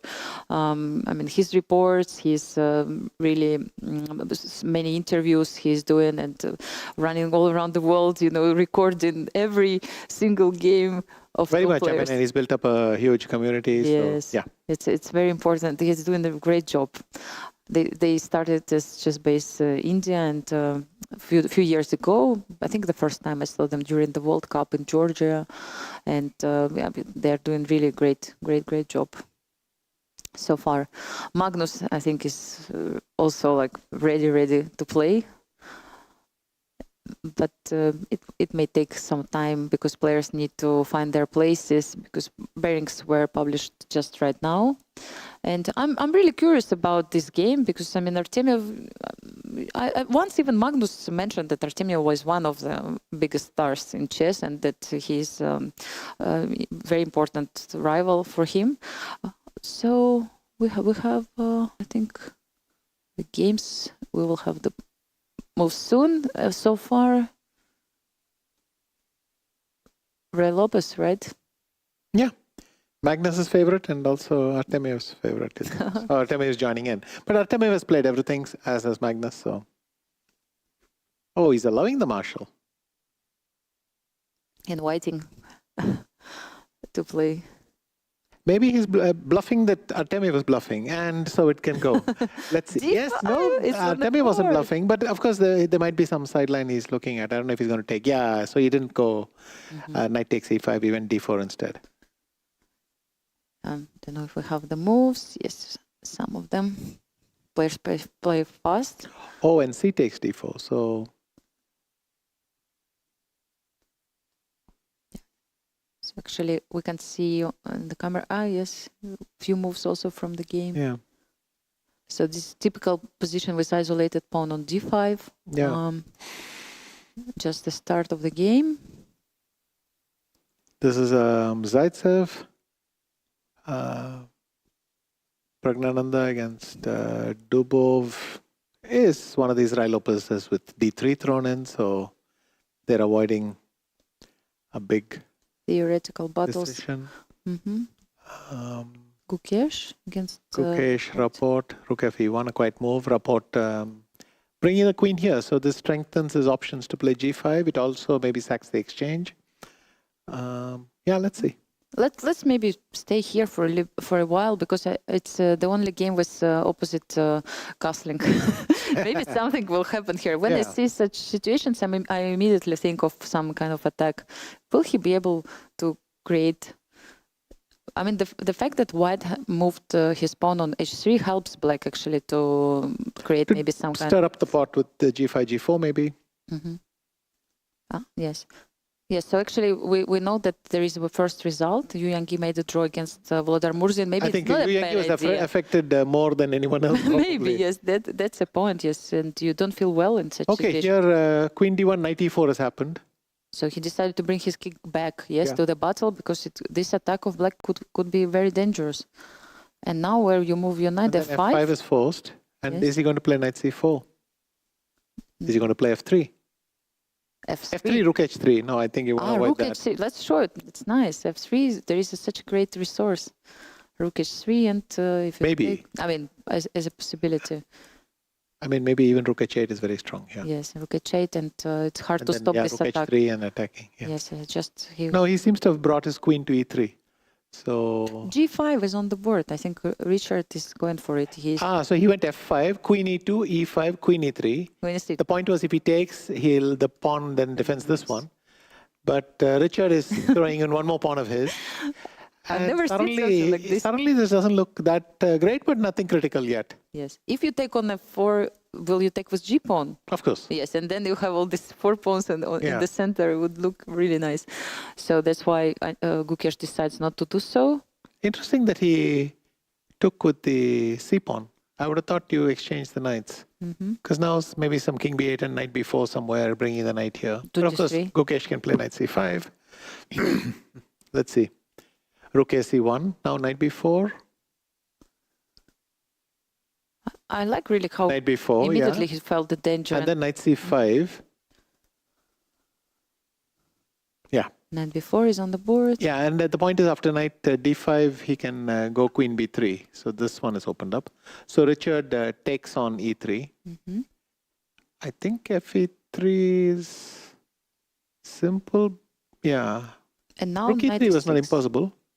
And if you play B6 now, then Knight D6? Knight D6, I guess. But do you have this knight, like Rook D6, for example, Knight G5, and have Knight D3? And then I have Knight F7. Knight F7, yes. This is unfortunate. In fact, Richard has just taken the pawn on A2, but this looks very suspect. Really? It just took the pawn. This looks very suspect.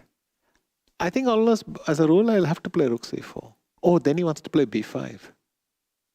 Because you are threatening to take this knight, yes, by playing Rook A4 sometimes. He has gone B5, so now Knight A6 check. No, he didn't go Knight A6 check. He went back. Maybe we can have a close B5, yes. Yeah, close look at the D6. board. Yes. Great. And Rook D6, so that he can play A6. I think Richard has a nice solid pawn up. Also covering E6 square, just in case. Yes.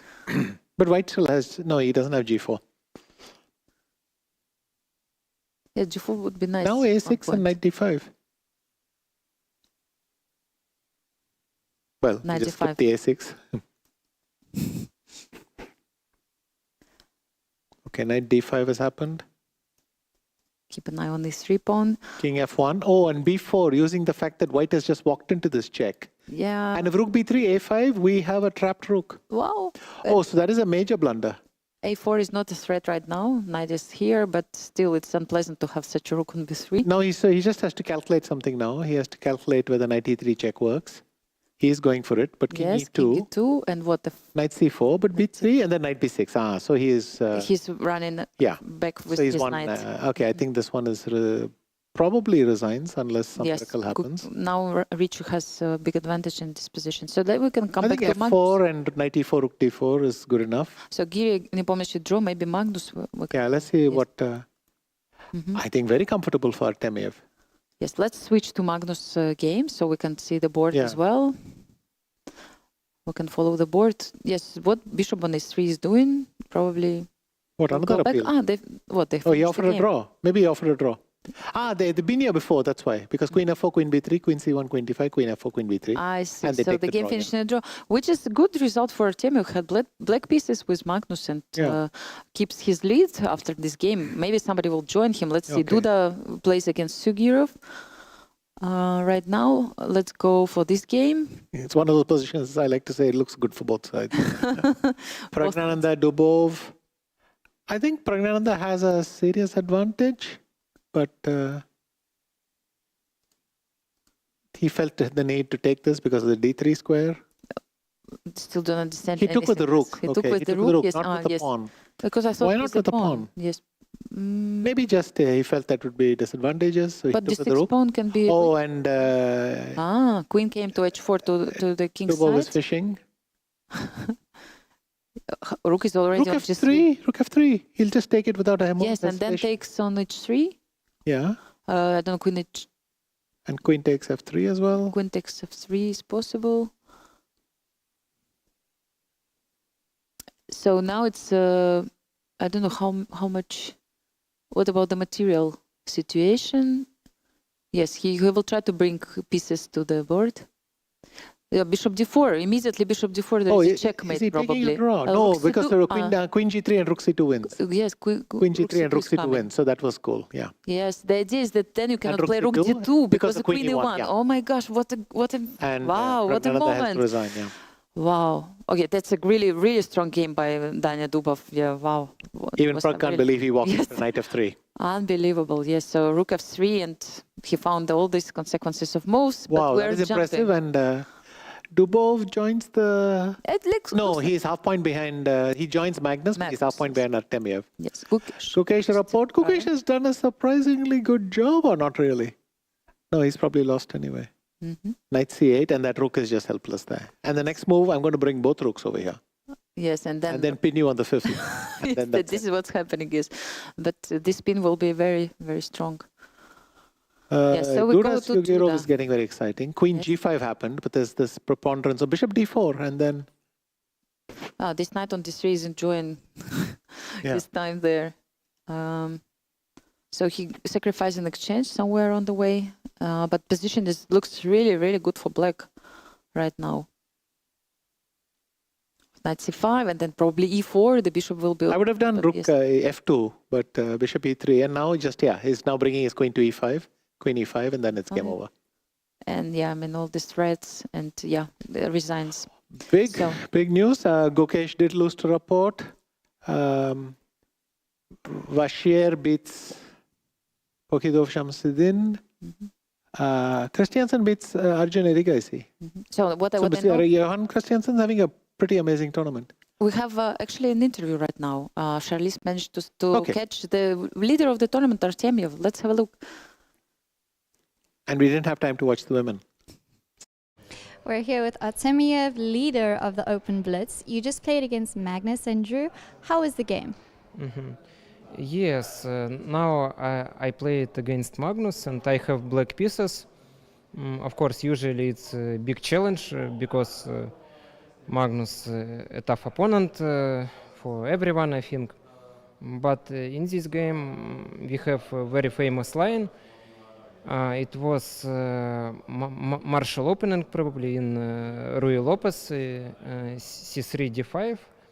And I was surprised after d4 because usually knight e5 more popular. But after d4 I started think, and I played very solid, I think. And then I have a nice position because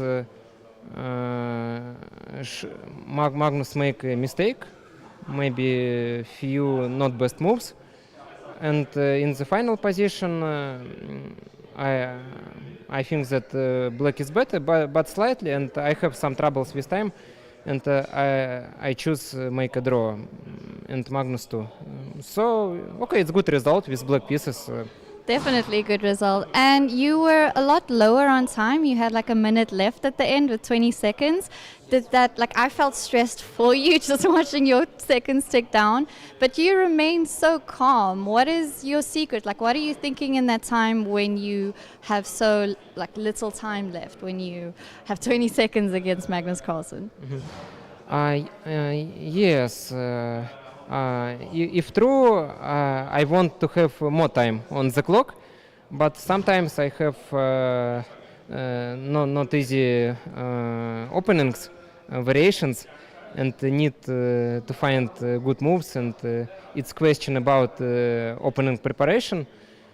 But okay, when I have 20 seconds, for example, I try focus on board and to fight.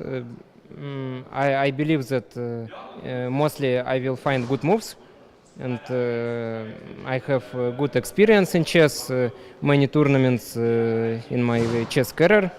So, okay, usual situation, yes. And you're obviously in really good chess shape. You've been doing so well in the Blitz. How did you prepare for this tournament? Yes, it's an interesting question, and I don't know what I can answer on this question. But yes, I have some practice in December. I have 2 tournaments, mostly rapid, but one tournament was Blitz. So I feel that I have very good practice, but rapid tournament was very difficult for me.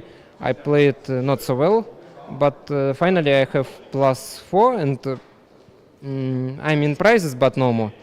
So of course I want to improve my result in Blitz section, and we'll see. Yeah. Well, you're doing really well so far. And last question for you. Your wife Olga came with you. She's on vacation while you're stressing it out at the chess tournament. What are your New Year's plans together? Will you be staying in Uzbekistan? Will you be in the airplane? What will the two of you be doing? Yes, I think that Olga happy now because she not alone and in the center of city. And my opinion that Samarkand nice city with big history. And yes, after tournament we would like to return in home, at home, and to be with family on the big table, and maybe watch some movies and just speak and celebrate. Celebrate your amazing performance, which we'll be seeing. I hope, but now unclear. But I think that in all ways I will be happy because Happy New Year. Yes, it's important. Yeah. You can't not be happy on Happy New Year's, right? Yeah. Thank you very much, Artemiev, and good luck for the rest of your rounds. Hope you do well. Thank you, Elizabeth. Thank you very much. Let's show support in the comments. Thank you very much, and back to the studio. And it was an interview with the leader of the tournament, Artemiev, who is actually having great time. Just made a draw against Magnus, 6.5 points out of 7. Great job.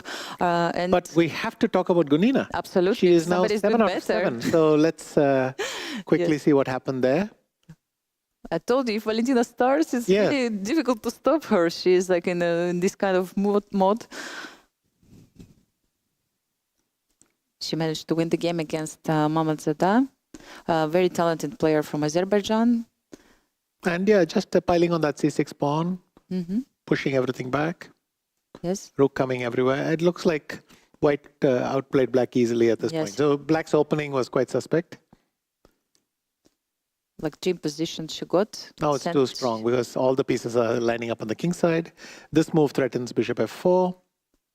So already desperate moves are happening. Bishop g5. Oh, you have to play f6. That's quite sad. Yes, you're weakening your king even more. And this is huge. This, it's just mate. Just mate. Yeah. Okay, mate on the board doesn't happen that often, but yes, it's blitz, and probably she just blitzed out her move. Then there was one more we wanted to see amongst the men. Rapport to I remember Salim. This one was too pretty. We just wanted to show you the end. White actually decided that the safest place for his king was h5. And once the king got to h5, white, as we say, threw away the keys, locked the door and threw away the keys. Yes, exactly. But what happened after? Bringing the queen back, and then queen f8. I Queen apologize f8, for the yes, I want arrows. to I'm give not checkmate. responsible for these arrows, but you cannot stop queen g7 mate. And there is no check. Yes. So I thought that was funny. Yeah, absolutely, because now actually king is helping to checkmate, no square for on Exactly. g6. And we have to show Pragnanda Dubov. Did we Yes, show a bit of that? We showed Yes, a we little saw the bit, end of yes, it. with the end. That was a nice thing. Rook h3. Rapport did Rook f3, finish off sorry. Gukesh, because this was maybe the final blunder.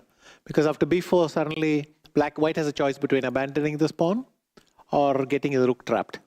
He chose to abandon the pawn, but Richie found a way back with his knight and that's on it. b6. Yes. So then black is just too many pawns up. Sugirov won a very nice game against Duda. Yes, but we saw it, but not until the end. Yes. So what happened? So basically, somehow white has blundered. Okay. This is how he took the exchange. Yes. Yes, but why did he feel that he had to give it? Because there is no way out. Okay, where the rook goes? Because if he plays knight f5, I'm just thinking aloud that I can just play this, and g6, and your queen is trapped. No, but then there is knight g5 check. No, so that's not it. What is the move? Knight f5. Maybe it's just the fact that you take the pawn, but that can't be it either. Oh, knight f6, sorry. Knight f6 and yes, it's over. and the queen the is king trapped. is trapped. Yes. So he Duda had to found do himself this. in the situation where he had to take this. Yes. And then Knight g5, yes. we got the famous triple pawn, but I think the extra piece counts for more here. And Sugirov finished off. Even these two rooks are biting granite here. Yeah, they're not against really this thing. So helping. And Anand duly finished off comfortably, I would say.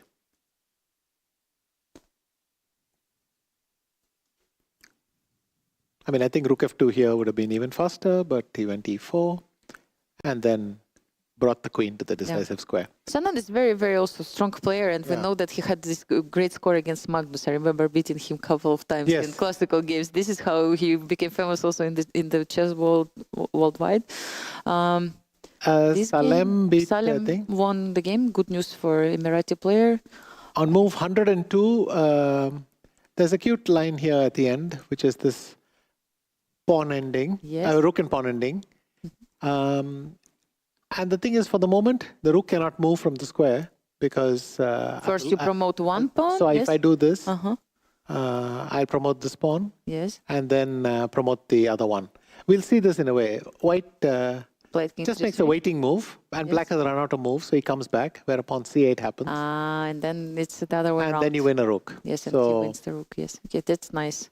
There's king g3, yes, waiting for the move of the opponent. Giri and Nepomniachtchi doesn't seem to have been too interesting. The game finished in a draw. Yes, and actually we have all results of the round, so maybe we can check them on our screen, so to have an idea. Kostyanyuk beats Divya Deshmukh. Harika wins.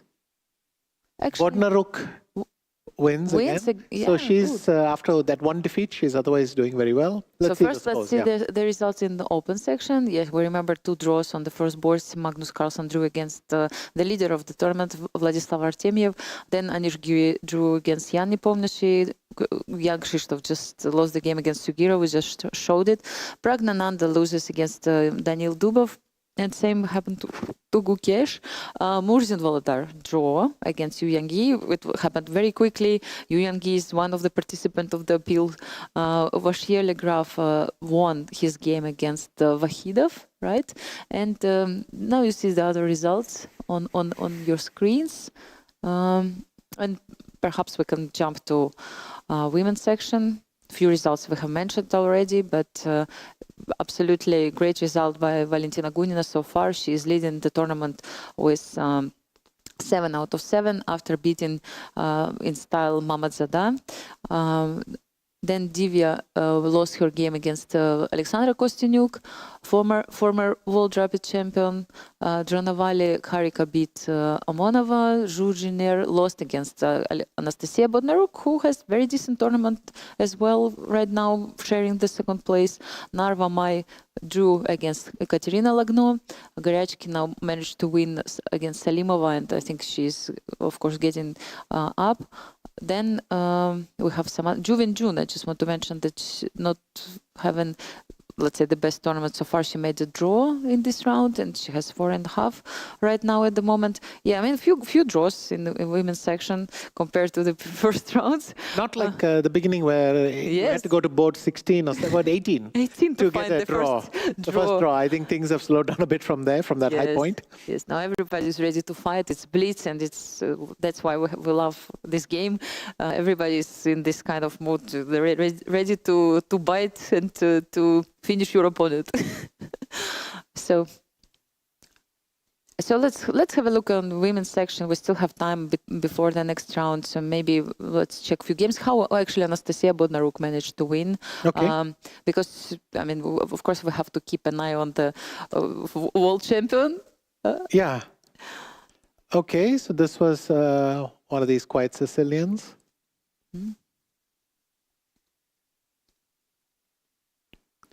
The two bishops is not too important in this position because black can always just sit on c4 and the knight is in effect blocking it. Okay. Knight is strong, so she decided but to exchange it. I would guess that this is good for white because that rook doesn't belong on e4 and I have the superior on the queen side.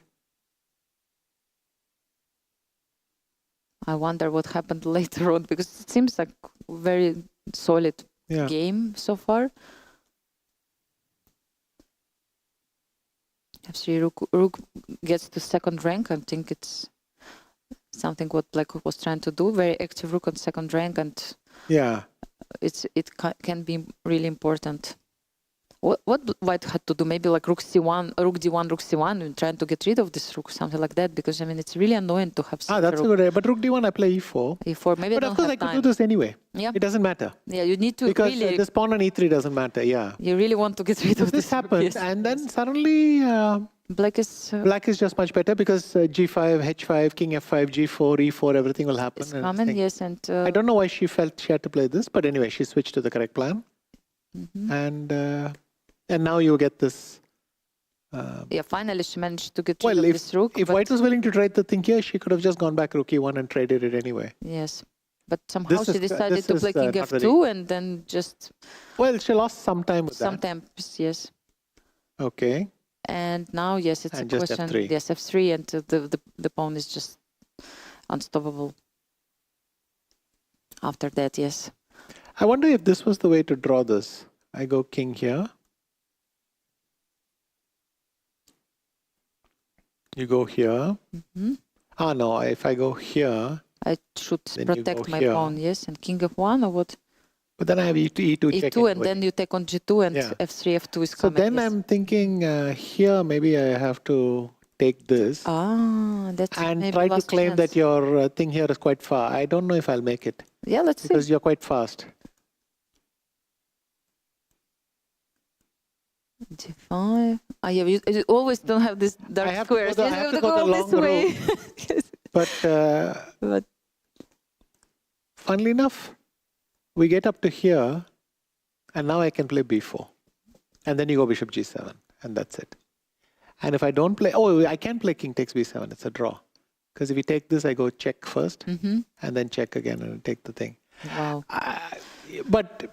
you have to understand this is the last chance is kind of difficult. Anyway, nice victory by Anastasiya. Bishop g7 take, and then she simply wins the pawn ending, and a very crucial win. Yes, important win for her. Are the games about to start? But I think she's like also inspired the pairings, by her results. She got also this very important confidence. And yes. Actually, I remember like in Warsaw, same people took the medals in the women's section. It was like Bibisara won the event, Blitz event, but she also had a medal in the rapid event. Right. Same was with Alexandra Kostyanyuk. I think, I mean, it was just crazy that we had the same people, coming to the stage all the time. So probably just good form, I guess. I think so. So probably if you succeed to play great in rapid tournament, then it means that you're in a good shape, you get your confidence, and you are ready to fight also in Blitz event. It gives you some extra strength for sure. Yeah. Confidence is very important for any chess player and any sportsman.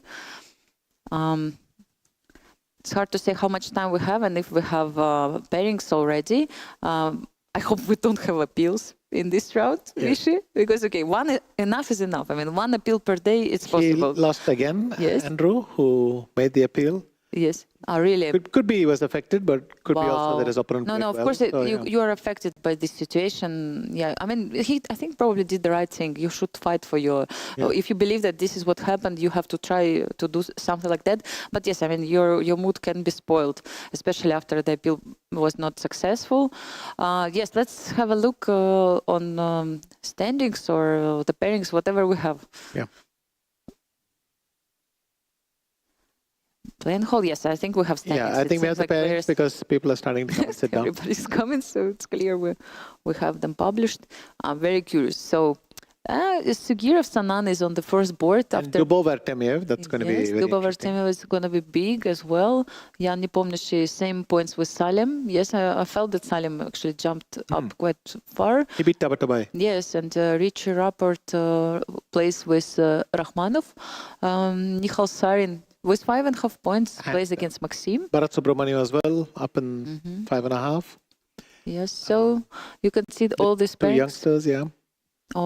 Right now, Yu Yangi is playing against Shimanov Alexander. Good tournament for Shimanov, so far 5 points out of 7. Famous streamer, yes, and Hans Niemann also with 5 points plays against Praganananda. Yeah, many exciting games. So if we can jump also and check what's happening in the women's section, it's going to be great. I wonder. So Harika plays against Valentina Gunina. Yes, it's going to be. Because I think Gunina has played Kostenyuk and Bodnaruk. Already, right? Yes. And, or has she not played Bodnaruk? Well, we have to check this. I don't remember whom Bodnaruk lost. It could be a color thing that Bodnaruk and Gunina are both due black. I see. But it could also be that they've played before. Kostenyuk plays against Anastasiya Bodnaruk. Mangontul is going to play against Narva. Bibisara Subayeva is playing against Goryachkina. I mean, big matches also in women's section. Katerina Lagno plays with former world champion Anna Ushenina, and so on. Yeah, also big fights on top. I think one of the most exciting rounds in women's section. Very principal games everywhere. I don't find Juvin June. There she is on board 11. 11 against Salimova. Salimova, yes, also important. So she's 2.5 points behind Gunina. Wow, it sounds crazy. Everything can be made up. Yeah, I mean, you can just lose a couple of games and that's it. You know, it's just everybody joins you and you have. I think we're about to start. Different tournament, yes. Yeah, we still don't have games, but yeah, players are waiting. We can see Yan Nepomniachtchi and Salem on our screen. Yes, so the games are ready to start. Jan looks concerned. He actually likes to play with this short. I saw him play in Blitz also in St. Louis. Maybe it's a lucky one. You never know. Yes. Visha, are you a superstitious person? Did you have some rituals or something? Like favorite yes and pants? No, I generally I fought against my superstitions because at some point it was getting absurd. When you spend too much time thinking about it. But of course, I have my favorite shirt. And there's a shirt which I beat Karyakin in Vaikanze 2006. I beat Aronyan a few times. I won the... I used it in Sofia and so on. So, you know, you have... it's turned up in a lot of my best games were played in that outfit and so on. So I have my favorite stuff. I think you also should always play on 28th of December because now I read the tweet where it was said that you also made your GM norm on this day yesterday, and also you won World Rapid. Well, everyone who wins the World Rapid wins it on December 28th. Actually, yes. So that's probably exaggerating the importance of that date. I think every single winner won on that day. But you're right. Yes, you also made your Grandmaster. I made my title, Grandmaster norm. Yeah, we start actually from women right now. We can she's gone for Queen takes D4. Yes, this is the famous line, yes, when you take with Queen, if you want to avoid all the central... Do not play this at home, as they say. Do not try this. I played this for some time, not the best results. Once upon a time, we would have been taught that that is not acceptable, but nowadays it is... Everything is it's considered quite normal. Yes, so maybe let's focus on this game for a while, because we'll never start with ladies, not fair. So let's choose it and continue. Okay, Harika against Gunina. Gunina is repeating that setup she used against a couple of rounds back against, I think, Asobayeva. So let's go this to one we just saw. No, yes, Kosteniuk, yes. Oh, she's just gone back queen d1 for nothing. E6, then she's going to continue with d4 and all that. Speaking of Narva, who's from Estonia, doing quite well this year. Emil was mentioning, yeah. Yes, F5, and this is the bishop b5 isn't supposed to work, or knight b5, but I think Blitz is a good place to try it. To find out if it works. To find out. Asobayeva is playing, this complex line. King on f2.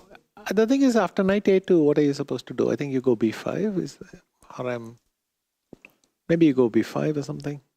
What else would you do? Because otherwise I play e4. Exactly. If I run back with the bishop, then e4. Yes, it's can be unpleasant. I don't know if there are some tricks here, there, but doesn't look like that. Yes, I don't know if she has played this move. Can we check the game Asobayeva against Garashkina? Maybe it's going to be a very important. Maybe, Sarah, let's have a look, because maybe... Knight a2, b5 has happened, yeah. I think it's the game of Caruana. Maybe against Ding, yeah. Would be nice to see the current World Blitz champion. Yes, we don't have her board right now, so let's go back maybe to open section. We have had a look. Or one more game from women's section, Ekaterina Lagno against Ushenina. Also the big one. And let's jump to open. Sugirov against Carlsen. Looks like a pretty regular... Looks like kind of... Ray Lopez. Level at the So moment, he's gone queen c8 because he wants to support the bishop when it goes to e6. And yeah, Dubov and Artemiev, they drew in a record 2 moves. Yes, probably it's a record. Yes, exactly. I think they're also... Is it even a record? I'm sure. Wow. Knight f3. It's very strong move. We have a King's Gambit. Really great. Yanni Pomnis, of course, he made a course in Chessable, so he keeps playing it from time to time. And actually, he showed me one of the best lines in this, of course, opening. But actually, he was telling me about it that while he was doing the course, he realized that actually it's not that easy. Yes, there's, of course, computer shows you that probably white is doing something wrong. But okay, go and try to make a draw or try to equalize it easily with black pieces, and you will find out that it's not so easy. So we had Evans. To be honest, when I played Jan in Zagreb, I was playing him the next morning, and this was it was the first game of the day, and so I spent 1 hour preparing the King's Gambit. So did you find out? Well, that is the best line. That is one way to find out. Okay. You can play it against me. But I know that, Jan played the Open Spanish. He chose the Open Spanish, or rather he allowed me to choose the Open Spanish against him. Once he beat Peter Svidler, you remember, and I think Peter was very disappointed in a way. How could you play this against me? It's like, what do you think? It's like an insult, in fact, yes? Would you feel the same if he would have chosen it against you? No, I was waiting for it all morning, as I mentioned. So. Yes.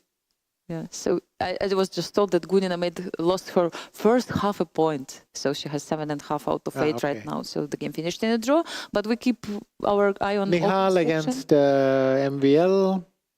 Okay, I guess decent compensation for the pawn. I mean, I play c3. I don't know what's happening. Yes, we can see that now. Yeah, very tense battle. I mean, you can really feel the tension. Yeah, but after rook d3, how much tension do you feel? If this is beautiful. If bishop takes c3, then you actually get a fork. Yes. Okay, this has happened. Take e5. So obviously you can't take here because of the pin. Yes, exactly. If you do this white pin. c1. Yes. But you can also go rook d3, rook a c1, bishop c3, and the answer is the same because it looks like. Yes. There is no way to make progress, but you fork the rooks. Wow, bishop and they can't d4. support each other. So wow, that would this have is been cute. nice geometry, yes. And then white wins after that, yes. Wow. But it didn't happen in the game, I guess. Not really. Yes, he, of course, Maxim understood what's happening here. People throw in this h5, but then f4, f5 becomes possible. Okay, he's going for b4. He'll throw in a b5 check somewhere and try to do something on the b file.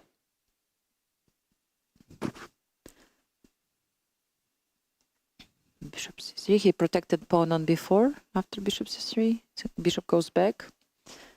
He's done that. This is the... If you see the board, black is attacking a3, so that's the point of bishop c3, provoking that. Provoking this, yes, I was wondering why he has done it. Let's quickly scan Anish. Playing against, I think, Norwegian player. Yes, who is a pawn down, but has this clamp, this pawn here on f5, which is stopping the black bishop getting out. But I don't think black has enough, white has enough for the pawn. So if Anish wins, it's going to be big, yes, very useful step for him. It's still same amount of time. I see a knight on g4, but we're not getting another live feed. Yes, he took on yeah, 5. I think this is collapsing because Anish just won another pawn. Really bad for Norwegian player. I know that Magnus is very happy when his guys from his team are playing on top boards. He always actually goes and he checks what's going on with it. What is happening here? Oh, if h4, bishop takes c2, and otherwise he's threatened mate. And Anish is winning. Anish is winning this one. Yeah, it's just resigns. Knight g6, bringing pieces.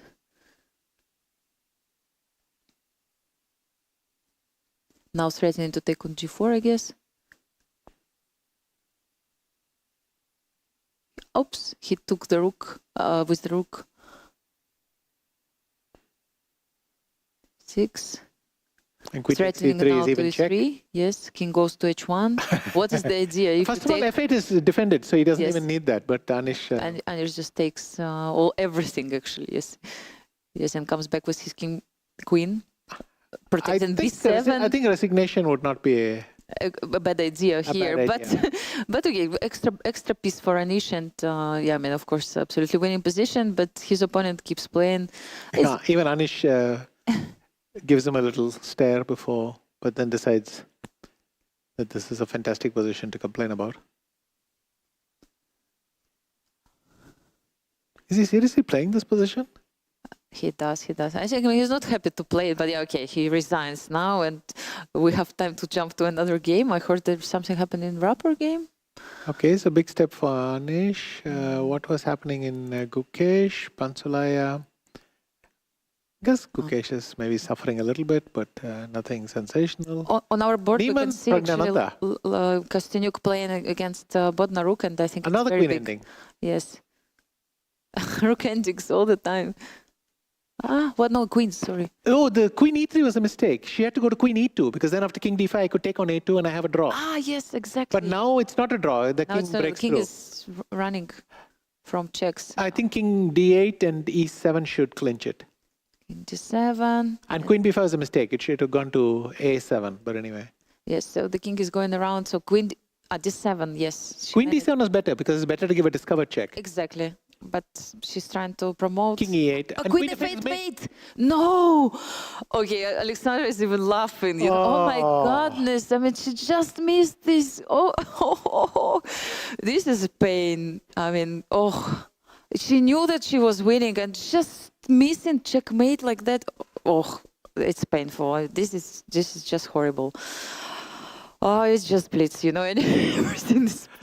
Possible. Oh boy. Okay. Poor Alexandra. I mean, she keeps. Okay, look at her reaction. I mean, it's not immediate reaction; it's a different reaction. Some things but are so absurd, you just laugh. But you just feel so much let's pain. see what's happening here.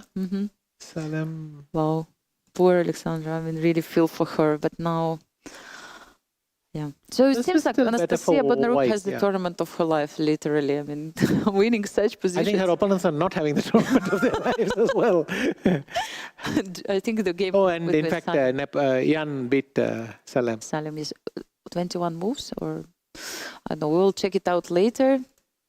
Ananda, okay. Let's Under see some what's pressure, Maybe some sacrifice on the king side, Yes, but I don't see it. Not so much time for Prague. Is the game still happening? I just wonder, because I don't see clock running. Maybe we don't have moves. With it, very comfortable against Arvind Chidambaram. Black is a clear pawn up here. Yeah, so we can Eric, I see trying to be the person who beats Murzin.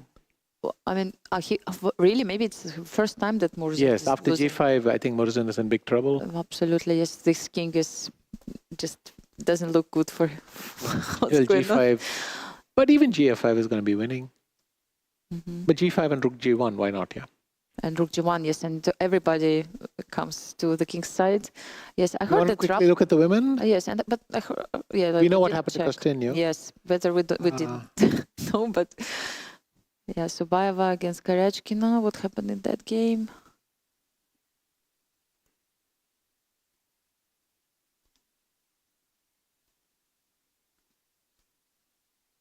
We don't have probably all moves for the moment. Yes, so Maybe they'll do a video thing at some point. something like that. But I heard that Rapport had quite an interesting game. I don't know. Of course, we're running a little bit back and forth, but this is what I was told. There is something happening there.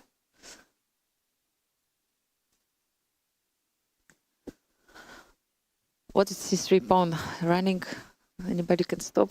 Oh, he's got this fantastic position. He's just dominating. He's winning on both sides of the board. He's winning on the queen side and the king side. Yes. In fact, if he wants to rub it in, but he has no need to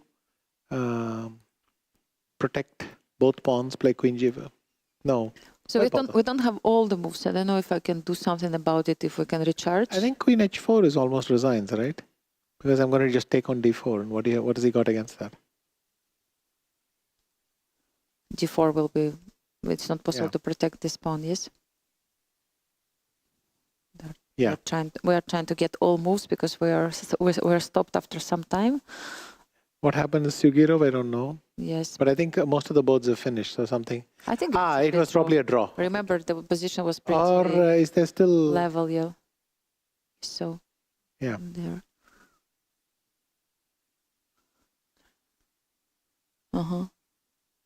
Okay, we don't do anything. So yeah, I mean, games are getting finished. I probably finished all of them. So probably soon we'll have results. Yeah, many spectators are still there. Probably they were following last games, and now they're going for a. We're going for a break between the games, but would be nice to follow a few games from open and women's section once we have them. Niemann lost to Pragnananda. Yes, Niemann lost. Okay. That result we have. Yeah, Harika drew. Lagno won. Asobayeva made a draw. Yes. Dinara Wagner won. Okay. If I can go to the men's section. Let's check maybe some games. Yeah, we have results. I will just mention that yes, it was a draw. Okay, on the first boards, and then Yanni Nepo Bonishev won. beats, Yes, we probably will have a look. And Richie Rapport also wins. Yeah, his game he was against totally Rakhmonov. winning. Yes, Nihal Sarin drew. Anish won. We saw that. Bharat Subramaniam won. Jan Christoph Duda lost to Sitipov. Yulian made another draw. Yeah. Yes. Pragnananda won. Pansalaya beat Kukesh. Vidit drew. And yeah, that way gets us to the Sanal. Sanal won, Indich won, and Rauf Mamedov draws his compatriot. Yeah. So maybe, I don't know, we probably still have time to check some games, or we have women result first. Okay, let's check women result. Draw on the first board, as we mentioned. Valentina Gunina loses half a point and has 7.5 out of 8. Still great result. We saw the ending of the game between Kostyuk and Bodnaruk. Very painful loss for Alexandra. Monguntul had made a draw against Narva. Asobayeva Bibisara also drew her game against Garachkina. Important result for the standings. Katerina Lagno wins her game against Anna Ushenina. Mamadzadeh drew against Dirva, and so on. We have many results on the screen. Few draws here, there. Yes, of course. it's big battles on each round. So let's get back to let's see what happened in Nepomniachtchi Salem. Because we missed the end. Yeah. So around about this position, rook f1.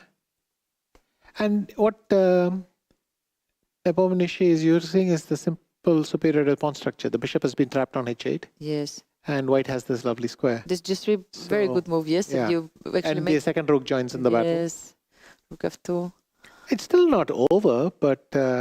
probably unpleasant with black. Just unpleasant, yeah. And you can see the knight has now remaneuvered itself to f5. The bishop is not really happy with such a knight. Yes, it is dominance of knight over bishop, I think, in this game. At least for the moment. Don't know what happened after. But here is just a blunder. And this shows what happens in Blitz. You can just take on e3. And what take on h4? On h4. But sometimes people, as what I said, sometimes you start blitzing. Yes. It's not over by a long way. So in fact, the small advantage only got... and slowly we see that progress is being made. Okay, and the exchange is gone. Yes. Yeah. Wow, this knight d6, it was nice actually. Here's another nice detail. After g5, black has to play h5 because if black plays hg5, white doesn't capture h5. 5, yes. And the pawn is running through. It's running. You can even take rook d8 next move and just... okay, so that was a thing. And, for fans of the King's Gambit, there you are. By the way, yes, Jan won the King's Gambit game. I think one more point to his collection. Yes. I remember he also beat Ferrugia in King's Gambit, like literally in 15 moves. I mean, Peter Swidler, he plays it from time to time and he actually finds this right moment. I play all my life King's Gambit wishes, so I'm so happy. You cannot imagine. Every time he scores points, I'm like, oh, King's Gambit, here we are.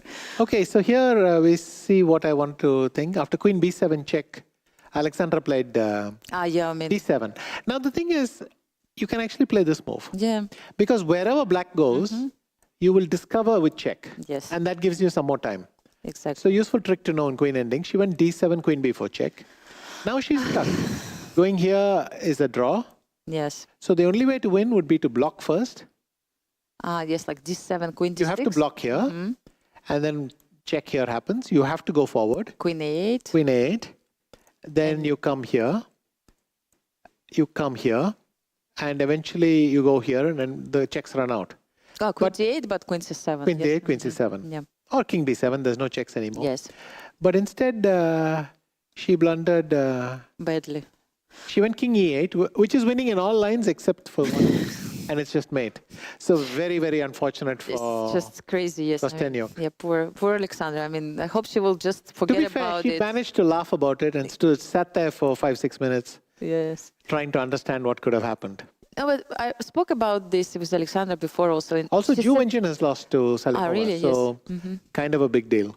Yeah, I mean, you're getting used to such situations. You have to really know how to adjust them and just forget about them and just play on as much as you can, because the next game is coming in a few minutes and you have to just be ready to play it. Yes, psychology is so important in chess, and like you have to be ready for such things, especially in Blitz, that you will, lose something, some games. Did she just lose like this? She lost in one move. She just missed bishop at7 check. Zhu Wenjun, so that is quite unfortunate. And she lost the queen, yes, king h7, queen takes b2, wow. Unfortunate. Yeah, anyway, now let's, we can wait for the pairings. Was there something else interesting we needed to show? Yeah, we have pairings already, yes. Oh, okay. Things are going fast, yes. So, open section probably comes first. And I wonder with whom Artemiev is going to play. He's playing against... we have results right now on our screen. Is it the correct one? Results we have checked already, if I'm not mistaken. So we need pairings. Next round is approaching. Actually, I lost completely the track. Is it like 9th round, right? We are going to have I think it's 9th round. Yes, actually it's the last round for women section, because they have 9 rounds per day today. And Bodnaruk is playing against Valentina Gunina, the leader of the tournament. Actually, Bodnaruk is on the 2nd place. She is half a point behind Gunina, the sole player who has only 7 points. And Alexandra Goryachkina is playing against Harika Dronovali. with 6.5. Munguntul Batkhuyaka is playing against Lakhno Katerina. Narva is facing Kostyuk Alexandra, who just lost this crazy game. Garifulina Lea actually came back with a couple of victories, plays against Wagner. Salimova faces Munksul, and so on. You can check the pairings on your screen right now. Really interesting battle between the winner of the World Rapid Championship, Anastasiya Bodnaruk, and the leader of the tournament, Valentina Gunina. We will definitely check it from time to time. Also, second board looks very, very interesting. And time to go to open section. I hope we are having the pairings as well.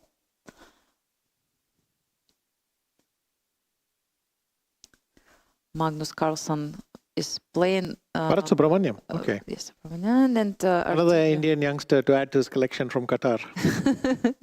Yes, so Artemyev is playing against Yanni Pomnishi. Yes, so going to be also. And Anish Giri is playing Dubov. Rapport is playing against Sugirov. Maxim Sheligraf. From here has actually 6 points right now, and so on. We have also Sanal is playing against Nihal. Bragnante is facing Patsulaya. Yes. Who beat Gukesh? So. Yeah. Yes, that's why he has 6 points right now. So it's going to be 9th round, last round for women. We shouldn't forget about it, and keep an eye on, especially first two boards, which are going to be very interesting. And so yeah, we have actually the standings for women's section. Very, very actually interesting. Yes, so yeah, we will start with ladies, and since they have the last round today, Valentina Gunina, just look at the Twishi. Valentina has 7.5 points. Then the second place Bodnaruk, third place Harika has 6.5, and nobody else is there. Yes, and then we have wow. So the group only starts at 6, which is 1.5 points behind Gunina. Which is, it doesn't happen so often, right? Sure. And so Kostyuk Alexandra is the next one. She shares this place. Fourth place together with how many? 8 more players, it seems. And yeah, I mean, Gunina is playing against Bodnaruk. Yes, it's very important game for the standings. So we will start with ladies today. After we have the moves, I'm sure. Yes, blessing. Bless you. And I think they played many times before, and we were actually discussing something interesting about Anastasiya Bodnaruk yesterday. That she actually was a player with like 370 rating. She was actually, I mean, she was always considered to be like one of the most talented players of her generation, but at one point she lost like 150 points, and like Emil mentioned this as well. Also, yes, he said this. Yes, today. Yes, it's really impressive that she managed to come back and show such a great result. Having a second wind in her. Yes, exactly. So second wind, it's important to have it in your life. I mean, if you keep doing, keep trying to develop your skills, yeah, it's very important that she was granted at the end of such a victory. I'm sure she's inspired also today. We can see her now on the screen. Anastasiya Bodnaruk, new World Rapid Champion. It was a very emotional moment. If you missed it, you should definitely go to FIDE YouTube channel and see her just after the end of the match with Hampi. She was They might have been old rivals, right? They might have been old rivals in the junior days. Of course, right? Absolutely. Yes, they have played many games before, and you know, it's some special feeling when you play the person you know for years and from your childhood, basically, and. You know, Valentina is such a dynamic player. She's ready to give as much material as possible for initiative. Sometimes it works, sometimes it doesn't, but she's very brave. Always has crazy positions. I like to follow her games very much, and you know, commenting those events when she played in Cairns Cup a couple of times, and I mean, it was just funny. Also, they always have big battles with Alexander Kostyuk. Right. So women chess also, yeah, okay, they just probably She said hi to Anastasiya. Right now, we can see also Humpy. No, sorry, it's Alexandra Goryachkina. She's also waiting for her opponent right now, playing on the board number 2. Yeah. We will try to recharge. So we see Yanni Pomnishi also chatting with Vladislav Artemyev, and Sagar. Sugir, I think he heard something, also started to laugh. Yeah. Yeah. Bodanaruk trying to concentrate as much as possible while getting ready for what could be. Very important. It was deciding the lead at the end of the first day, maybe. Yes, exactly. It's very, very important round for the pairings. It's really nice if you manage to win or go to the day number 2 leading the tournament. Yes. Again, Artemyev and Nepomniachtchi, clearly very old friends. Yes, they're laughing, chatting about something. Who knows? It's always something to speak about. I mean, there are players who prefer just to sit and concentrate. For example, like Humpy, this is something what we saw yesterday. But there are players who really like to have this chat, and I know that Levon Aronian is one of them. You know, I don't know how he's doing it, but he can just say some jokes. He says some jokes, and then he goes and he just starts playing without any break. Sure. So, and he plays well. So we have the new pairings. Carlsen, Bharat, yeah, we saw it. We saw the so they both started to sit down. Let's see. Yeah, it's very important now.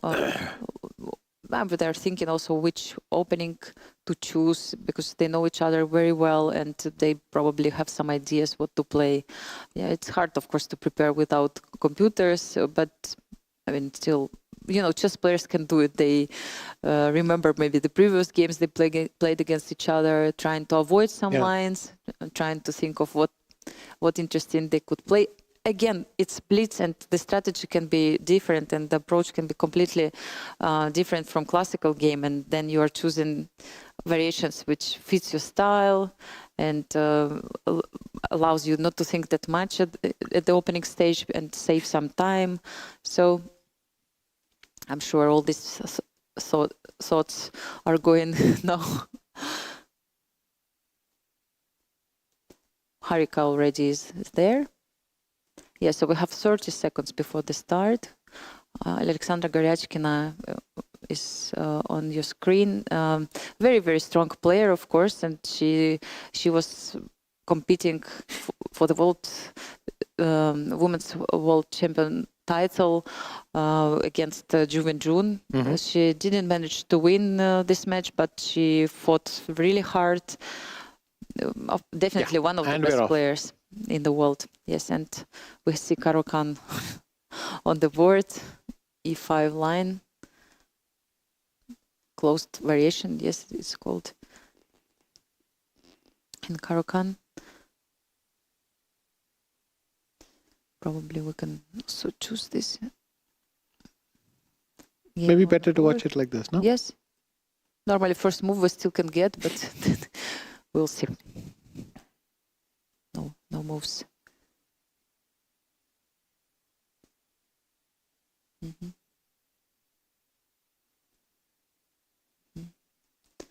I think it's all theory at the moment. Maybe knight h4 here to stop the knight coming to f5 or something, I don't know. Or develop with knight c3. Time is running. Anastasiya has less time for the moment. Like 20-30 seconds less. Chasing the bishop. Bishop has to find the square. Will she take the knight? Yes, she decided to exchange the knight. The bishop for the knight, and brings her knight on f5. Good position. If white will try to play something like g4, knight h4 will follow.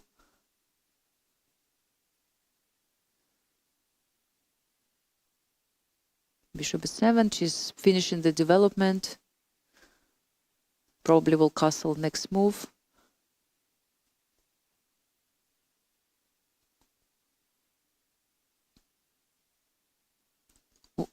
Now it's a moment when you try to find out what plan to choose. She decided to give her knight for the dark square bishop. Yes. Well, in fact, Anastasiya provoked her. She went bishop g4 to make her choose. Take the knight. Yes. Instead of leaving it in the air for too long. But I'm not sure what this plan is to come back. So bishop goes to g5, threatening pawn on e3. You play rook f3, I guess. Queen d2. Queen d2 is scary because after queen b6, I'm actually threatening knight takes d4. Yes, knight takes d4 would be a threat. Queen after Queen b6, but what king happens after h1. queen b6? Yes, maybe. Yes, she plays this. In fact, I'm also threatening knight e5. Knight e5 is also unpleasant, but maybe she can play king h1, is possible. stopping all these threats. Normally, you play this move queen b6, and you're hoping that your opponent will miss. Now king h1, of course. She plays. She noticed all these tricks from Valentina. Rook c8 is on the board. What is the plan for white here? I don't think white has much of a plan here. Just have to sit and maneuver because white is not better anymore. Somewhere the advantage got fizzled. Queen before, what is the idea of this move? I wonder.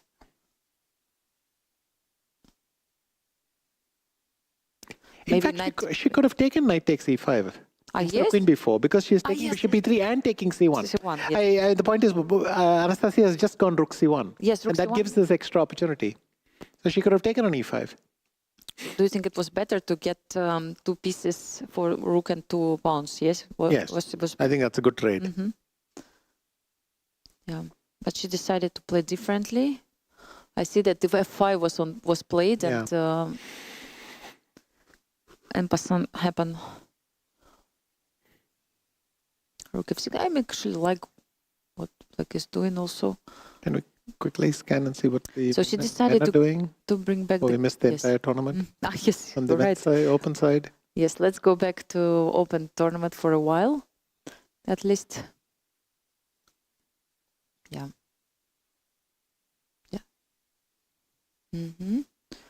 Dubov, Anish Giri, seems like Dubov has a very good position. Let's have a look. Oh, yes, because knight g5. Yeah, and rook f2. Knight takes g5 and I get the check intermezzo. And then but he went to here instead. Why?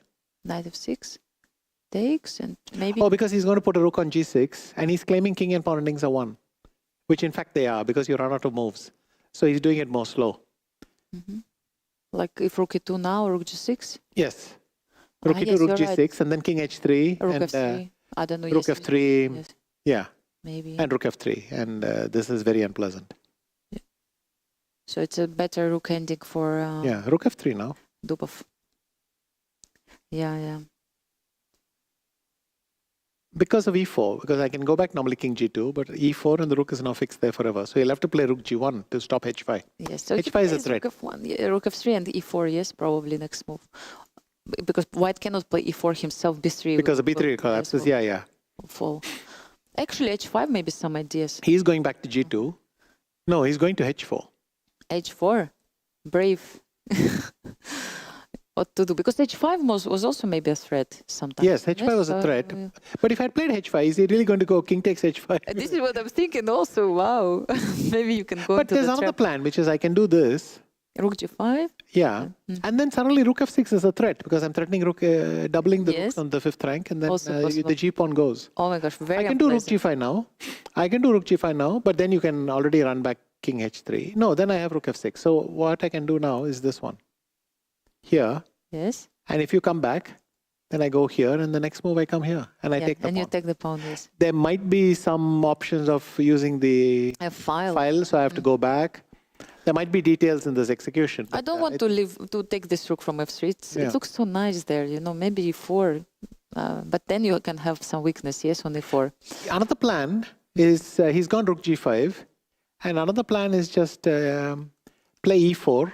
Yes. So Anish has gone king h3. No, he didn't. His king is on h4. He's gone rook h5. Yes. I think like king g6 and h5. King g6 and h5. That's also exactly possible. the point. Yes. This is what I would try to do. I mean, I like when it's... But he's just, well, he's collecting everything with checks, so why just not? wants to play rook g6 and take all the pawns. Yeah, king e4, Anish played. Now I can go back to f3 if I want, but anyway.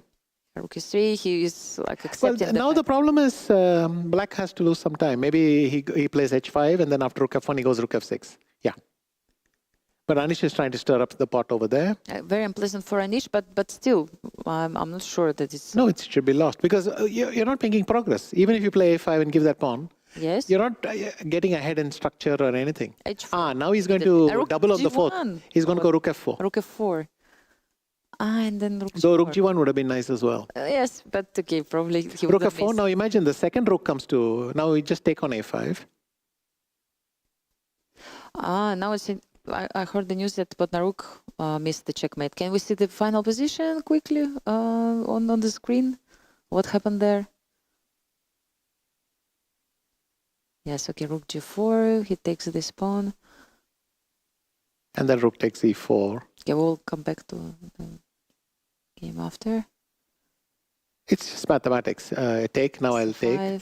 He's trying to create a pass. And then I'll go a4 and then it's enough. It's winning. For d6 or what? d6, rook d4. Rook d4, yes. And I'm 2 pawns up in the end, so. And then it's a question of technique.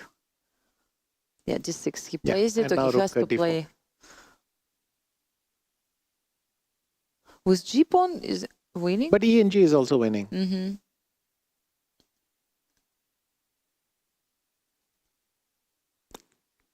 So we have some results. Artemiev made a draw against Nepomniachtchi.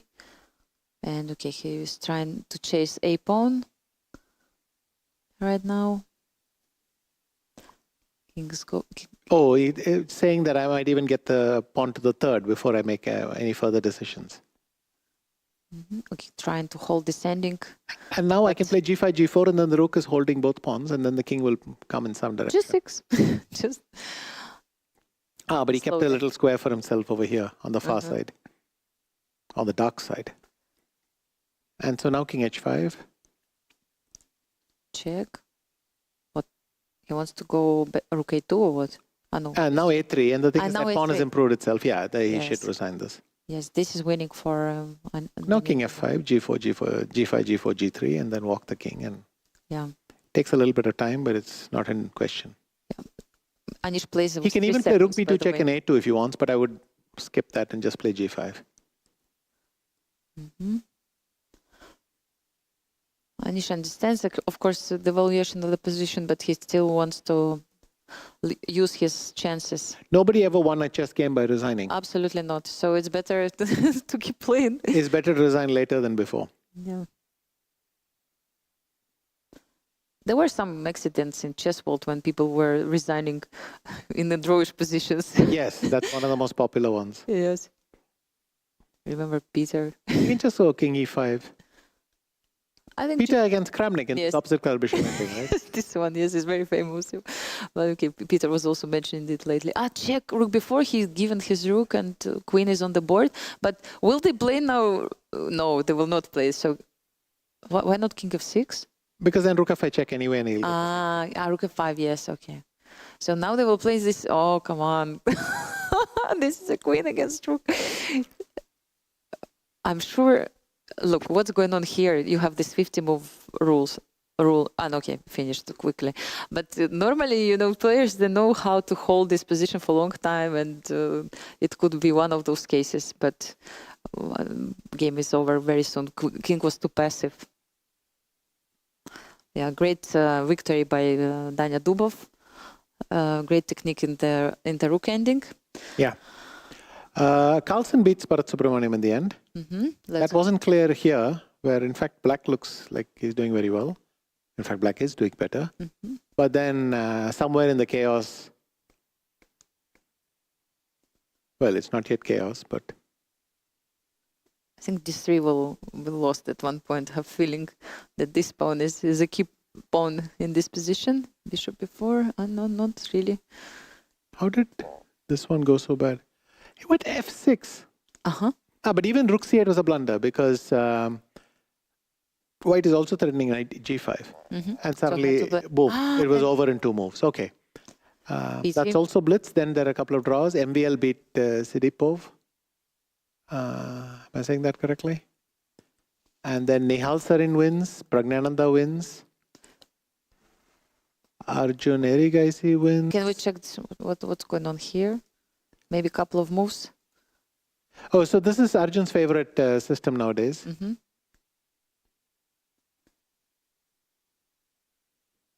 He plays it a lot, played it against Gukesh recently, and he's willing to provoke a lot to have his chances. And yeah, just overwhelming position. Yeah. Just wonder like how it happened in the end. 95. G3 was... I mean, in Blitz, and then suddenly the moment yes, Queen so H2 was popping up in the area. Ah, that's why I had to play F4, yes. Okay. Yes, so this is how it happened, yes. Pragnananda was... against Pansulaya. And white, yeah, is better. And again, it takes a while. The blank's actually quite solid. Yes, I mean... But every little bit counts. You get a square, you latch onto that square. It's actually... It can't be better for white, but that knight is very, very annoying. That's true. On G6, yes. All the time, all these checkmate ideas. And suddenly, you have to stop every piece from going that far. And then... And it's over. Yeah, 97, yes. Yeah. So. Okay, so... By the way, we have a guest. Yeah? We have a guest. We have actually the leader of the tournament after first day of Blitz event. Valentina Gunina is with us. Yeah.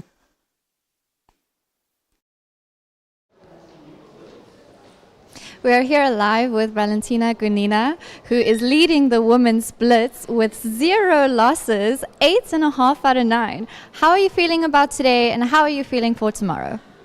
I think I have 8 points. I made it 2 draws and with 2 black in a row. So I feel tired, but I feel more tired not playing chess. So for me, it's fine. And for tomorrow, your expectations? How will you keep this going? This good results? No expectation for sure. Because last year it was I also was one of the leader, and I lost 4 in a row. So one day you can play great, and one day you can totally lose everything. So you just played against Anastasiya, the rapid winner. Did you feel nervous at all about that? Butter coming fresh off of that title. No, not at all. That's good. And you also kept really good time. Is this your secret to being so good at Blitz? What do you think? Can I tell you tomorrow if everything going success for me? I will open my secret. Oh, okay. I can't wait to hear that. Thank you very much. I hope you have a good night and good luck for your tournament tomorrow. Thank you very much.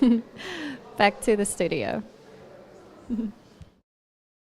And we had Valentina Gunina with us, who is the leader of the tournament. It's very funny because she said that she has made 2 draws so far, and so far as I remember, she had 8.5 points out of 9. We will figure this out because maybe she won so many games and lost the track, you know, of her victories. But it's important what she said. She mentioned that it's that previous year she was leading after the first day, and then she lost a few games and didn't gain the title at the end. So how important it is not to be overexcited after you're leading in the tournament. Sounds like very good advice indeed. Keep calm. Yes, she knows what's going on already, and she knows her character. She says one day can be really good, another one it's not obvious it's going to be so great as the previous one. So it's very important not to start celebrating in advance, you know, and remember that tomorrow we have another day. Yeah, so if we can actually check this would you like to see any game, or we can check the standings to make sure how many points she has? We can check the standings. She has 8.5 points. Yes, everybody says so. So it's very funny that she thought that I mean, she was definitely on 7 out of 7. We know that. She drew one game.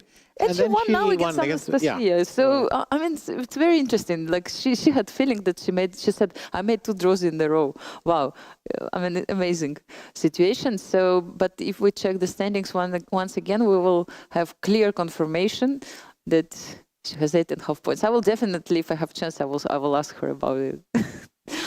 Yeah. It's better to think that you have less than more. Yes, so 8.5, it's better than 8.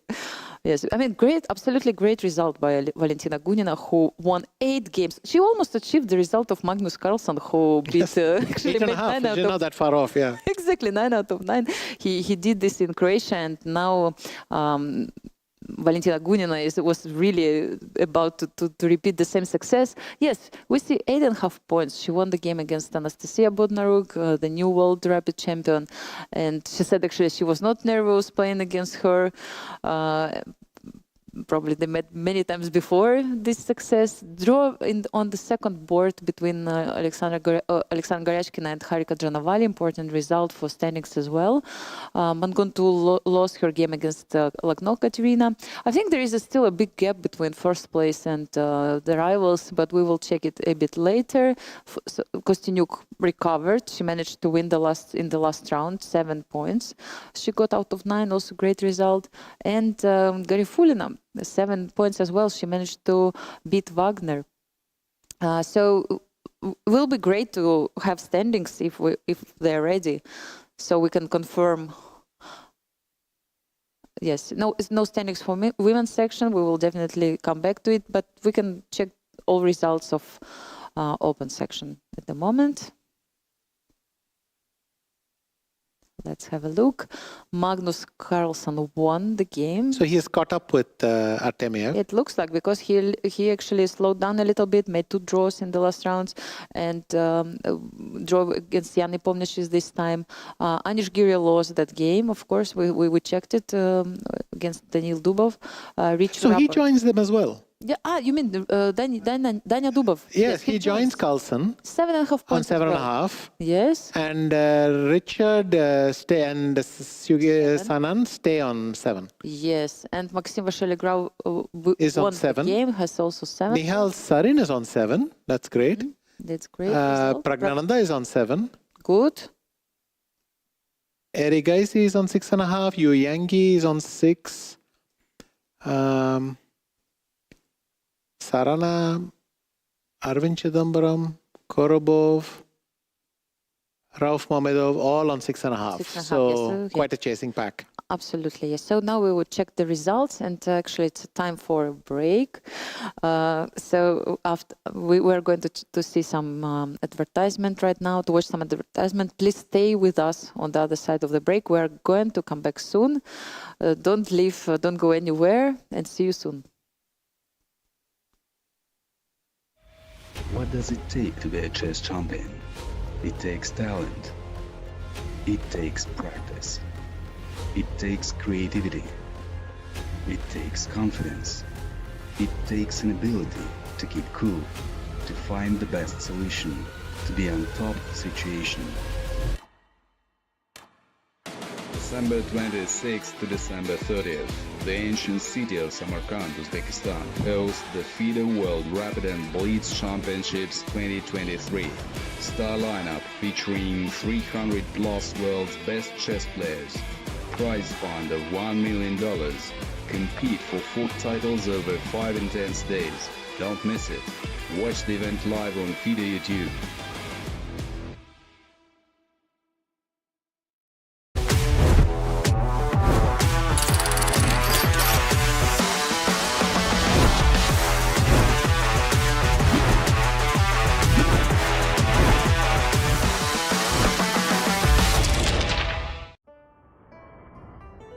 Men Ipak yo'li o'tgan manzilni ko'rdim.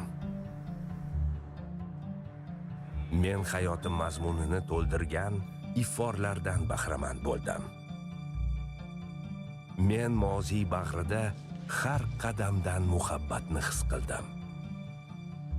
Men Silk Road Samarqand bilan o'z yo'limni bosib o'tdim.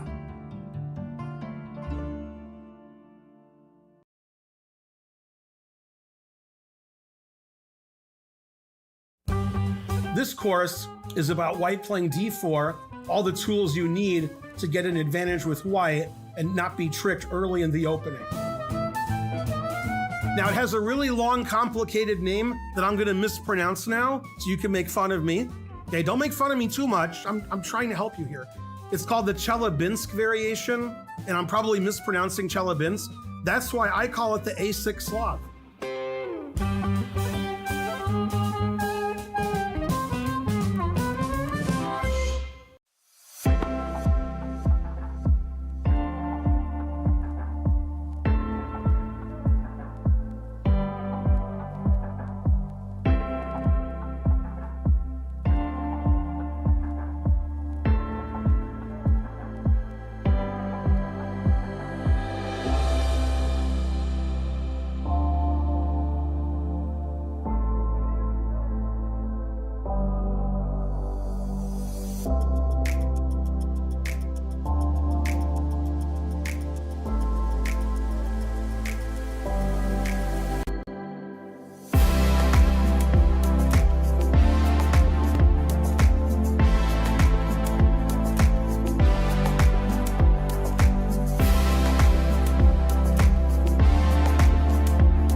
We are nearly at the end of the first day of Blitz. The women just finished their 9th round and the Open are about to start their 10th.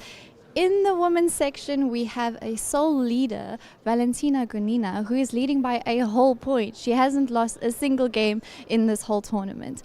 Of course, she is followed closely by quite a few players trailing just behind her. And tomorrow she'll be playing on board 1 against Garofalina. And Garofalina might be lower rated, but she started the tournament on board 1 as the lower seed against Lei and drew. So this is going to be quite an exciting match to see. Anything can happen. They still have 8 rounds tomorrow. So the tournament is not over yet. Gunina might be leading today, but she has to show the same kind of strength tomorrow to see the same results. In the open section, we have a board 1 exciting game. This is Dubov versus Magnus. So that's definitely going to be the one to watch. Of course, Artemiev is leading with them. So anything that happens after the next few rounds, we'll see probably a clear winner in the open section as well. A lot of exciting chess to come. It is Blitz, of course. It's been such a long day, lots of games, some drama here and there. And of course, also in the women's section, Anastasiya from yesterday was showing us flames in the rapid, and she's showing us flames in the Blitz as well. She is also trailing behind, so I'm quite excited to see what happens there. So stay tuned and let's find out together.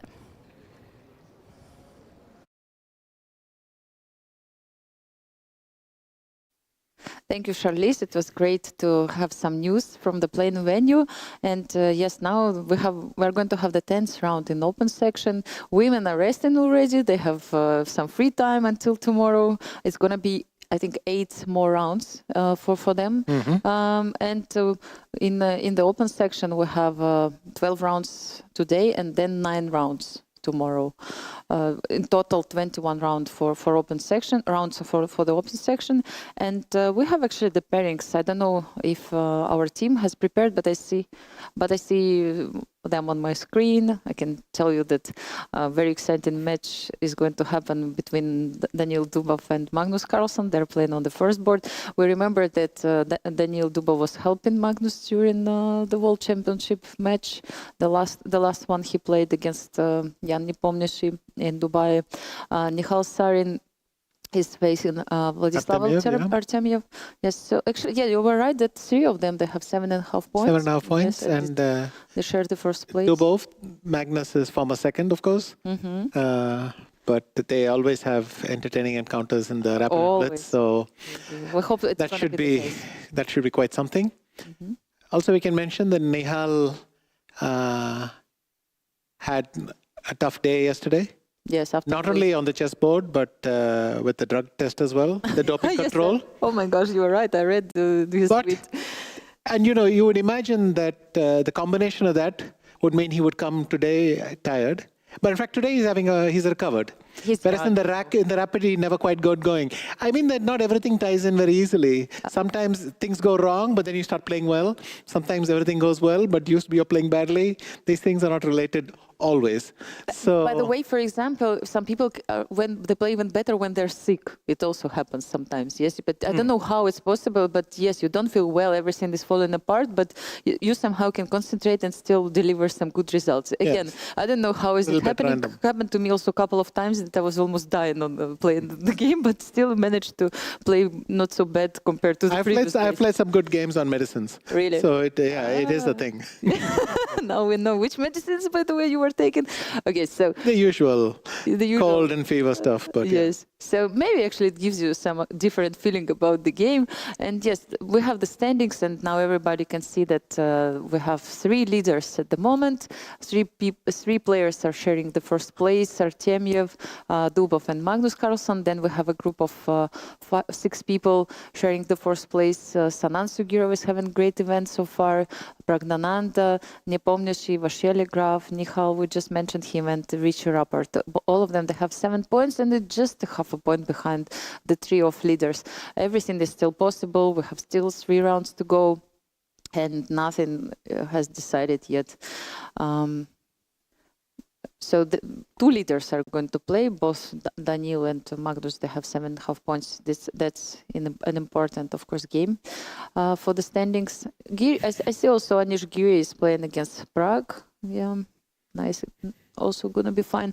Giri just lost in the previous round, so definitely he will try to punch back. Arigaisi with Indisch Alexander. I think Serbian player, if I'm not mistaken. Anton Korobov, I can see him also. He's getting closer. Yeah, many interesting pairings. Players are ready for the start of the games. We can see, I think everybody is already placed, and of course, nobody on the women's section. We can see now Magnus chatting with Daniil Dubov, and both of them are in a good mood. Let's hope also the game will be very exciting between them. Jan Nepomniachtchi, we can see him also on the background. He's playing against Richie Rapport.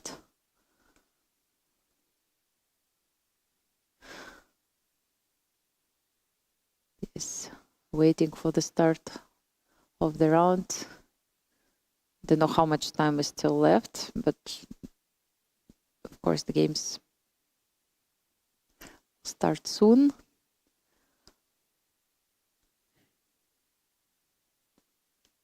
Actually, what I heard that yesterday Magnus, after he won the tournament, he gave autographs to everybody who really was waiting for all these days, to catch him. And but what was more impressive, that Vidit, after losing that crazy game against Fedoseev, came out and started to sign autographs for the fans. And our producer of the broadcast, Mark, told me that when he saw it, he couldn't believe his eyes, that after what happened, he just literally still tried to please the public, and they took some photos even with. Yeah, but he this was the penultimate round, right? And he managed to recover a little bit in the last round. Yes. So maybe he soothed his feelings a bit. Maybe, yes. So, maybe it's not a bad idea, anyway, actually. They're off. To go yeah, to your they're fans. off. Okay. The games have started already, and we can see the opening on our screen. Oh, switching to a Tarash. Looks like that. Will they play with position with isolated pawn? I was just wondering whether instead of knight c6 they would play h6 and boom. Okay, what's going on?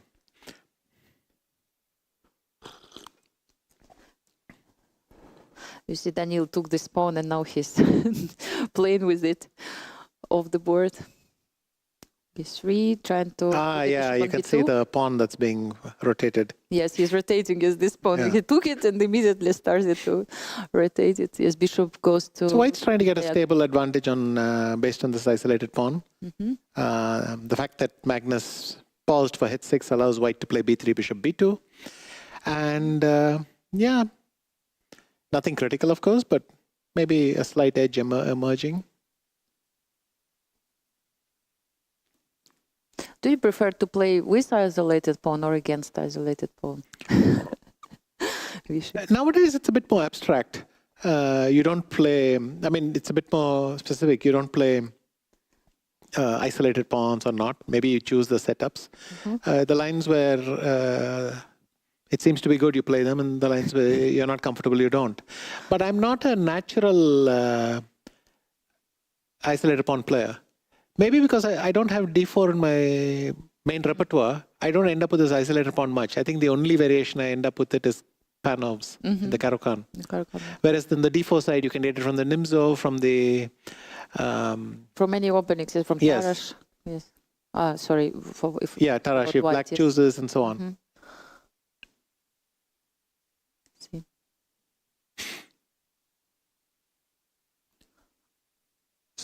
So Magnus is defending the d5 pawn indirectly by provoking h3.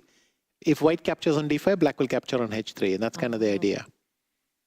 Anyway, what is happening? Is that completely correct? Yes, it is. Looks like it's not a bad idea to have this bishop on b2. In some variations, can be useful. Yeah. Now the question is, do you want to play e3? Do you want to play king h2? I don't know. Maybe first king h2, threatening d5, and asking black how you are going to defend this pawn on d5. Daniel actually started to think for some time. Okay, king h2, this is what he played. And what did Magnus have in mind? Yeah, how do you protect this pawn? Bishop c8.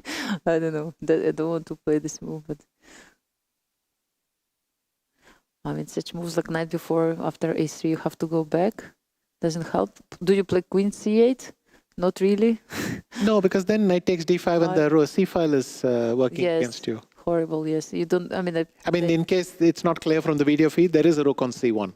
So just remind me of that. Rook is c1. Yes. No, for the audience more than thing. Yes. That it's possible to miss that thing. It seems to be hiding behind the queen. Even I missed it. Yes, you don't put the queen on the same file with the rook. Normally, you try to avoid it. Yes, I think one game. Somebody has already finished. Yes, trying to guess who. Yes, Maxim. Maxim has finished. Graf has finished his game. He was playing against Anand Sugirov. So one game is over. Queen goes to a5, protecting d5 square from that, d5 pawn from that square. Okay, that is. But this feels very strange. Maybe I can play a3 and try to play b4. Chasing the queen and again d5 can become a problem. He has played a3. Okay, now let's see. Yes, and you cannot take on a3, of course, because of rook a1 move. So it's a poison pawn. Untouchable. That's basically true. I was trying to wonder if I can sack the queen. I don't think it's much easier to sack it as a commentator. I would not sack it on the board. So. Okay, but still. But wait, can I do knight takes d4? No, bishop c5. Knight takes d4 is on the board. Bishop takes a3 and rook a1, bishop c5 is going to happen. Wow. That's the point, right? No, but wait, rook a1. Yes, bishop c5. Rook a1, yeah, rook a1, bishop c5, queen takes f6. Really? And then queen takes a1. Yes. I play knight takes d5, and then I'm threatening mate. Mate, yes. You play gf6, I play knight takes f6 with check, and then I can still capture on a1. No! Really? He took, and then he took on d5. Oh, I wanted to see this line on the board. And draw is great. He's asking him, could you have gone this? Could you play this move? Queen f6? Let's see what he's saying. Yeah, I think he suddenly saw it. Oh my goodness, Magnus. Yes. I think he's returning to that line. But yes, we will show it a little bit later, of course. But I mean, what a moment. Actually, maybe Daniil Dubov just missed a victory against Magnus. I don't know if it's ending in victory, but at least it's a very good position. Absolutely. Wow. And Rapport is in trouble. Now d5 and the king settles on d4 and you have a very nice rook ending. I would even sacrifice the b pawn and then come back. Then you have two sets of double pawns. Yes, if you didn't have enough. Wow. I mean... So what we were talking on this position was this. Oh, no. Then I can play queen c5. Queen c5. Okay. But I think anyway, it's not that clear because I can take here. You cannot capture on b2. Yes. You cannot capture on d5. So you take here. I take this. And you're still messed up. Yes. So, but I really like the line you showed after bishop c5. This was just brilliant. So what I was going on about is bishop c5. And then I go queen takes f6. Queen takes a1 is forced. Then knight d5 first. And because the threat of mate, you take here, I take this, you go here and... wow. This could no, it's not over actually. Maybe because if I take on a1... Anyway, let's get back to the game. 97, bishop a1, yes, many things could happen, yes. Oh, and now rook c6 is going to happen.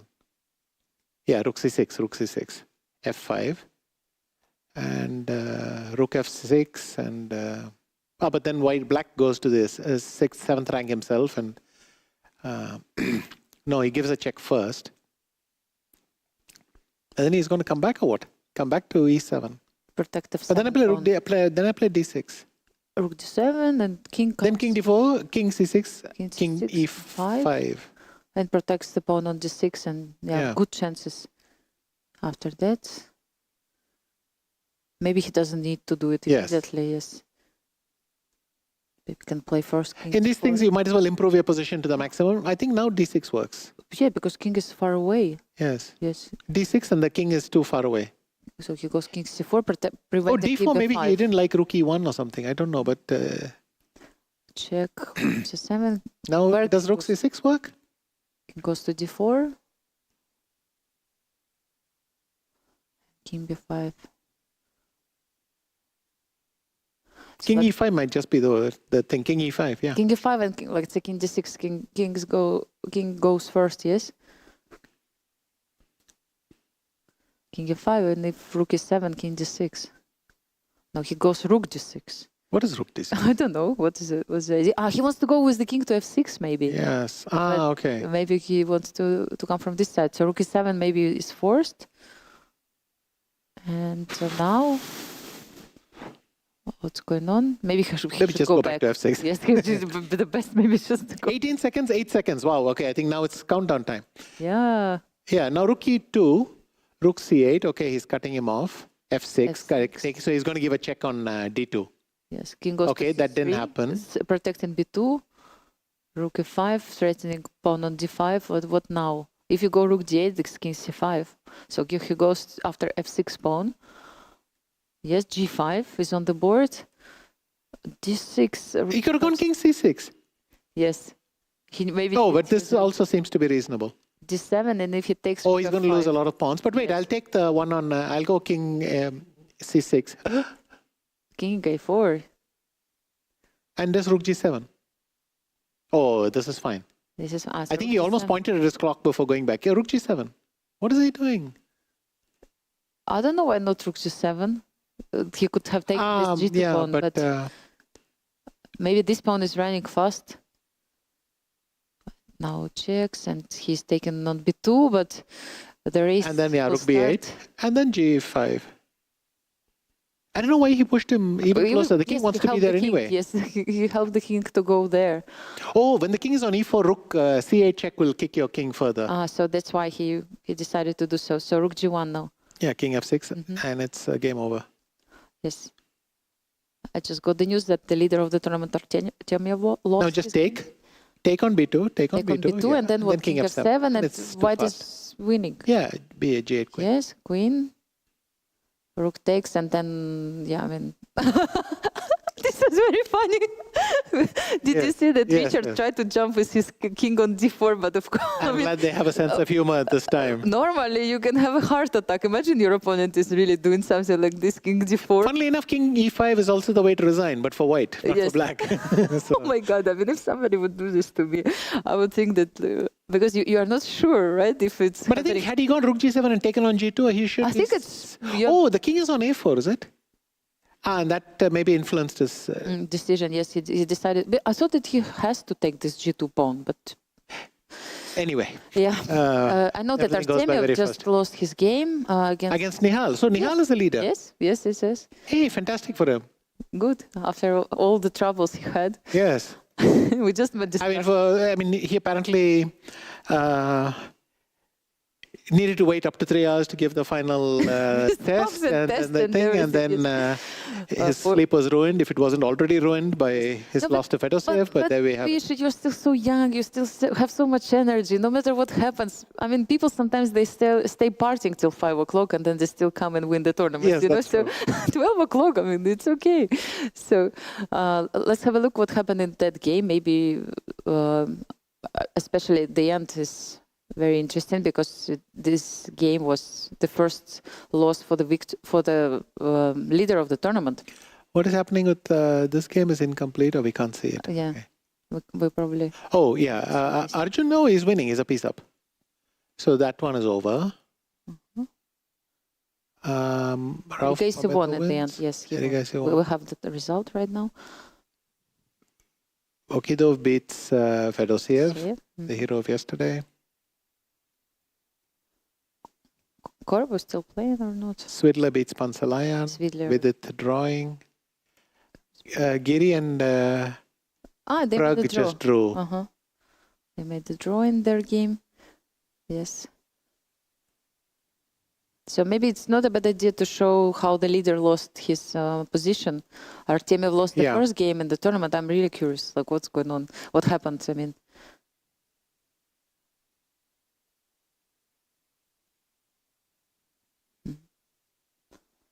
oh, so he allowed this thing, and then if queen d7, knight e5 wins material because you can't defend the bishop. There is no way. So. And the queen d6. And then white got the dreaded knight on c6, which is a very serious endgame advantage.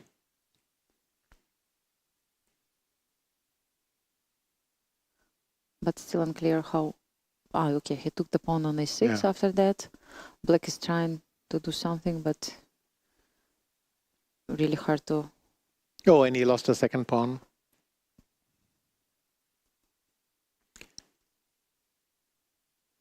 Couple of checks. Yes, okay, he gave up one pawn, but he keeps. Oh, and then this is just too much. Yes. It's just too many pawns down. Too many pawns, but 2 pawns up, down for Vladislav. I mean, if you have to play knight h8, it's kind of over. So. Yeah, okay, so that was a brilliant technical performance. Yeah, Vintage very good. Nihal. Game by Nihal, yes. Rauf Mamedov. Let's find maybe, yes, decisive game and check it.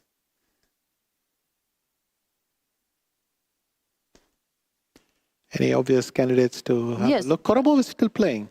Oh, but this is a draw. Yes. So. Equal amount. Maybe decisive game. On Mamedov, Rauf, for example, won his game. What happened there? See too looks many pretty knights. enough, yeah. Yes. So this is this setup.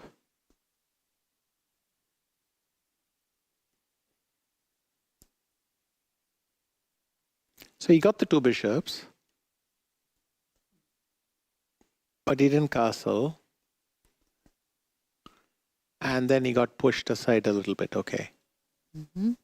And you can see this pawn is just blocking that bishop. And that was it. In fact, it's all over very fast. Rook d1. Trying to use the back rank, so Yes, h5, h5 giving myself some luft, and after rook e1, knight h4, and it's just going to be mate. Yes, it's mate in 3 or 4. It's very funny, actually. So, mate. yeah. It's like you cannot prevent it. No, g3 is still the same. Yeah. Yes, and actually we have the results of the round 10. Yes. Let's have a look what happened there. We remember that Magnus Carlsen made a draw on the first board against Daniil Dubov. First time Artemiev was losing in this tournament. Nihal Sarin just won a brilliant game. I mean, it was great technique. Я не помню, she won against Richie Rapport. We saw this game together. Sugirov Sanan made a draw against Maxim Vasily-Graf, quite quick draw. Anish Giri drew against Pragnananda. Erigaisi won his game. And so on. You can check the other results. So it means that we have Magnus with 8 points, same for Daniil Dubov, and Nihal Sarin is joining them, as well as Jan Nepomniachtchi. So it seems like we have 4 leaders, if I'm not mistaken. Yes, on 8 points. Artemiev is not one of them. He has dropped to the 7.5 bracket. The game. Yes, he lost the game. He half a point behind the leaders of the tournament. This is how it happens always. Like you could lead for many rounds and then just one game and you are down. Everybody was waiting for that. 4 leaders perhaps we have in the tournament. It seems like that. It's called the Chelyabinsk variation, and I'm probably mispronouncing Chelyabinsk. That's why I call it the A6 Slav.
Legend. Every drop is legendary. Bobby, dude, your chessable course is taking forever, man. What are you wearing? Dude, I always wear this. Well, why are you wearing it? Dude, I'm going on Piers Morgan in 5 minutes. You mean that Piers Morgan? Wait, Hans is on right now. what? You interviewed Hans instead of me?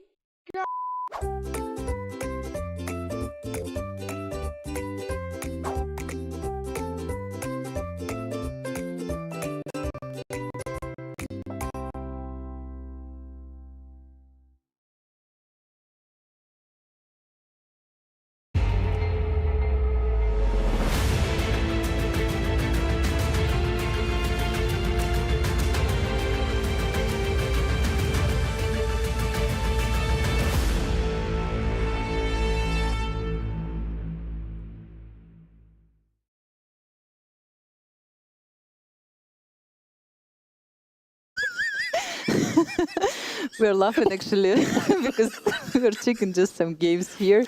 Yes, and welcome back actually. We are still here for the World Blitz Championship. It's the end of the day one and many things have happened already. And we were just checking this game of Volodar Murzin against Laurent Frissonnet, who just kind of lost the game in one move. Well, the reason was we thought this might be an exciting game. And when we got to the end, we realized what happened, yes. That white simply blundered a rook. Like rook a1 and just... So let's find something else to show maybe? Yes, There must be some other great games. Peter Sviller won the game, I see, against Pansulaya. Let's have a look there. Oh, yeah, with a major attack here. Now it's time to check our friends, yes, what happened in their games. E7. E3, all right. English opening. I thought he was going to castle long, but he didn't. And now some ideas with queen d6, but that's why knight b5, I think, is played, yes?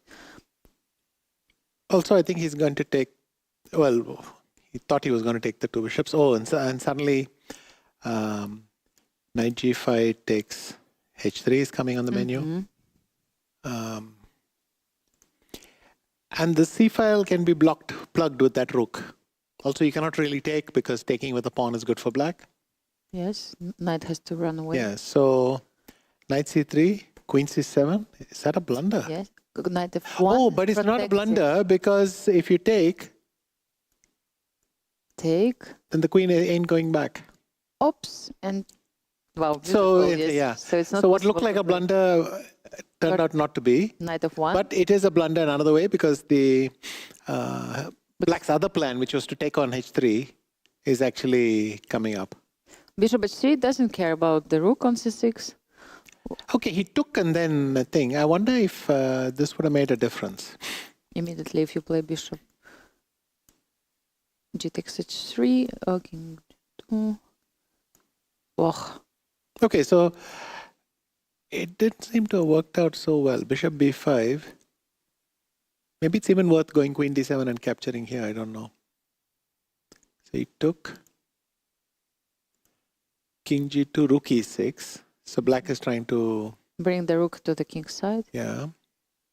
Can I go knight g3? Knight h5. Knight h5, then I can go knight takes d5. Oops, this I didn't expect. Yeah. And I can even come the long route back or something.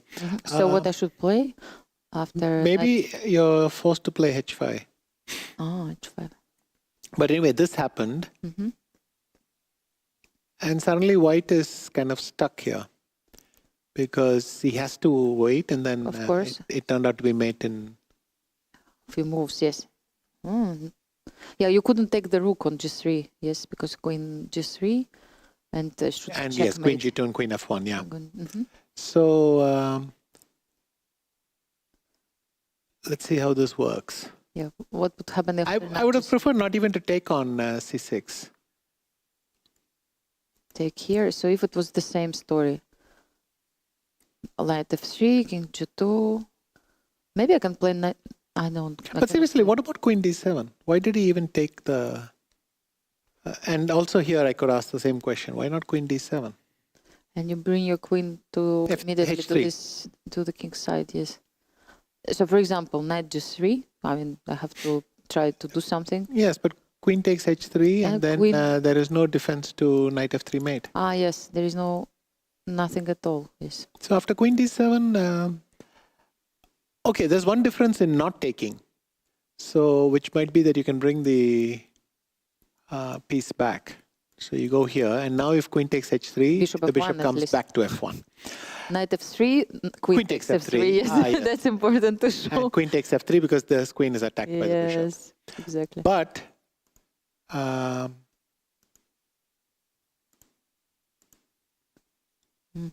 might be able to find another way of doing this. I could take the thing and then play Queen takes H3. The difference is that now Bishop F1 you have Queen G3. Yes, Correct. That's a problem. Yes, Bishop G2. And this is one. And So in this fact, is one. Swidler should not have. Should play Queen D7. Instead of Knight F3 check, I think Queen D7 was very strong. But anyway, he won in style. Yeah, you normally want to play this move Knight F3. And I think Knight G3 was essential. Because if Knight H5, I have this lucky Knight takes D5. And if you play H5, with the slow idea route, H4, yes. then I might have to go here. And let's say H4, Knight F1. No, Knight E2, sorry. Knight F1, kind I of forgot trapping your that- own thing, yeah. Yes, I forgot But I that can there go are- here and then try to play King F1, but then my queen is trapped instead of my king. Yes. I suspect this is turning out well Doesn't for look white, but it nice. doesn't. It doesn't look nice for I could white, easily be wrong. Okay, so that was a fun game. Yeah, and now we have pairings. Oh, good. We were talking about this game, and finally we got with the pairings Who of is it? round 11. Magnus or I mean Nihal or Nepo against Magnus? That's Because that was a good the point, yes. question mark. Now we will find out soon. Because we're going to have pairings. Yeah, Carlsen against Nihal Sarin. What a game. This is nice. And then we have Dubov playing against Yan Nepomniachtchi. Vladislav Artemyev is facing Sugirov Anand. Vasily Graf is playing with Prague. Mamedov Rauf, you see, he also have 7.5 points with Arjuna Rigaisi. Then Richie Rapport, who just lost against Yan Nepomniachtchi, is playing against Ryazantsev. Murzin Volodar, who just won this crazy game against Fresine, is playing against Anish Giri. And so on. You can see the pairings on your screens. Of course, we will keep an eye on the first board. Magnus Carlsen against Nihal Sarin is a big. Have they ever played against each other before? I wonder. They must have played billions of games against each other in Bullet. Bullet, yes. But if you mean in this real kind of competition, I do not know. Yeah, I'm not sure because last year I don't recall that they faced each other in this event. Because I remember that even for Gukesh and Prague, these are the first games with Magnus this year.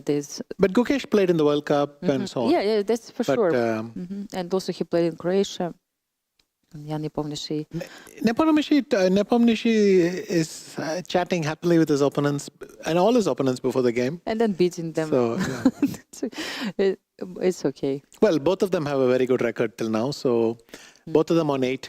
On 8 points. So we'll see for whom this banter is better.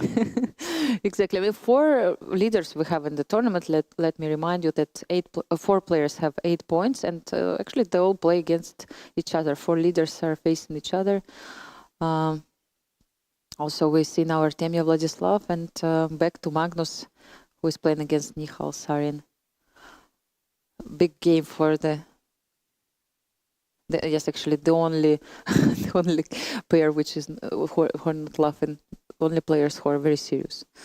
Yeah, Maxim Vasiligrau is even sleepy. managed to yawn. Yes, he's sleepy. He wants to go home already. Come on, Maxim, few more games. It's also not necessarily sleepy. It could also be tension. Maybe. Because quite often people yawn during games also. Yeah. And these two still can't stop laughing. Exactly, crying already from love. Yeah, Maxim Vasiligrau managed to win this tournament in Warsaw a couple of years ago. Very, very also good Blitz player. We have Danilo Dubov. Actually, what time is it already? In Uzbekistan, we must tell you it's already 9 o'clock, and of course players are getting tired. They started the game 6 hours ago, so it's already 7th hour of play. I mean, with breaks, of course, and there was a long break for the appeal, but still, like feels like real normal working day for people. Now they're just cracking up. They're not even just making friendly banter. They're cracking up. This is really... It's a pity we don't have microphones there. It would be nice to understand what they're chatting about, what they're talking about. But of course, those players, they know each other well. Michal Sarin, chief arbiter, actually is making some announcements, so maybe that's why it takes some time. And now, here we go. We have the games. We have liftoff, okay. Yes. Sicilian, nice. E4, C5, D6. Knight off, oh, lovely. But Magnus will probably play bishop C4 again. Or bishop B5, or maybe C3? No, D4. He goes for it. Queen, no. Not queen even. All right, A6 and now B3, Rook G1, okay. Exciting opening. Everything is possible in neither, as we know. Really nice to see both players are ready to fight in this theoretical line. Now what, G4? You said A, you should say B. Ah, this game is over. Daniel Dubov. Breaking a new record. It's just knight f3 draw. Oh, really? One move? Yeah. Only? Unbelievable. Come on, guys. Cannot go faster. It's Blitz, vicious. So in Blitz, you make really quick draws if you want so. Well, the thing with Blitz is you can make 30 moves and that's still a very quick draw. So. They didn't bother. So I just want to point out one little trap that if you go knight d4, Queen d4, bishop g4, then it's rook takes g4, knight takes g4, queen a4 check, queen d7, bishop b5, a b5 and queen a8, queen d8 and finally this move and white is winning. Wow. So that's why this had to happen. Nihal has put his knight on h5, which is basically saying come and get me, play bishop e2 and take it. Maybe at that point he'll play knight f4. This is what he played, bishop e2. But I'm not sure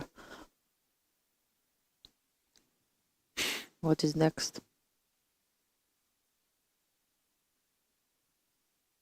I mean, logical result. Dubov, не помнишь, because after this draw, both of them, they have 8.5 points, yes, and depending on the game of Magnus. But Magnus got a chance to take the sole lead in the tournament.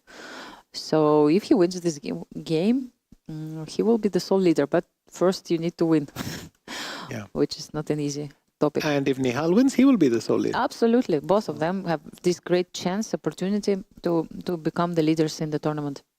Now what happens if I go queen b4? I was just thinking this. He's gone e5.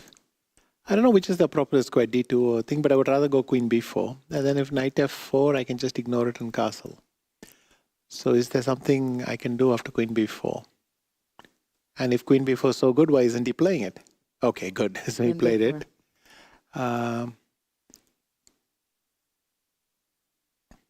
Yeah, just met also journalists from NRK and I asked them if they're not bored of Magnus winning all the tournaments. So, their answer was? The answer was, I don't know, they were just laughing and they said that, I said, you could just copy paste the news from the previous year and that's it, just change Samarkand, you know, Almaty, and they kept laughing. I said, wouldn't you be... Is he going to play king e7 now? So then knight d5 check and rook takes d5 is very strong. So if he plays king e7... Trying to protect the pawn, yes? Yes. Then on top of everything else, this is also a threat because of this pin. Okay, this is really unpleasant. Sorry. You don't play f6 also? Because of that pin. So... Maybe bishop b6, rook e5, I don't know, something. He has gone bishop e6. Yeah.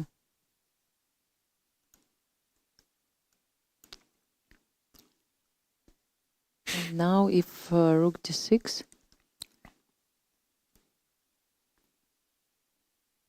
No, he goes bishop g4. Bishop g4. What would happen Vishiv rook d6. Queen e7, I guess. Just queen e7, and Yeah. you play this position, yes.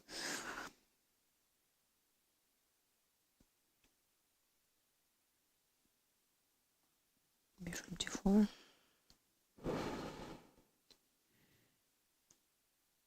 What would happen if queen takes g5? I would take here. Take. Queen is hanging. Some checks, knight g2 or knight e2. No, you would have to maybe check on some like this, or d3. Mm-hmm.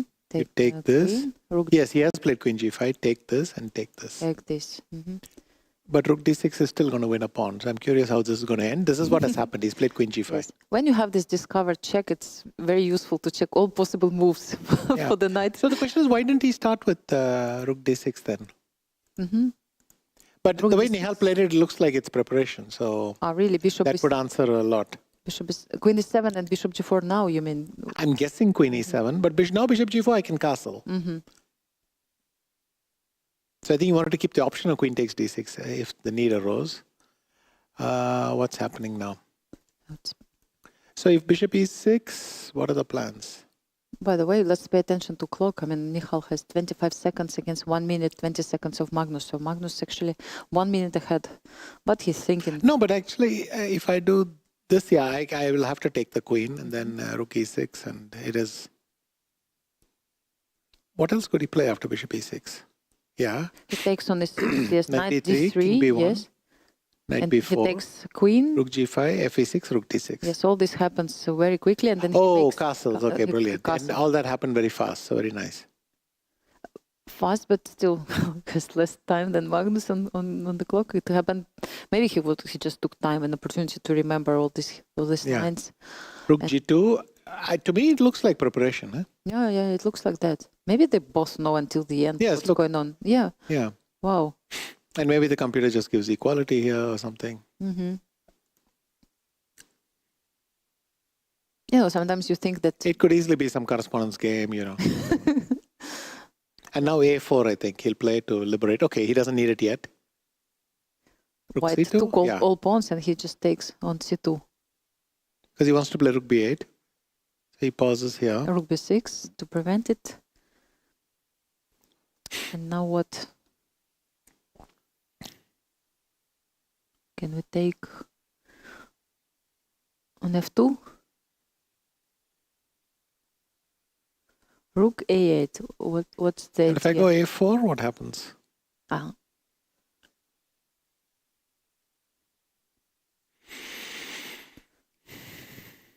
f4. There is a rook on g2. Yes. Mm-hmm. a4. A4. Sorry, I didn't understand.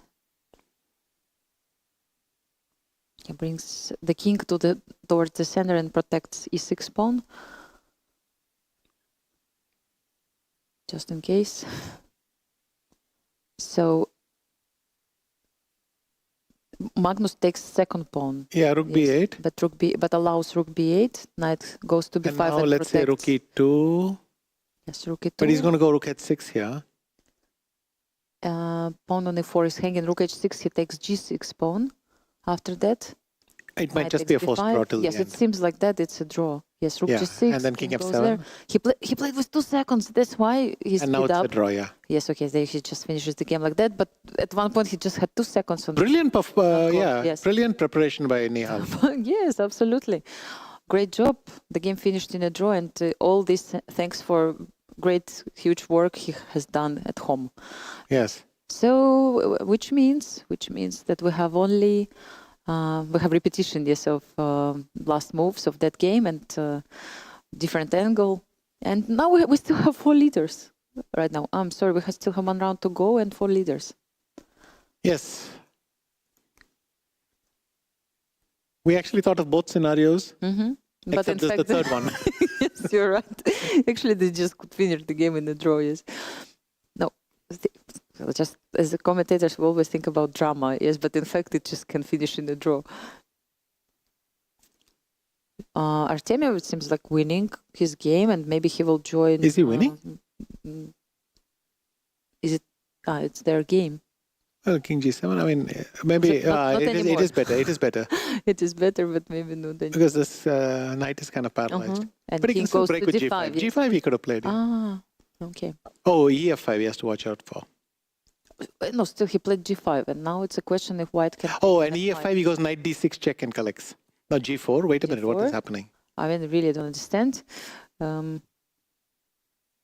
What king And goes he has back? to chuck the pawn with knight G5 or knight D6. Ah, of course he keeps the square for the king. Ah, and he takes the square. King E2, King F7. Knight wants to take on E4. Knight D6, knight D6, knight D6. King was on E6. It's illegal. It's a legal move.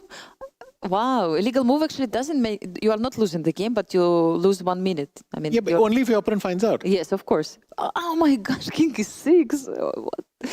What the hell? He was so keen to get that E4 pawn. Yes. He ditched the. Yeah, but this is. I mean, I don't know what to do right now. I mean, it was a trick, and the game actually was not stopped, and they continue playing. What happens in this situation? Yeah. We can have another appeal after this. Actually, Black can appeal. If he loses the game, he can say that. What, that I should have lost earlier? What will he not appeal lost. exactly? No, if you. You can't appeal the fact that your opponent didn't claim that he won. But I've never. But anyway, he is winning. Artemiev is winning now. Yeah, he took all pawns. So those 2 pawns will. But look at the effect on the players. Their hands are shaking. Of course, I mean, after playing already 11 rounds of Blitz, I'm not surprised. I would be shaken completely. Once I saw this game, Nepo against Mamedyarov, when Mamedyarov made 2 illegal moves in 1 game, you know, and Nepo they were laughing like crazy, both of them. Why make 1 when you can make 2? Exactly, yes. So he didn't do it in a row. He took some time in between, but it really happened. I have this video, both of them laughing. They cannot stop laughing. And Mamedyarov after that couldn't play. So it's a victory. Have they realized? Should someone tell them? Should someone not tell them? Unbelievable. Yes, King E6. It's just unbelievable. Like if they check the game afterwards, I don't know actually. Maybe even computer collapsed and couldn't show the game after that anymore. Let us see. Move King E6. Yes, this game. Yeah, I mean, then. Yeah, the computer is stopped in shock because it cannot process what's happening. Of course, I mean, how can you process move King E6?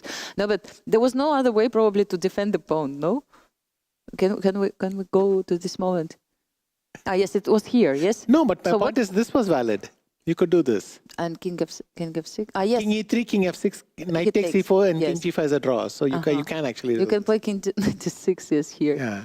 Oh my goodness. Actually, so now, what's going on? I mean, if the arbiters will find out that the game finished, like I mean, that this happened, could they actually stop the game and say that okay, we're playing from this moment, 1 minute? Normally, if the arbiter is following the game, why would Artemiev play the same position again? No, I mean. What else you can do in this situation? I agree. Let's say, because it was a legal move, and if the arbiter was following, I thought illegal move, the game just continues, and if it's not noticed, there's nothing to be done. If it's not noticed, then it's just move on. Yeah, that's the rule. No, just the problem is yes. Once Kasparov played against Drev, he had a huge attack. Drev castled, and then Kasparov realized he had no attack from thing. And this was in those days. Without computer. The computer didn't. Nobody noticed. And it wasn't. So the computer refused to enter new moves. So somebody was trying to manually enter the moves. And the computer refused to accept these move castles. On the 5th attempt, he suddenly realized, it's because something had moved earlier. Maybe the rook. And then this didn't work out. But Kasparov lost that game. But he would have won if Drev had not been able to castle. So yeah, so this kind of situations, they happen. But we know that in case if you do the illegal move, in this case, the arbiter have right to give to your opponent 1 minute. If you do second illegal move, you are losing your game. This is what I asked the chief arbiter. I think Artemiev will just tell him, you know what, keep your extra minute. Yes, it's no problem. Fine. Yes. Okay, MVL beat Praggnanandhaa. That looks straightforward enough. Wow, it looks really good for White this position. Yeah, we have results on our screens, and Arjun Erigaisi beat Rauf Mamedov. Rapport lost to Ryazantsev. Bharat Subramaniam lost to Mamedyarov. Balatar Murzin actually made a draw against Anish Giri. Yeah. again, big result for the young player. I mean, he's having a great tournament so far. And Sarana, Alexei actually won his game and he has 8 points right now. Peter Svidler drew against... so Artemiev and MVL joined the leading pack. Yes, it's... And Arjun Erigaisi also. So 3 more people, no, 7 people in the lead with 8.5. Yes, before the last round of the day number 1, we have 7 leaders. Not bad at all. I wonder who will go, how many leaders we'll have by the end. Maybe we'll draws and then we keep everybody. Great.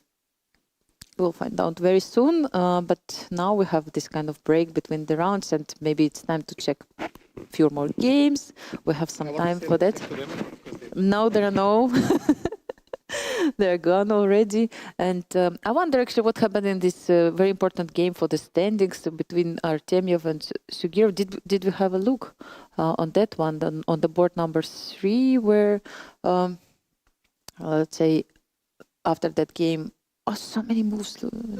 This is the game. Yes, I'm sorry. I mean, it's already... And we checked. Which Rapport lost actually against Ryazantsev in this position. He lost a checkmate on the board. Doesn't happen that often that we see something like that. Well, he resigned 1 move before. Just to spoil your fun. Yes.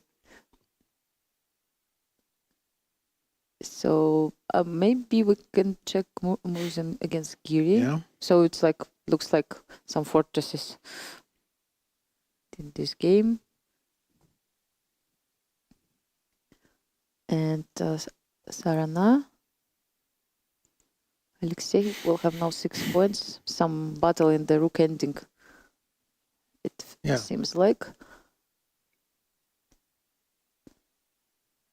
Very active king. This is what I can see. Very active pieces for white. So that's over. That was over. Yu Yangyi finally won the game. You know, after 2 draws. He managed to win. I see checkmate threats. With a mere 2 rooks up. Yes. Oh, and that queen then. Okay. So he finally. took this one and it's made, Okay. Yes, let me remind you that there was a pill today in the game Yu Yangyi. Grishchuk lost, so... Did not have a good tournament so far. I don't even know how many points he has right now. So this is what's happening at the moment. Exciting event, 7 leaders after 11 rounds. 1 more round to go. So normally, what would you like to do? Would you like just to make a draw and just forget about this day and be ready for the day number 2, especially knowing that it's already 9:30 here in Samarkand? Or you will try your best and, give everything, in order to take it all and... By now, both approaches work because one approach will finish in 2 minutes, one approach will finish in 8. You can't go much longer than 8 anyway, so... you're close to going, but then it depends how you feel. Do you feel tired? If you feel tired, you may want to take a draw. If you're not feeling up to it, if you're feeling up to it, you might go for more. Yes, I know that. It's very important how you feel. Maybe some people already got so tired, and you can also have a headache at this moment, and you would like just to finish this day as soon as possible and catch your dinner in the hotel. But we will see what will happen. Was this? This was a. I think that the last round, Petrov, most probably Magnus will play with Jan. This is very possible. And Daniil Dubov maybe will face Michal Sarin. Don't remember if they played against each other already. Yes. Medov Rauf. This game. Something happened in this game which I'm not aware of. So he took it. Yes. And then that happened. And there isn't something more. Do you have checkmate somewhere there? So many pieces? Who has actually checkmate?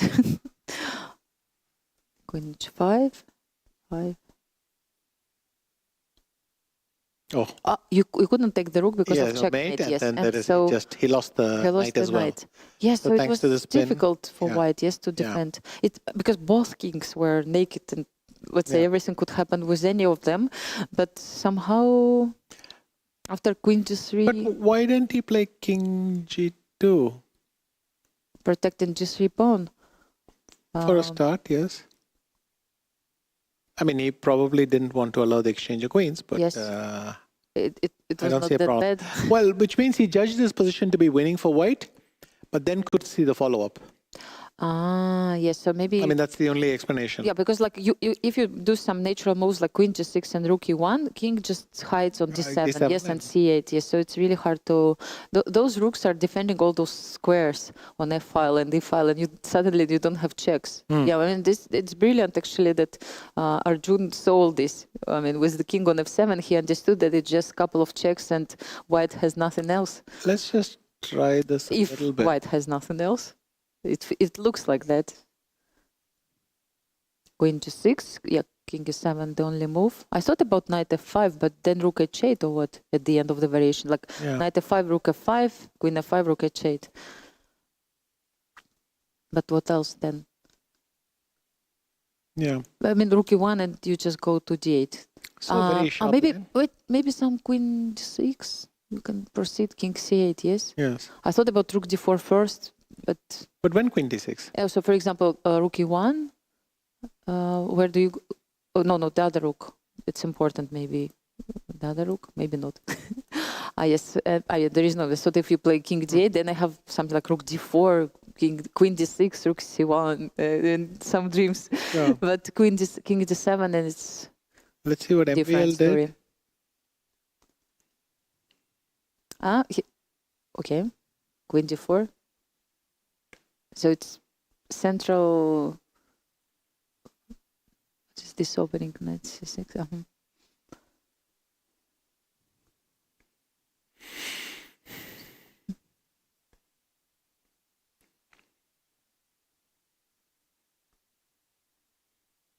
But okay, MVL has got his nice 2 bishops, everything to play for.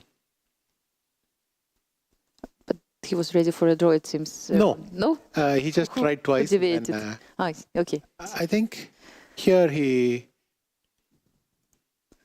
Oh, wait. Once, twice, yes. And who could have... MVL could have claimed. And could Prag have claimed with bishop g7? Maybe 3 times position, So both of them declined the draw at this point. It's kind of interesting that Prag declined a draw here, because it seems to me, if anything, white is better. Yeah. Most likely, they simply think, but... That it was 3 times repetition. But both of them didn't understand it? Wow.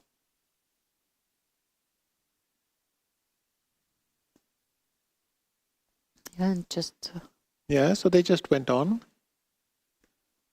Opposite color bishops, but full of life position. Yeah. Some ideas of the queen improved, but then it came back. So they do this a lot, and then suddenly b4 happened. Rook a5, yes, nice. That was very cute. In a cute moment, you cannot take the rook, yes, queen is... And then actually, yes, rook came to a7 all the way. Like, okay, white has more space. Maybe it's really unpleasant to play this position for black. But now both the rooks get in. Yes. And once you get the opposite color bishops now enhance the attack. And so what rook g6 is... Kind of an interesting struggle. Rapport, Ryazantsev, how did that go?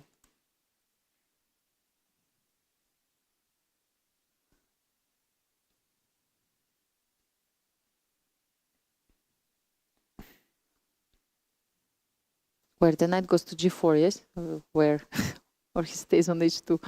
Well, first of all, the king is supposed to be on g8 if I play knight g4, so here that's kind of pointless. So it's different story, yes.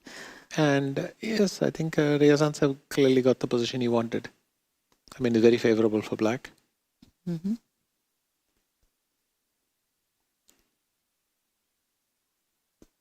Yeah, opposite castling, and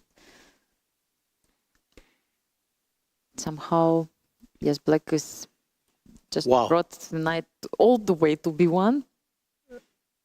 And it's double attack on the bishop and on the pawn on a3. And if bishop c1... Yes. Maybe queen c3. Maybe bishop f3. Yes, it looks like white has all his pieces on the first rank. Yes. Yeah. Oh, bishop c1, maybe bishop f3 also. And if you go knight h2, I don't know. Bishop takes h5, or yes, bishop d1. Bishop g6 afterwards. Yes. Yeah. Very unpleasant position now for each. So. Yes, and so it turned out. So it's some draws. I don't know if we'll get the pairings at some point. Yes, do we have pairings right now? And can we also check the standings perhaps, because we have calculated with you that we have 7 people. But it would be nice also to check the standings. Yes. Yes, we will see them very shortly. First, let's get to the playing hall, and yes, we have the results first of all, and I don't know why we have the standings like that. Yes, okay, but maybe that'll be another quick draw. I think everyone. It's pairings. Get there. Yes. 8.5, 9 points is the place to go. 12 is plus. Wow, not bad, not bad. Yes, so Mamedjarov also, he plays against Vasily Graf on the board number 4. Ryazantsev, who just won an impressive game against Richie Rapport, plays against Sarana, and so on. Yeah, we have 7. Maybe we can check also the standings. Sorry, I didn't realize it was already pairings for the next round. Yes, so 7 people. Actually, more people share first place than half a point behind second place, let's say. The second group of people, we have only 3 of them. Yes, so I felt that, yes, Jan was about to play with Magnus, because Magnus has played with many people already from... Yes, Eric Ace also. Mamedjarov is back. We hadn't noticed him for a while. Mamedjarov is back. He hadn't noticed him for a while, but yes, he's on 8 points. Yes, exactly. And he's playing against Maxim Vashyligraf. It's important also game for the standings. We'll keep an eye on this as well. Yeah, very exciting round. Of course, always it's great. Yes, so now we have the standings in front of us. 7 people with 8.5 points, and only 3 people with 8 points. Sarana, Alexei Ryazantsev, and Shahryar Mamedjarov. And then the huge group of people from 11 to 29 on yes, 7.5. On 7.5. And many people still have good tournament so far. We are talking about after 11 rounds. Yes, we have all the standings. Always exciting to watch games between Magnus Carlsen and Jan Nepomniachtchi. Previously, they played the World Championship match in Dubai. The one which you were commenting, Vishy, with Anna Muzichuk, I remember back the times. So it's always nice to follow their encounter. We'll also open round number 12. Let me remind you that tomorrow it's the last round of the day number 1. Decisive round for the day, and we will know who will finish this day as the leader of the tournament and who will not. So Eric Ace plays with Artemiev, Nihal against Daniel Dubov. Actually, now I just try to remember if Mamedjarov has ever won the tournament Blitz event, but no, he was only a rapid champion. Yes, in 2012, I think. Khanty-Mansiysk, yes, but Maxim was the winner in 21. Of course, both of them very, very brilliant Blitz players. Do you play bullet sometimes or not really? I don't play bullet. Never did, yeah. And never even did. Maybe you like it if you start playing. I've seen recently how Jan Nepomniachtchi played bullet against Kemmer with rook down and still was beating a few people around. So I think that's why I don't play bullet. But anyway, yes, so it's all about who's moving faster. I don't know, hard to say, but it's getting very popular. It's getting really, really popular all around the world. It seems sometimes that 3 minutes are way too much. these days. Of course, Hikaru Nakamura is an expert. I don't know what happened, why Hikaru is not playing in this tournament. It's a pity, of course, that he's missed. But actually, his wife is playing here, and I was kind of surprised to see her playing, and he is not here. He's not here because normally you would like to be for holidays together. But I mean, okay, it's not. We don't know what's going on, but I was also surprised. But we can be sure that he's streaming. And I know that he played Title Tuesday. You know, I think he has done it to be sure that he will win Title Tuesday because nobody was playing from this tournament there. He won both, I think, in one day. I actually had a look because I was wondering if any of the players, after playing so many games in Rapid, will dare to play the second tournament, which is happening sometimes when we have classical events. Players sometimes they go and they play Title Tuesday the same day, but no, nothing like that happened, and it seems everybody behaves. In this tournament, plenty of time to play if you wish. 5 days of chess, 6 hours per day, sometimes less, sometimes more. And I don't know what's going on in the playing hall. We got the pairings, right? We have them, but I don't know if the players are coming to, or maybe it's not. If we still have time. Yeah, I mean, no, many empty boards still. Jan is sleeping. Seems like he's very, very bored. But once his opponent comes, they'll chat animatedly. It's very funny. Yes. He's playing against Magnus, probably also thinking, imagine I mean, he prepared for months, I mean, to play against Magnus, and now again, he should probably go through his prep and kind of, or maybe just think that whatever he's thinking right now doesn't help because Magnus can play whatever in this game. So just trying to get ready before the game. He has white pieces, and it's also kind of important.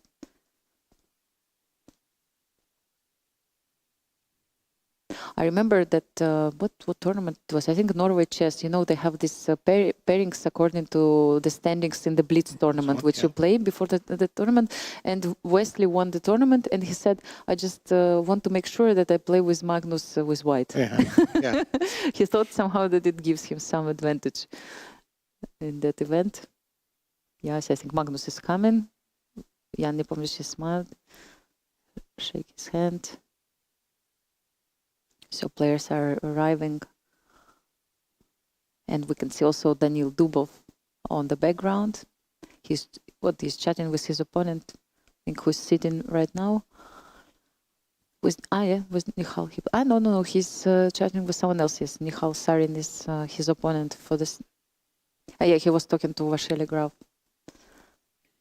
Yeah, also nice view. You could also see some journalists, spectators. Maria, yes, taking photos.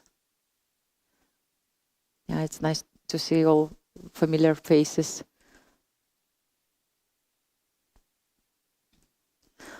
Very nice playing hall, blue colors. I really like how it looks.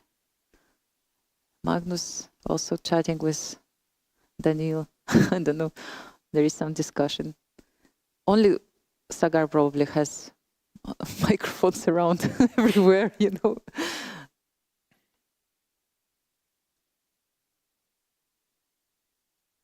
I don't know what's going on, but they're checking maybe where he plays. Yes, so Arjun lost to Artemiev. Yes.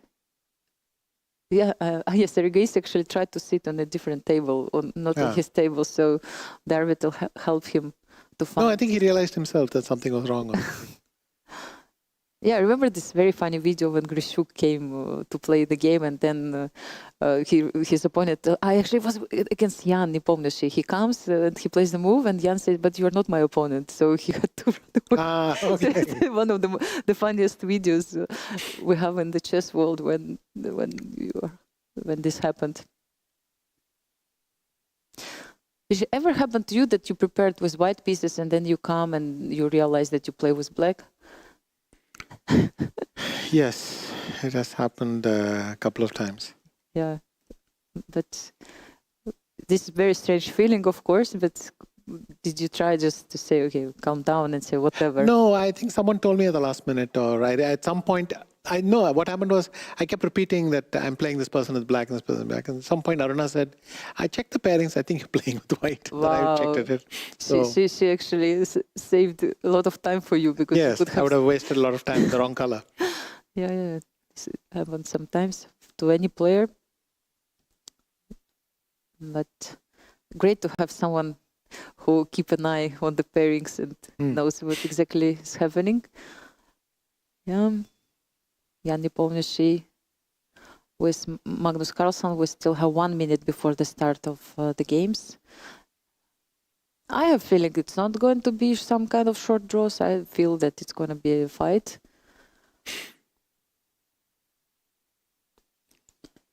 I think this one might be a short draw, but I'm not sure of the others. Okay. Let's see who was right at the end. We will, of course, during this event, we don't have Dingler and the world champion here with us. I mean, actually, the only few players are missed, like I mentioned Hikaru before, Lireza and Dingler.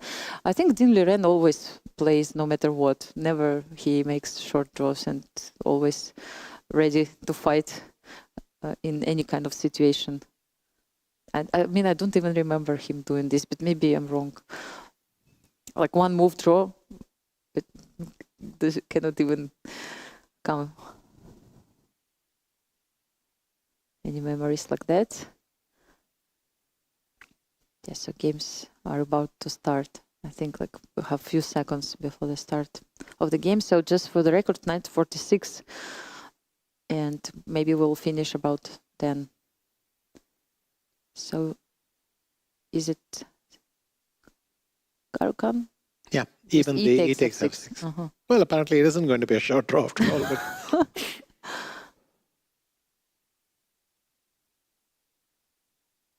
so they keep developing pieces, well-known position, but knight jump to A6.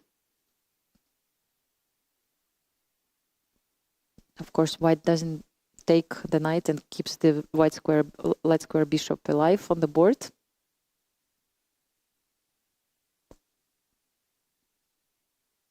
And we also, I think, will have moves soon. Magnus keep spending some time. Half a minute down. Yeah. Already. Let's just quickly scan what else is happening. Okay. This is Ergais Artemiev. Yes, we have some moves.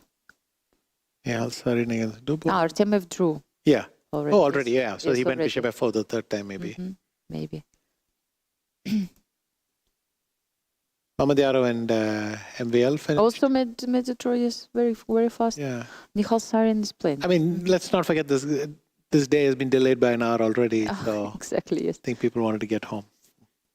Exactly. Magnus is giving the two bishops as well.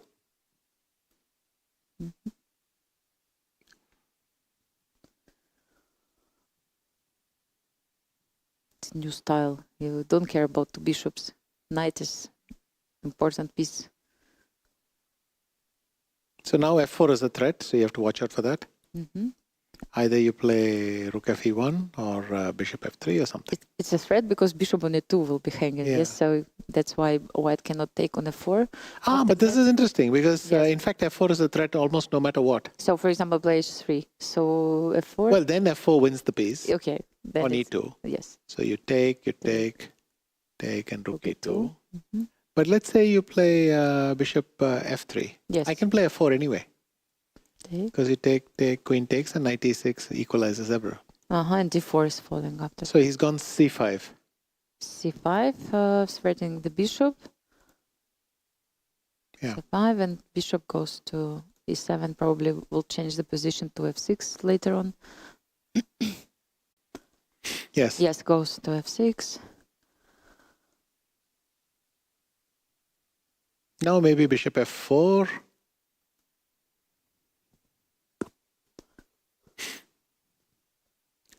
I mean, if you take here, yes. If you take here, then I still have the potential to play d5 somewhere. Sorry, d5 somewhere.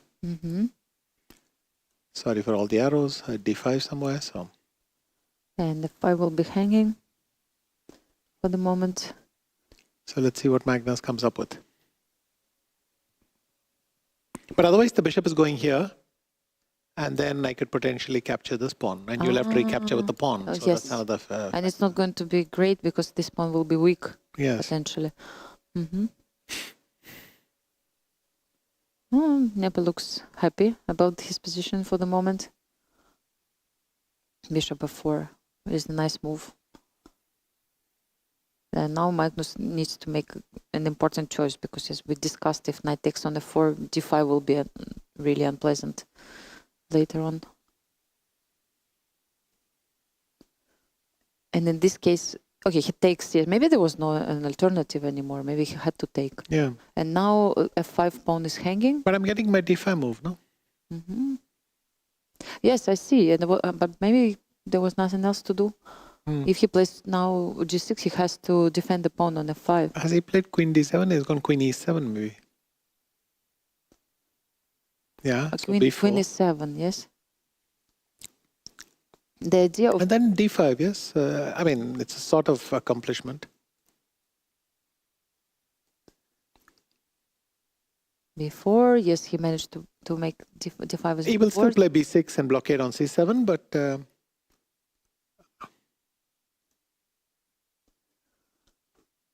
but this sure looks like a pleasant... No, it's pleasant for white because has maybe 3 not very against much 2 pawn yeah. on the queen side, and Magnus has worse pawn structure with double pawns on f file. Opposite color bishops. Also, bishop on d5 looks better for the moment, but maybe I should just play b6. 6. No, he played the h5 right now. I don't know if he's... Anyway, we can already announce the end of the bet. You won. They did not make a short draw. We have a game, yes. Let's say we have a game in this round. And it's nice. It's great. You both finished quickly also. Yes. Somehow I had the feeling that this is going to be the only game. But again, if... Ooh, h4. h4. Because then f4 will undermine this pawn structure, I think, at some point. Let's see. King g2. Against all the possible ideas, possible threats. It's gone queen e5. Bishop f3. Maybe he wants to exchange pair of rook. Yeah, rook is 7, trying to keep control over d file.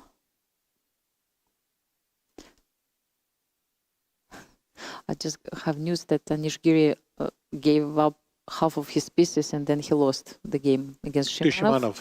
Yes, I don't know what exactly happened, but not so many pieces left on the board. Yes, we are coming back to the game of Magnus because it's the most important game perhaps for the pairings. All the other games finished in a draw, and now both of them have chance to take a lead if they win this one.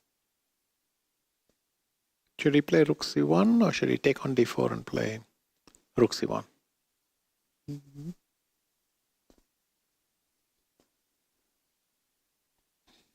Maybe rook c1 immediately.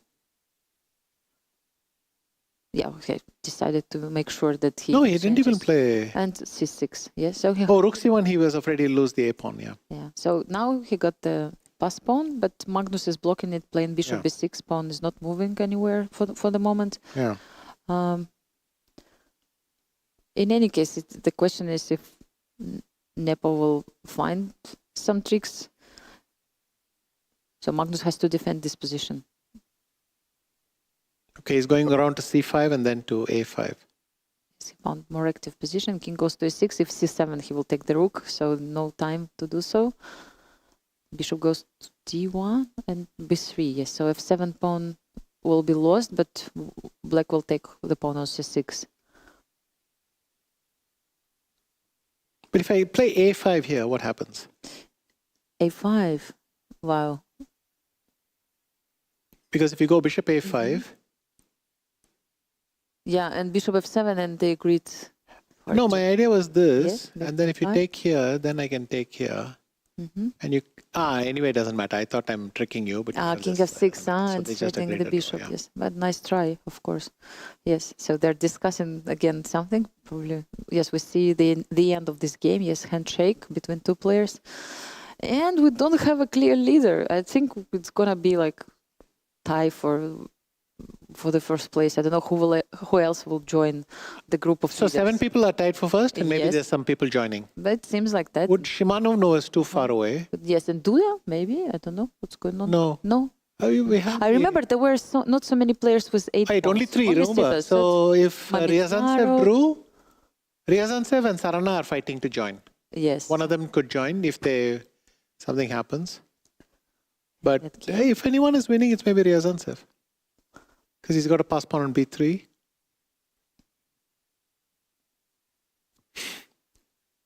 It might know well. Ryazantsev is going to play e6. No, he is not going to play e6. He's going to play e6. Now he does. Bishop d6, right in the rook and trying rook to c8 check, and then keep a an rook eye. d8 maybe. And they play on And second. c5. Rook is hanging, so But he's got 5 seconds. yes. So Now they play on seconds, all of them. And now rook d7 Rook check. 7 and just sorry. And rook takes g7 maybe. Yes. Bishop is on d4. Yeah, I mean it should be winning for white.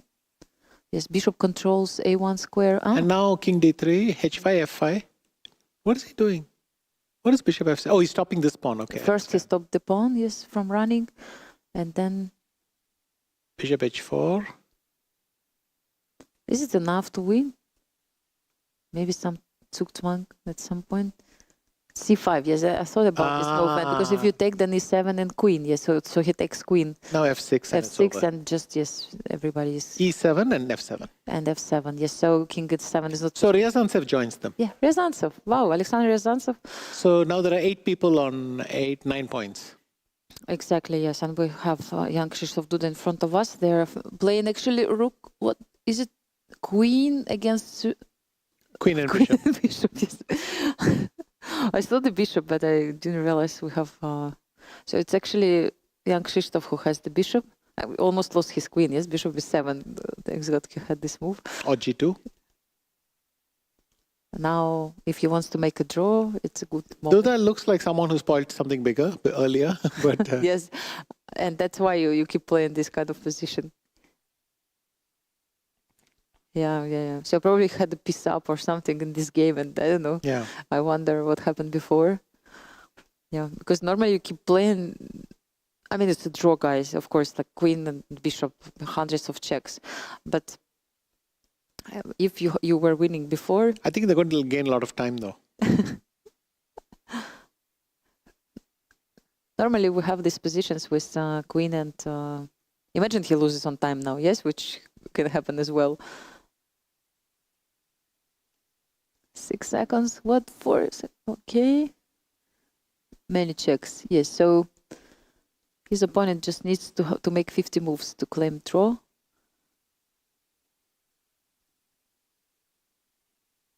Indich Alexander is playing against young Krzysztof Duda. Yes, hundreds of checks. I don't know if king can escape from checks.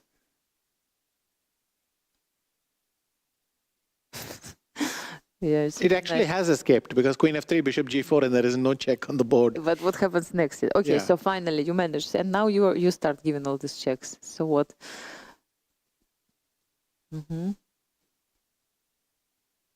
Yeah, we can see also press officer Milan. He's watching the game.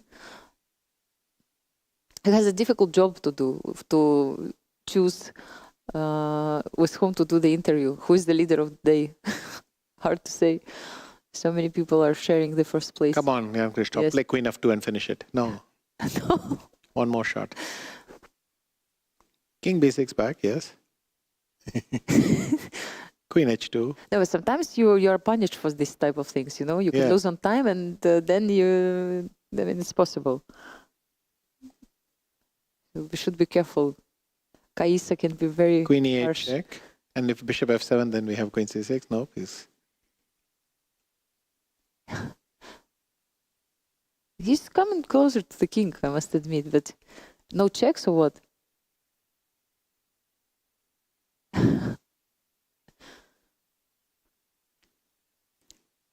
Very unpleasant, of course. Centralizing. To play. Yes, centralizing the queen. Queen h8 check, and we start again. Here we go. More checks in this game. It was not enough. Yeah, queen h4, nice. Now queen h7. Oh. He almost played king h5. Well, that's also the danger. the bishop is here. Okay, finally, yes. Okay, And they decided to game stop. finished in a draw. But, wow. Let's just see. I suspect it was a massive position earlier or something. Yes. No, it doesn't look particularly convincing. But where he lost the bishop, I don't know what happened to the bishop. I don't know what happened. Jan was pretty annoyed. It seems like that, yes. In fact, he even had an a-pawn. He lost the a-pawn. So. Yes. Somewhere. Yeah. In the middle. And so many draws on the first boards. And we have the results. Yes, we have the results, and I think we are going to have a special guest in our broadcast. Charlize or Milan will conduct the interview with one of the leaders of the day today. Anand loses to Murzin. Yeah, so draws on first 4 boards. Ryazantsev won the game. We saw the end of it. Draw between Indic and Jan Krzysztof Duda. Yu Yangi also made a draw. And Anish Giri lost game against Alexander Shimanov. Actually, you're checking it right now. Yes, we will maybe show it to the public because he decided to go for some sacrifice. In this game, Sindarov made a draw with Swidler, and Sugiro Sanan won a game against Salim and has like 8.5 points after that. Yeah, Murzin Volodar, by the way, won against Pragnananda. Just keep having it's great events. 8.5, which is just half point behind the group of 8.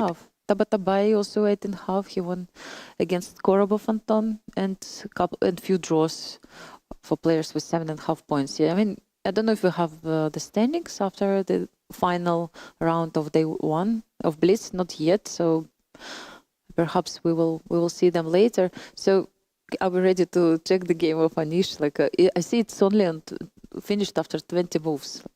What yes, so in this position, Anish pushed black back, and then I don't know whether it was a bluff. So this is the famous Greek sacrifice, Greek gift. Greek gift, Greek sacrifice. Yes. Knight takes e6, queen e8, knight e7, queen f7, and black is winning. So something went seriously long in the opening. Could we play queen h5 somewhere? I just don't understand anything. Yes. Because knight f6, that's the problem. That's the problem always. Now you have this and knight. you defend the square. Cannot believe it that he didn't White see it. can win the rook, but in the meantime, black will win a second piece, and that's the problem. And now black simply went knight b6. Yeah. And after knight takes b6, queen takes f4, and queen d5 check, rook f7. That's the end of the game. What exactly? Whichever way you can take that. Yes. But then let's find the mate. Is it bishop queen f2 h4? and bishop g4? It could be bishop h4. H4, yes. Or queen f2. Queen, yes. Maybe, let me see. There must be a cleaner win. Is it knight takes b4? Or maybe just bishop g4 and you have no defense to... to queen f2. Yes. Yes, bishop g4 and then it's just no defense to mate. Queen g2, queen e4, g3, queen e5, queen g3. Anything, yes. Wow. Bishop h4, whatever you want. So. Whatever. Yeah. Yes, so I mean, hard to understand what Anish missed, but yes. Just a bit of impulsiveness. Well. Pragnananda lost a long struggle to Murzin, who just keeps on impressing. Mm-hmm. He's just a half point away off the pace. And he collects that pawn, and he's just better. Good position for black, and yeah. And it went slowly, but yeah. This pawn is also weak. Mm-hmm. So there he we are. Collected second pawn. Yeah. This still feels like it could be drawn, but anyway. So actually, Sugirov, I think, had Also, how many points? Sugiurov won, yeah. Yes, he had 7.5 points, yes, and he beat Salim. So but he gets to 8.5. Only Ryazantsev actually joins the leading group, which is on 9. Yes. So we have results and standings. Yes, so let's check the results, just to be sure that we didn't miss anything in this round. Ah, no, we have standings, yes, okay. Artemy Vladislav, Dubov, Daniil Carlson, Nepomniachtchi, Maxim Vashiligraf, Nihal Sarin, Eric Gaisi, and Ryazantsev, 8 of them. Yes, you're absolutely right. Vishy, all of them, they have 9 points. They share the first place. They're having a great tournament so far.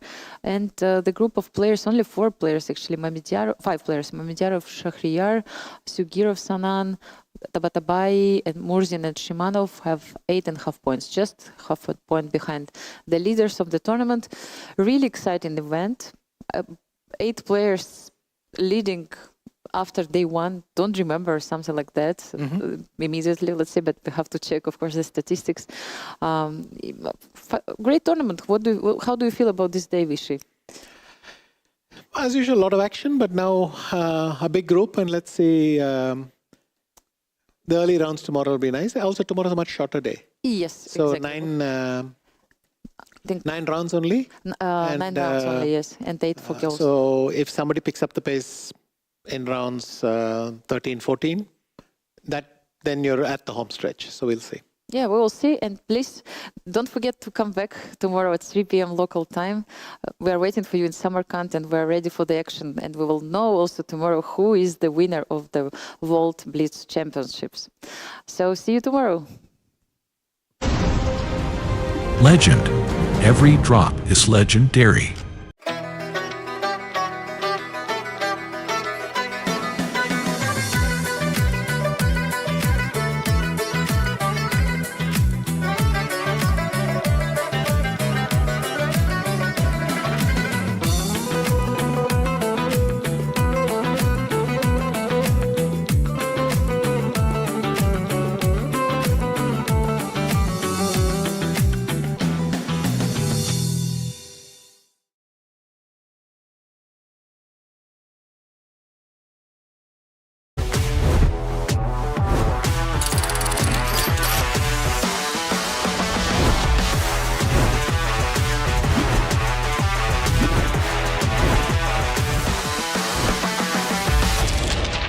Welcome everybody! My name is Jan Nepomniachtchi, former world chess champion. Are starting a new course here for Chessable. A very special Chessable course. Master your chess with Judith Polgar. You know what? I learned a lot.